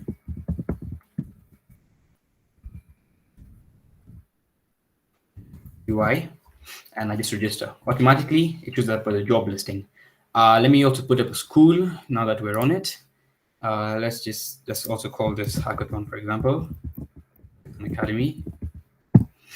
And say we're offering the IB system, but I've also included all of the ones that are available in Kenya that I'm aware of. That's the IGCSE, IGCSE A level, the IB, and the Kenyan system. Thus I'm doing IB. And let's say I'm offering from year 7 to 13. If I click sign up, it also comes up over here. And then I can, let's say I want to apply for this job. I can click apply now. I put my name, my email address. I can also upload a resume. And once I click apply, ideally what should happen, it should send these files to the employer who created this job posting. But until we receive enough funding, I cannot. So the chatbot can give can give answers to simple requests. Like over here, it says, find personal meaning by solving something larger than yourself. Remember, service doesn't have to be big to count. This game is intended on helping many people make the first step towards that goal. Yeah, I hope that answered it.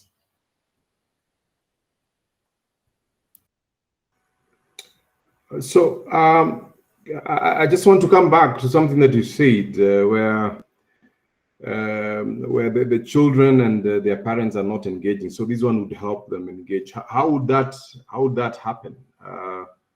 This daddy who doesn't like games, how do you get him to start playing? How do you get him to start engaging? That's an interesting one. I picked it up very quick. Okay, so as a family, how we intend on doing this is like to make a sort of family league system, if you get me, like where you can compete with local families in the area, which, you know, even donations will go towards a said cause of planting trees to help better the environment. And also for families, it will basically, how can I say this? For families, you basically have fun with each other while you're playing the game, which will hopefully also bring like a sense of competition, which will work towards the same goal of benefiting the environment as a whole. So I hope that has answered your question, sir. Okay. Sorry, Jeremy. Yeah, guys are getting in there. Yeah, okay. That's don't worry. That's good. So yeah, that part of encouraging everybody to come in, it would be good. It would be an interesting part where you can bring these daddies who are very busy into that, and you make sure that probably in the game you make sure that everybody sees whatever scores that the other families are doing.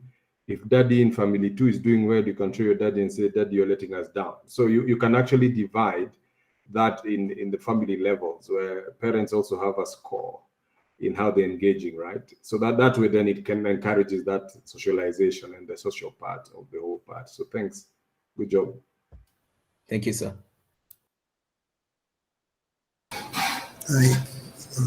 For me, I have one more question for the team. So have you addressed an issue with concurrency? That is, how many players can play at the same time? We're currently trying to get a server up and to get a mobile version, because the mobile version were in the works with it, but then the time span was a bit short, so we couldn't make the controls for it. But yes, we're trying to set up a server which will allow concurrent players to come and play.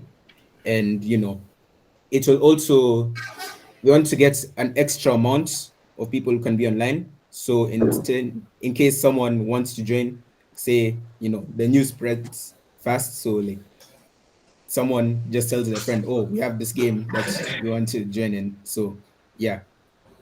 So we want to... Have you developed the code for the server-side application? Yes, we have. Wonderful. Okay, cool. Get the Rusinga to connect us afterwards. I'll give you a server to a virtual server to run, so you can get up and running. So I'll give you a server in a data center to get that working. Thank you. Wait, let me answer Pete. How will having competition benefit the environment? First of all, having competition, like first of all, you want to say plant more trees. If you make a competition to basically plant more trees somewhere, then it will benefit the environment, because first of all, you're making the environment better. First of all, you're planting more trees for the environment, and secondly, the competition breeds this sense of, you're all working towards this one goal, like as a family. It's not I versus let me just mention my friend Benjamin Chege. Yeah, it's not against us two. This is the competition is supposed to basically just work towards a unifying cause, but in a fun way.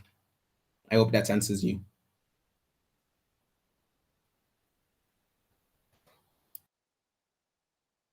Great. Well done. Well done. Thank you, everyone. That was EcoQuest Guardians of Gaia. Before I let you go, there's a final question or comment from Sid. He says, to play a game, you need electricity, and to produce electricity, it will need more power plants to work.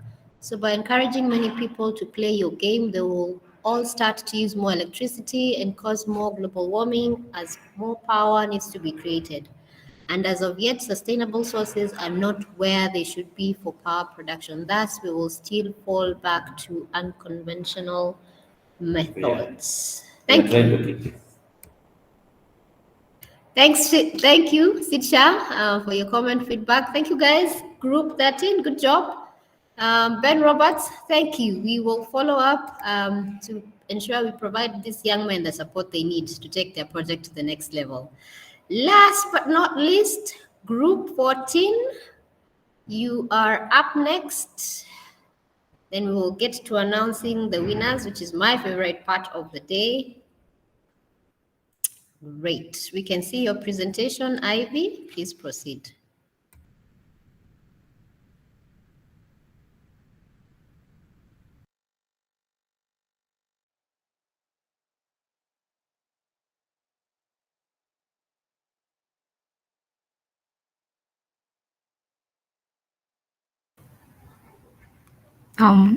Taffy will be taking us through the slides.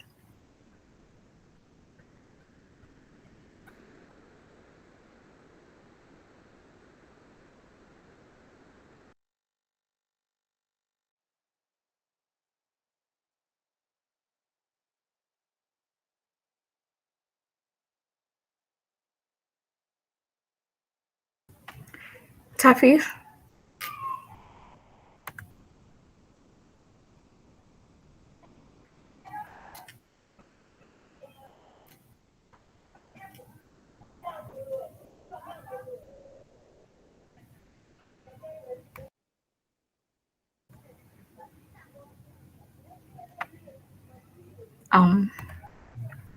Okay, so Can you hear me? yeah, we can hear you, Taffy. Go ahead. Okay, sorry. Ladies, gentlemen, esteemed guests, and fellow enthusiasts of cutting-edge technology, we're thrilled to present to you the Tech Titans. We're a team driven by passion and innovation, and our team members are Tapiwa, Ivy, Eddie, Hewitt, and myself, Taffy. In the course of our presentation, I'll take you through the following agenda: our brainstorming process, the research we carried out, implementing the project, and a summary of the entire project. So our group came up with a project that revolves around the SDG 3, good health and well-being, which in fact received significant negative effects from the COVID-19 pandemic. The pandemic has put an immense pressure on our healthcare systems, disrupted essential health services, and affected various aspects of health and well-being worldwide. As we were deciding on which project to do, there are various things that are taken into consideration. We need to identify a neglected problem as well as a solution that's conveniently accessible based on the criteria present on the slide. And after our evaluation, we chose to tackle antibiotic resistance. Exactly. It's high time we needed to start acknowledging the impact antibiotic resistance is having on the world, on Kenyans, on you and I. Antibiotic resistance is basically when the drugs we take are less effective in killing the bacteria against it, and it's why sometimes it seems that the medicine has no overall effect on the user's health. In 2019, it was declared the third leading cause of death in Kenya in reference to the article, The Burden of Antibiotic Resistance, Antimicrobial Resistance in 2019 by the Institute of Health and Metrics Evaluation from the University of Washington. Antibiotic resistance is a significant issue caused by lack of awareness and improper dosage compliance. Many people don't complete their medication as prescribed, often because they feel they forgot or they feel better now. And this problem is very common in our country. To combat this, our project aims to raise awareness about antibiotic resistance and the importance of completing the full prescription. We want to educate the public through our web app, promoting responsible antibiotic use, and by doing so, we can make a positive impact on the challenge of antibiotic resistance in our country. So the application solution we settled for was creating a website application.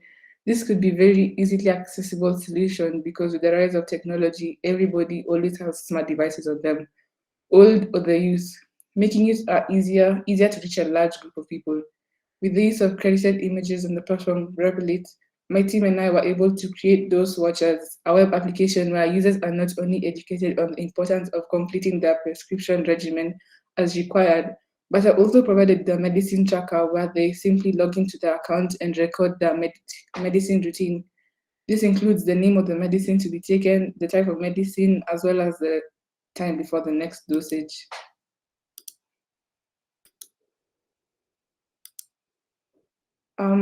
This slide shows our project breakdown and a moment to reflect on our what we did.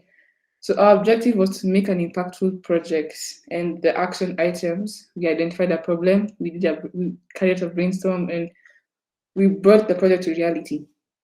And these are the hopes for our project. In retrospect, the biggest challenge we had while coming up with this project was our prior skill set level while creating the website.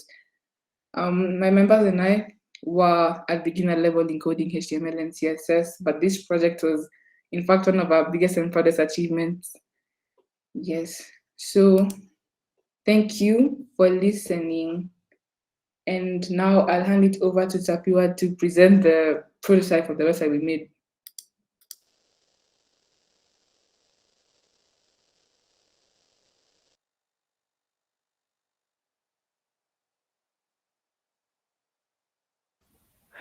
Yes, hello. So this is the website that we had worked on together as a group and our finished product. Yeah. So here we have our links here to the sites that shows us the importance of finishing your medicine as prescribed. And yeah, also gives the dose tracker mission, like our group's mission and our goal, and educates everyone that visits the sites on the importance of correct use of medication. Yeah, there's also a link here to another site of the World Health Organization that can teach you more about the importance of finishing medication as prescribed. Yeah. And here we have a link to our tracker. Yeah. So the point of this tracker is to help remind the users to finish their medicines as prescribed and to make sure that they keep, to avoid the antibiotic resistance. Yeah, so here's an example. So let's say we're going to take Panadol, the pills. Yeah. So we can add our prescription. Yeah, and there it will display here and it will give us a notification later on to remind us to take our medication. Oh, and for those, since we know we can't have, everyone thing, yeah, we have a login page. So that's the things. The prescriptions can be designed and used by a particular person and not have to be, yeah. Yeah, and here is where you can make your account. So you enter in your details, press submit, and you'll be able to use your tracker to use your tracker. Okay, thank you. Handing over to Eddie. All right, this is Eddie, and I would just want to add on Tapiwa's presentation. So I want to talk about the website layout. So to begin with, we use appropriate images, as you can just go down. We use appropriate images for the importance of medicine and tracker. So it's relatable to our SDG, which is medication, a part of medication. So I'll also talk about the logo. Our logo is very easy to picture, and it's very unique. It's not relatable to all these other ones because the other websites or other companies, the logos are very complex, but ours is very easy to see.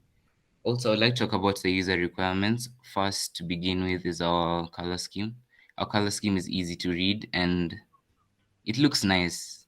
It's visually appealing. And also, I'd like to talk about the typography.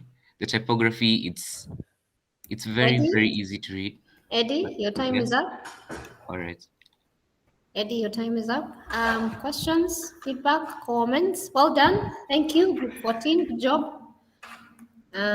Feedback, comments, queries, clarification. Maybe a first one. When they were doing their research, if they did, which is the bigger majority who forget to take their medicine? Is it across board? Is there different ages? Is it only the old people? Is it the young guys who feel they're okay after the first tablet? Did they do that research? Did they get some insights on that? Yeah, we did some research and we found that like it's across the board because people just forget to take their like when you have a prescription, you need to take it at a specific time. And even I'm sure there's a time that you've had medicine and you didn't take it at the right time, but you still took it at some later point, and that's the problem that we're trying to prevent because it has detrimental effects now antibiotic resistance we're trying to combat. Yeah, thank you.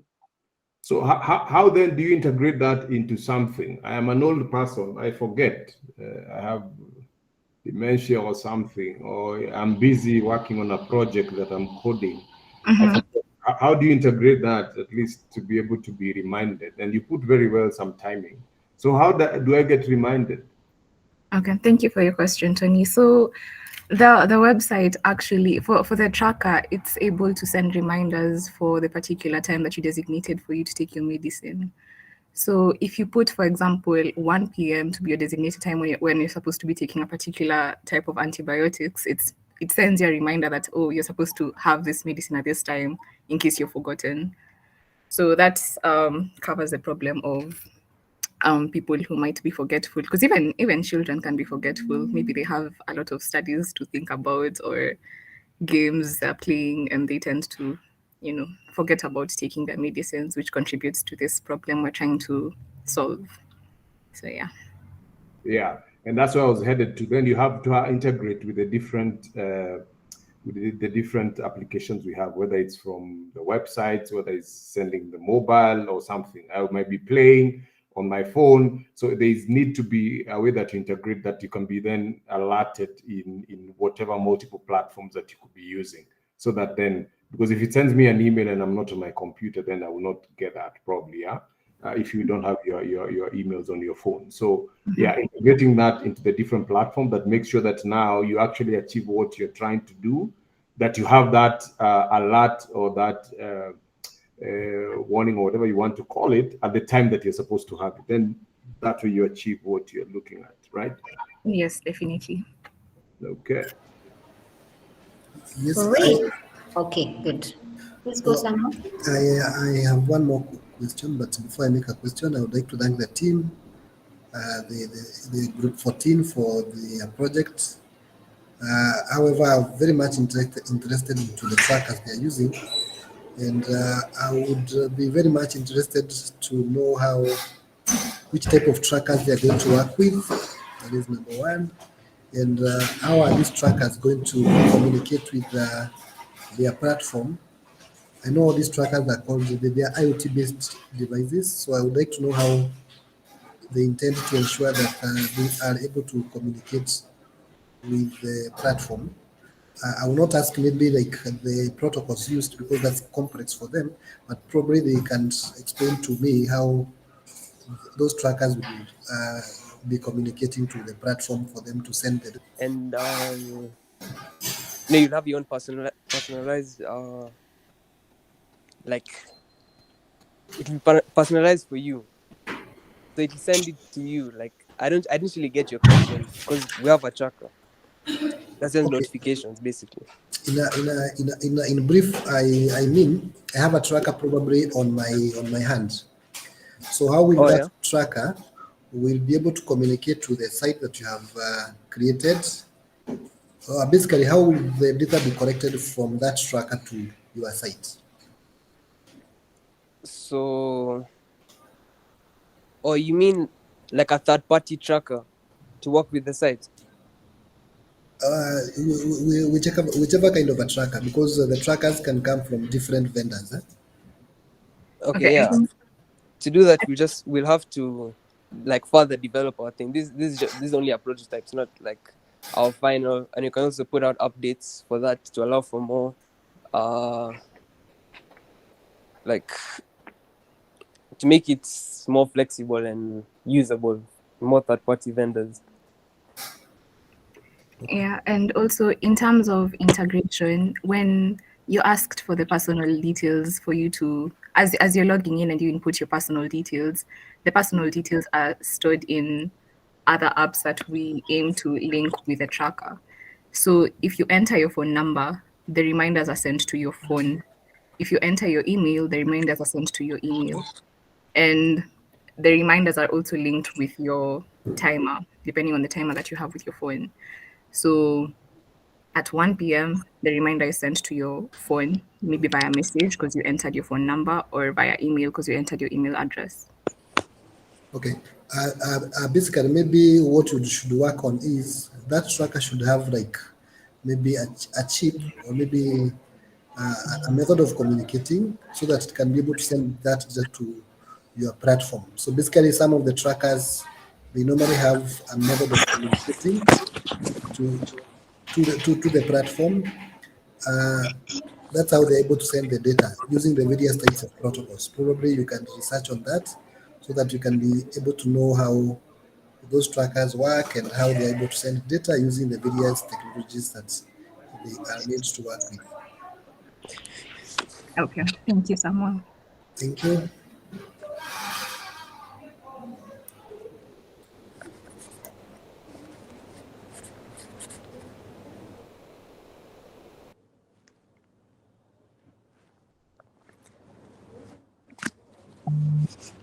Thank you. Thank you for that, Samuel. Any other feedback query from another judge? Meantime, group 15, you're up next. Final comments from judge? Okay. Hello, could I share? Yes, please.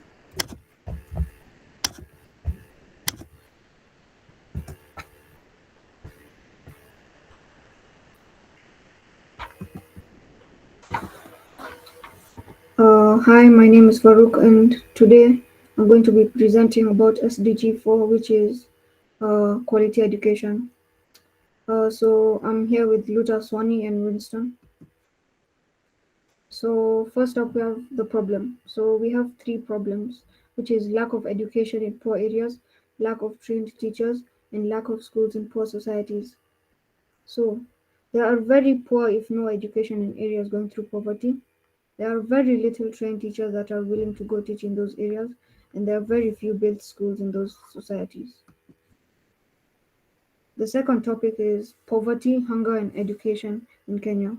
So the goal for this whole project is to reduce the number of people that have no access to education, are hungry, and are living in poverty. The third one is donation to poor schools. So you can donate in various donation sites like GoFundMe and others like. So you can donate stationery, textbook, exercise books, and more. So with the website we have created, we would like to see the number of children that have access to education in poor societies rise over the months. And our web page contains information about Kenya's education. So we used all three: Java Tech, CSS, and HTML. So Java Tech was to make the web page more interactive, HTML to develop the general UI of the web page, and CSS to enhance the design of our web page. So as I told you guys, it's me, Winston, and Luther. So you can contact us on either three of these: our mobile, email, or mailing address. Yeah, and thank you. So I'd like to give the spotlight to Luther.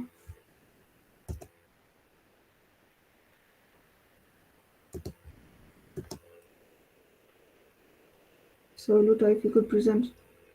Hello, my name is Luther and I'm in group 15. I decided to tackle the SDG 4 on quality education. So we made a web page that encourages people to donate to underprivileged schools so that the number of children so we started with HTML to just like start with the base of the web page, and then we used JavaScript to incorporate this call to action buttons that will take you to a different site that you can donate on. So we wish that people can donate to underprivileged schools so that in the future more people can be able to know how to make websites and stuff like that, because they've gone through education, and more students can be educated so that the poverty levels and non-education levels in the future decrease. So we use CSS to enhance, like to add the background pictures and the headers and the footers and everything. So yeah, that's our webpage. Thank you.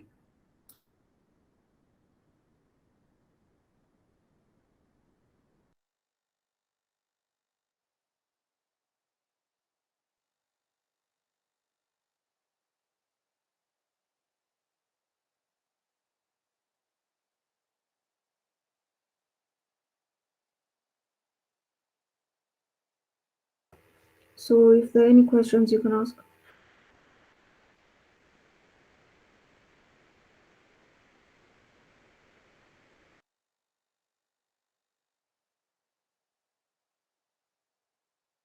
Well done, team. Judges, feedback, comments, other participants, queries, clarifications?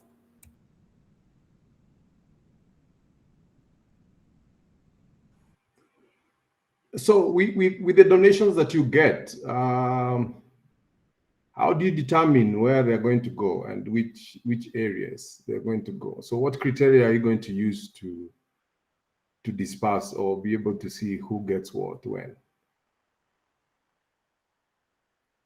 So for example, if the person who sent the money gives us a specific donation site to give the money to, we can do that. Or clothes, books, stuff like that. So why should I not just take there directly? Why should I come to you?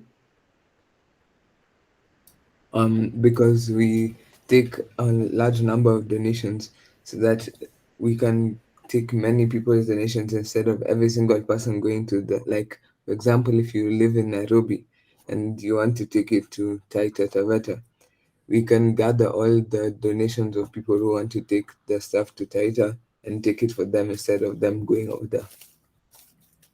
Okay. That is cleverly handled. Yeah. Okay. So, but what I just wanted you to do is get a way to get criteria where you have a way of being able to assess, for example, if it's in Kenya, which areas require the most need, especially even in that education, right? What kind of need that they require. You should have maybe some kind of intelligent tool that can be able to do some kind of algorithm, which then if somebody comes and says, you guys look like you favor Taita Taveta a lot. Why, right?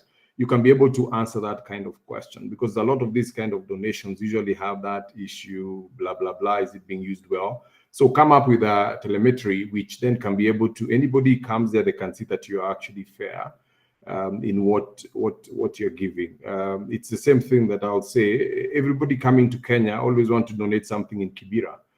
There's a lot of other areas that you can be able to support. So that way, then you are able to be fair, and somebody can see that you've thought through the process and seen where you're being able to take those donations and support in that particular area. So thank you. Thank you. Thank you, Tony. Farouk, sorry, I interrupted you. You wanted to say something? No. Okay, any other judge with feedback? Judges, thank you so much. I can see you're putting in your entries. Sheila, anybody who's in the waiting room, we are allowing them to join in. I'm not seeing anybody on the waiting room to be allowed, but thank you so much. Team, we have come to the end of our hackathon in group presentations. We will now get into a slot where we get to know who are our winners. We will take just a few minutes to give the judges a few minutes to finish making their entries, and we will be able to announce our winners for this year's grand finale. I must say the race has been tight. We have some back-to-backs that we can see on the scoreboard. But all in all, well done. Good job to everybody. As noted earlier, mentors, facilitators, teachers who have worked with the participants, and our guest judges for today, we truly appreciate you taking your time to be with us. Thank you for the feedback, for the comments. Participants, I hope you had a pen and a paper. I know I have learned a lot, especially in everything that I do. Knowing your target audience, research, and data is key in everything that you do and engage in. And as long as you know your target audience, it ripples down from there. We will take a short commercial as we wait to have our judges make our final entries. So we'll be right back. Yes, Eddie, I agree. Amazing minds. We're dealing with smart people here, smart people. And just to note, appreciation for all our schools for allowing their students to participate. Top of my mind, Oshol Academy, Oshol High, Naisula, Crawford International School. Let me see if I can remember the others. I'm so sorry. Yes, Rusinga, obviously. But we had quite an array and different students joining us from different schools. Yes, I agree with the forest generation. These teens are indeed the future. So to announce the winners, to announce your winners for this year's event. Sorry, the commercial break took a bit longer, but something that needed to be done. Would like to note our appreciation, and at this juncture, allow me to take you through what the winning teams are going to be receiving, and I'll request Tony Hutia to be ready with your, judging remarks after this.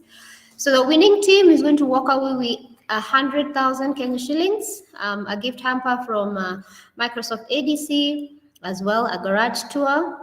We will have them receiving Safaricom airtime, as well Oracle Academy gift merchandise.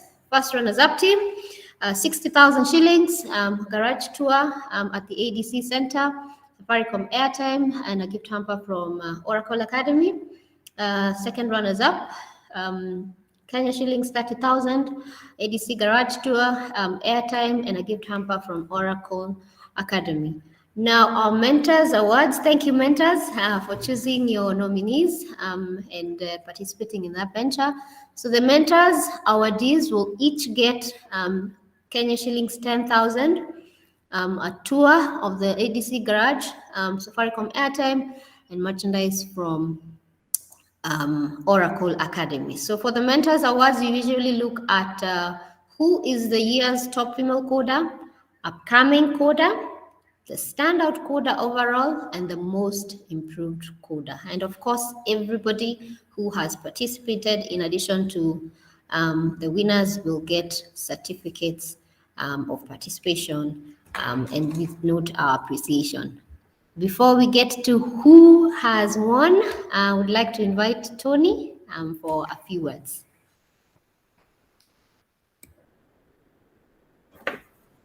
Okay, thanks, Priscilla. Thanks a lot. Yeah, it's been a fast and furious morning. Time has really flown. So thanks a lot. I would like, first of all, to start thanking the judges, at least for their good work. We are being made to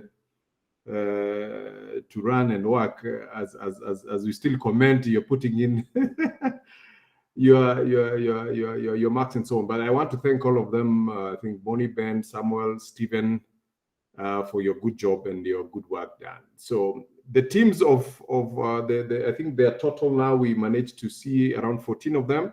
They were very well composed. They did well with the time that they had, I must say. And we really want to also thank you for taking time and even taking up the challenge to do this hackathon this year. I think I remember the first one, that is 2020. I was among the first people where we sat down with the team to even come up with it. And that time I was still at Microsoft, and we got this really rolling. So I'm very impressed. We're on the fourth one. Keep up, team from Rusinga. Very well done. A few things that have come out, and I think all the teams have had. The first thing that you need to note is you need to look at what problem are you solving. Anytime that you're doing this, you're coding, you're coming up with a product, most of them fail because you don't do your research well to find out what problem that is there, and then you're coming up with a solution. I know a lot of engineers, and I've worked with them, they are always, you get to a point where you just want to do like a feel-good thing and come up with like a solution that you think will work or is needed, but you've not gone to the market to find out if it's really needed. And you get depressed when you put in your time, your resources, and you find that it's not even being used and nobody's taking it up.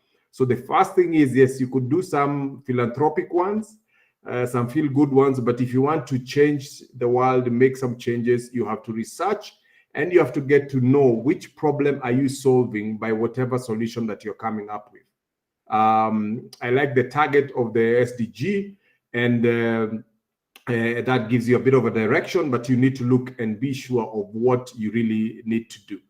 Out of all the teams that presented, we noted that actually SDG 3 was the most part that was presented, coming up with 7 out of the 14 groups, which was 50%, followed by SDG 4, which was done by 4 groups that constituted around 29%, and lastly, SDG 13 was done by 3 groups, which did 21% of the total guys. So yeah, you can see the spread. The good health and well-being took up the bigger part of the presentation, okay? So the other part that you need to consider as you're doing all this is, how is your solution going to be sustained, right? You have to really look at that, so that, because you don't want to invest all this time for it to die in month 2 or 3. You need to look at sustainability models of anything that you're coming up with, be it those games, be it those websites, be it all the things that we saw, because you don't want then, for all your good work, time, effort, input that is done, that it's going just to die in the first few months. We saw very good branding. I commend the teams that went out and came up with their brand, with their logos and so on. That shows the more effort that you did. Coming up with the user interfaces, the website, the mobile app that we saw in a couple of groups. Well done. It shows how much you went all out and you looked at different levels that you could be able to have considered. One thing we noted was most of the solution, even when they were being presented, there's a component that was not really seen or looked at. Maybe you looked at it or you thought about it, but nobody mentioned it, as far as we can remember as a team. There's a part of inclusivity, covering all the people with disability, people who are differently enabled. These are areas that we didn't see. You talked about website, about applications. Nobody talked about how it's going to be able to even cover the people with different abilities, okay? The able, differently abled. I'm trying to get the correct terms that they use today.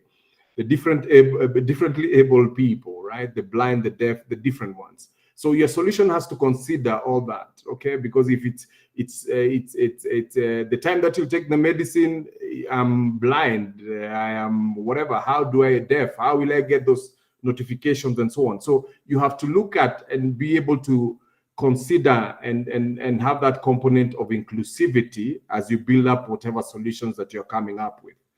Because we say you don't want any person to be left behind. So you should consider at least the wide spectrum of the different people that will be using your applications. This include people with disability.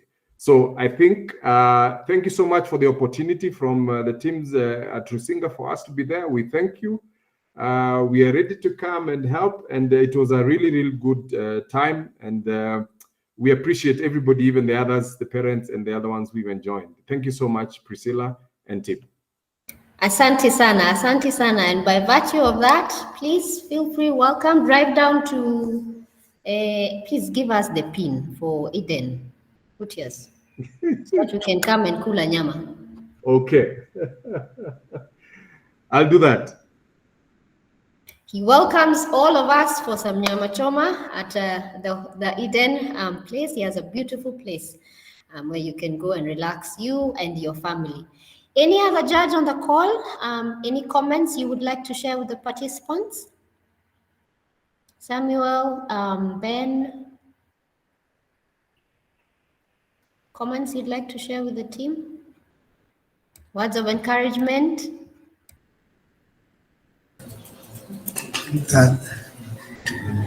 Thank you. And I would like to pick up from where my other judge has stopped. And mine is to encourage all the young innovators here. I know they are quite young, and I could see they had a very good and brilliant ideas.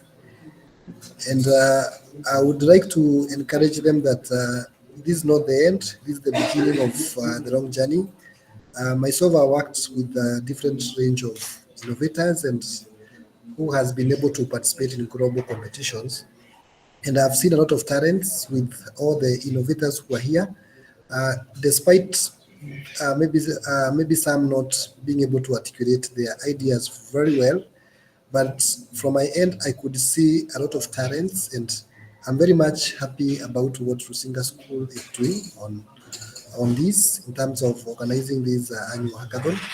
And I believe that this is a beginning of creating more innovative solutions that will come from these young innovators who are here. And I believe by doing that, you're also participating in our country's agenda of ensuring that we are embracing the digital economy. And with that, I want to thank all those who participated, and especially those who have been here since morning up to now.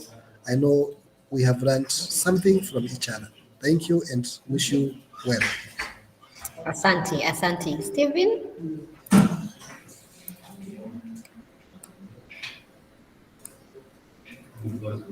Mine is just say I love this type of thing, especially from young people. One of the things I usually talk about to my peers even is that ideas don't have like age or like hierarchy. Just because you are like 13, your idea won't be valid because you're young. It's one of the things I like about this. Also, one of the things that I usually observe when people do hackathons is that they tend to get bogged down in the implementation, in the code and the stuff, and then fail to do the like go back to the problem and the why and like package it into a whole product. So like as Anthony mentioned, there's some groups who did the branding, all that stuff, which was commendable. So like I think to remember when you do the next hackathon is the product or your idea isn't solely the implementation, it's the whole thing. It's from how am I going to pitch it to the market, how am I going to attract people to use it, how am I going to make the impact. Yeah, but otherwise commendable to the people who presented and like awesome work. Thank you. And now to the time that we have all been waiting for. No, Kamunya, I know, inshallah, inshallah. Drum rolls. I can't tell you, I have butterflies in my stomach. But yes, we have to announce the winners. So let's have some drum rolls, please.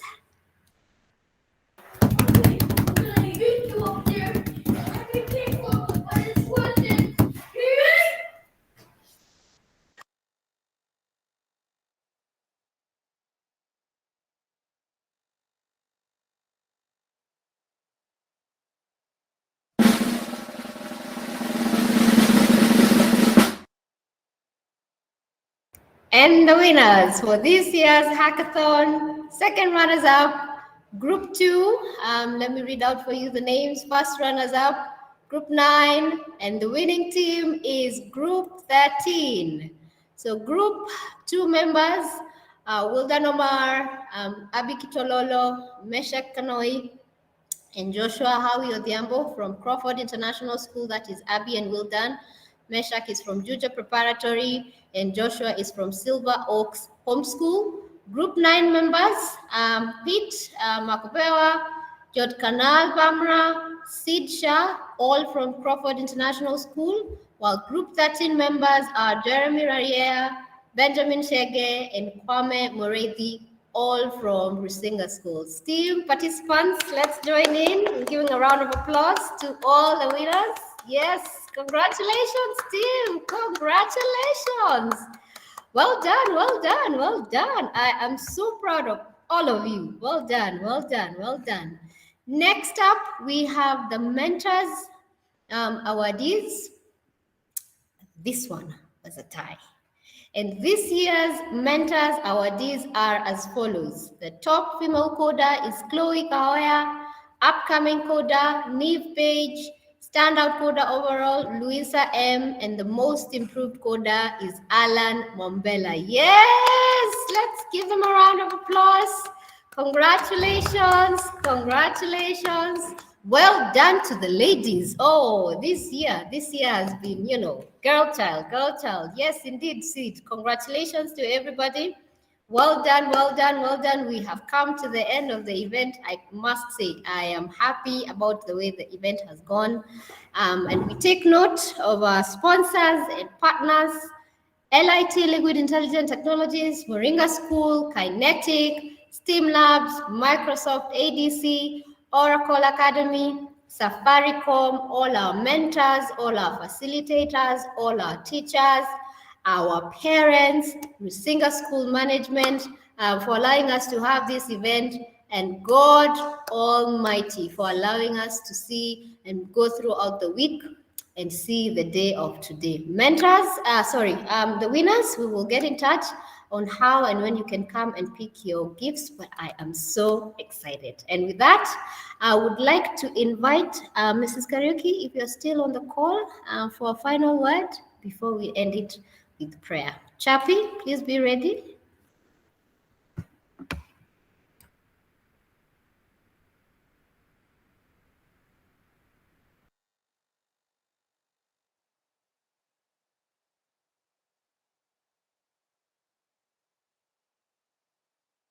All righty. I think Mrs. Karaoke has dropped off. Mrs. Gibanga? Thank you and congratulations. Congratulations, everyone. Well done. Well done. It gives me great pleasure to bring the Hackathon Season 4 at Rusinga to a close. So allow me to say a prayer and I will close with a benediction. Let us all pray. Our Father and our God, we thank you for you indeed have always remained faithful. And even as we come to an end, we want to thank you for those who have won. And thank you for all who are able to participate. Thank you for our able judges who indeed have done a splendid job. Thank you for the organizing team. Thank you for our dear parents, the parents of all participants and guardians as well, who have supported them to witness this day. Father God, may you continue using us for noble works. May you continue using the skill sets that have been set before us here on this platform to a whole new level of glory that others will be blessed. And indeed, Lord, you will look upon us and you will be pleased. And so now I want to just close with the Aaronic blessing from the book of Numbers, chapter 6, from verse 24 to 26. And it says, may the Lord bless you and keep you.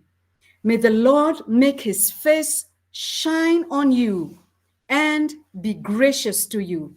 The Lord turn his face toward you and give you peace. Blessing you again in the name of the Father and of the Son and of the Holy Spirit. Amen and amen. God bless you all. Asante sana. Amen, amen, amen, Chappy. Congratulations, winners. Yay! Thank you. Yes, Miss Lucy, your hand is up. Oh, you are congratulating everybody. Good job, good job, good job. We will see you next year.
Jerusalema ikayala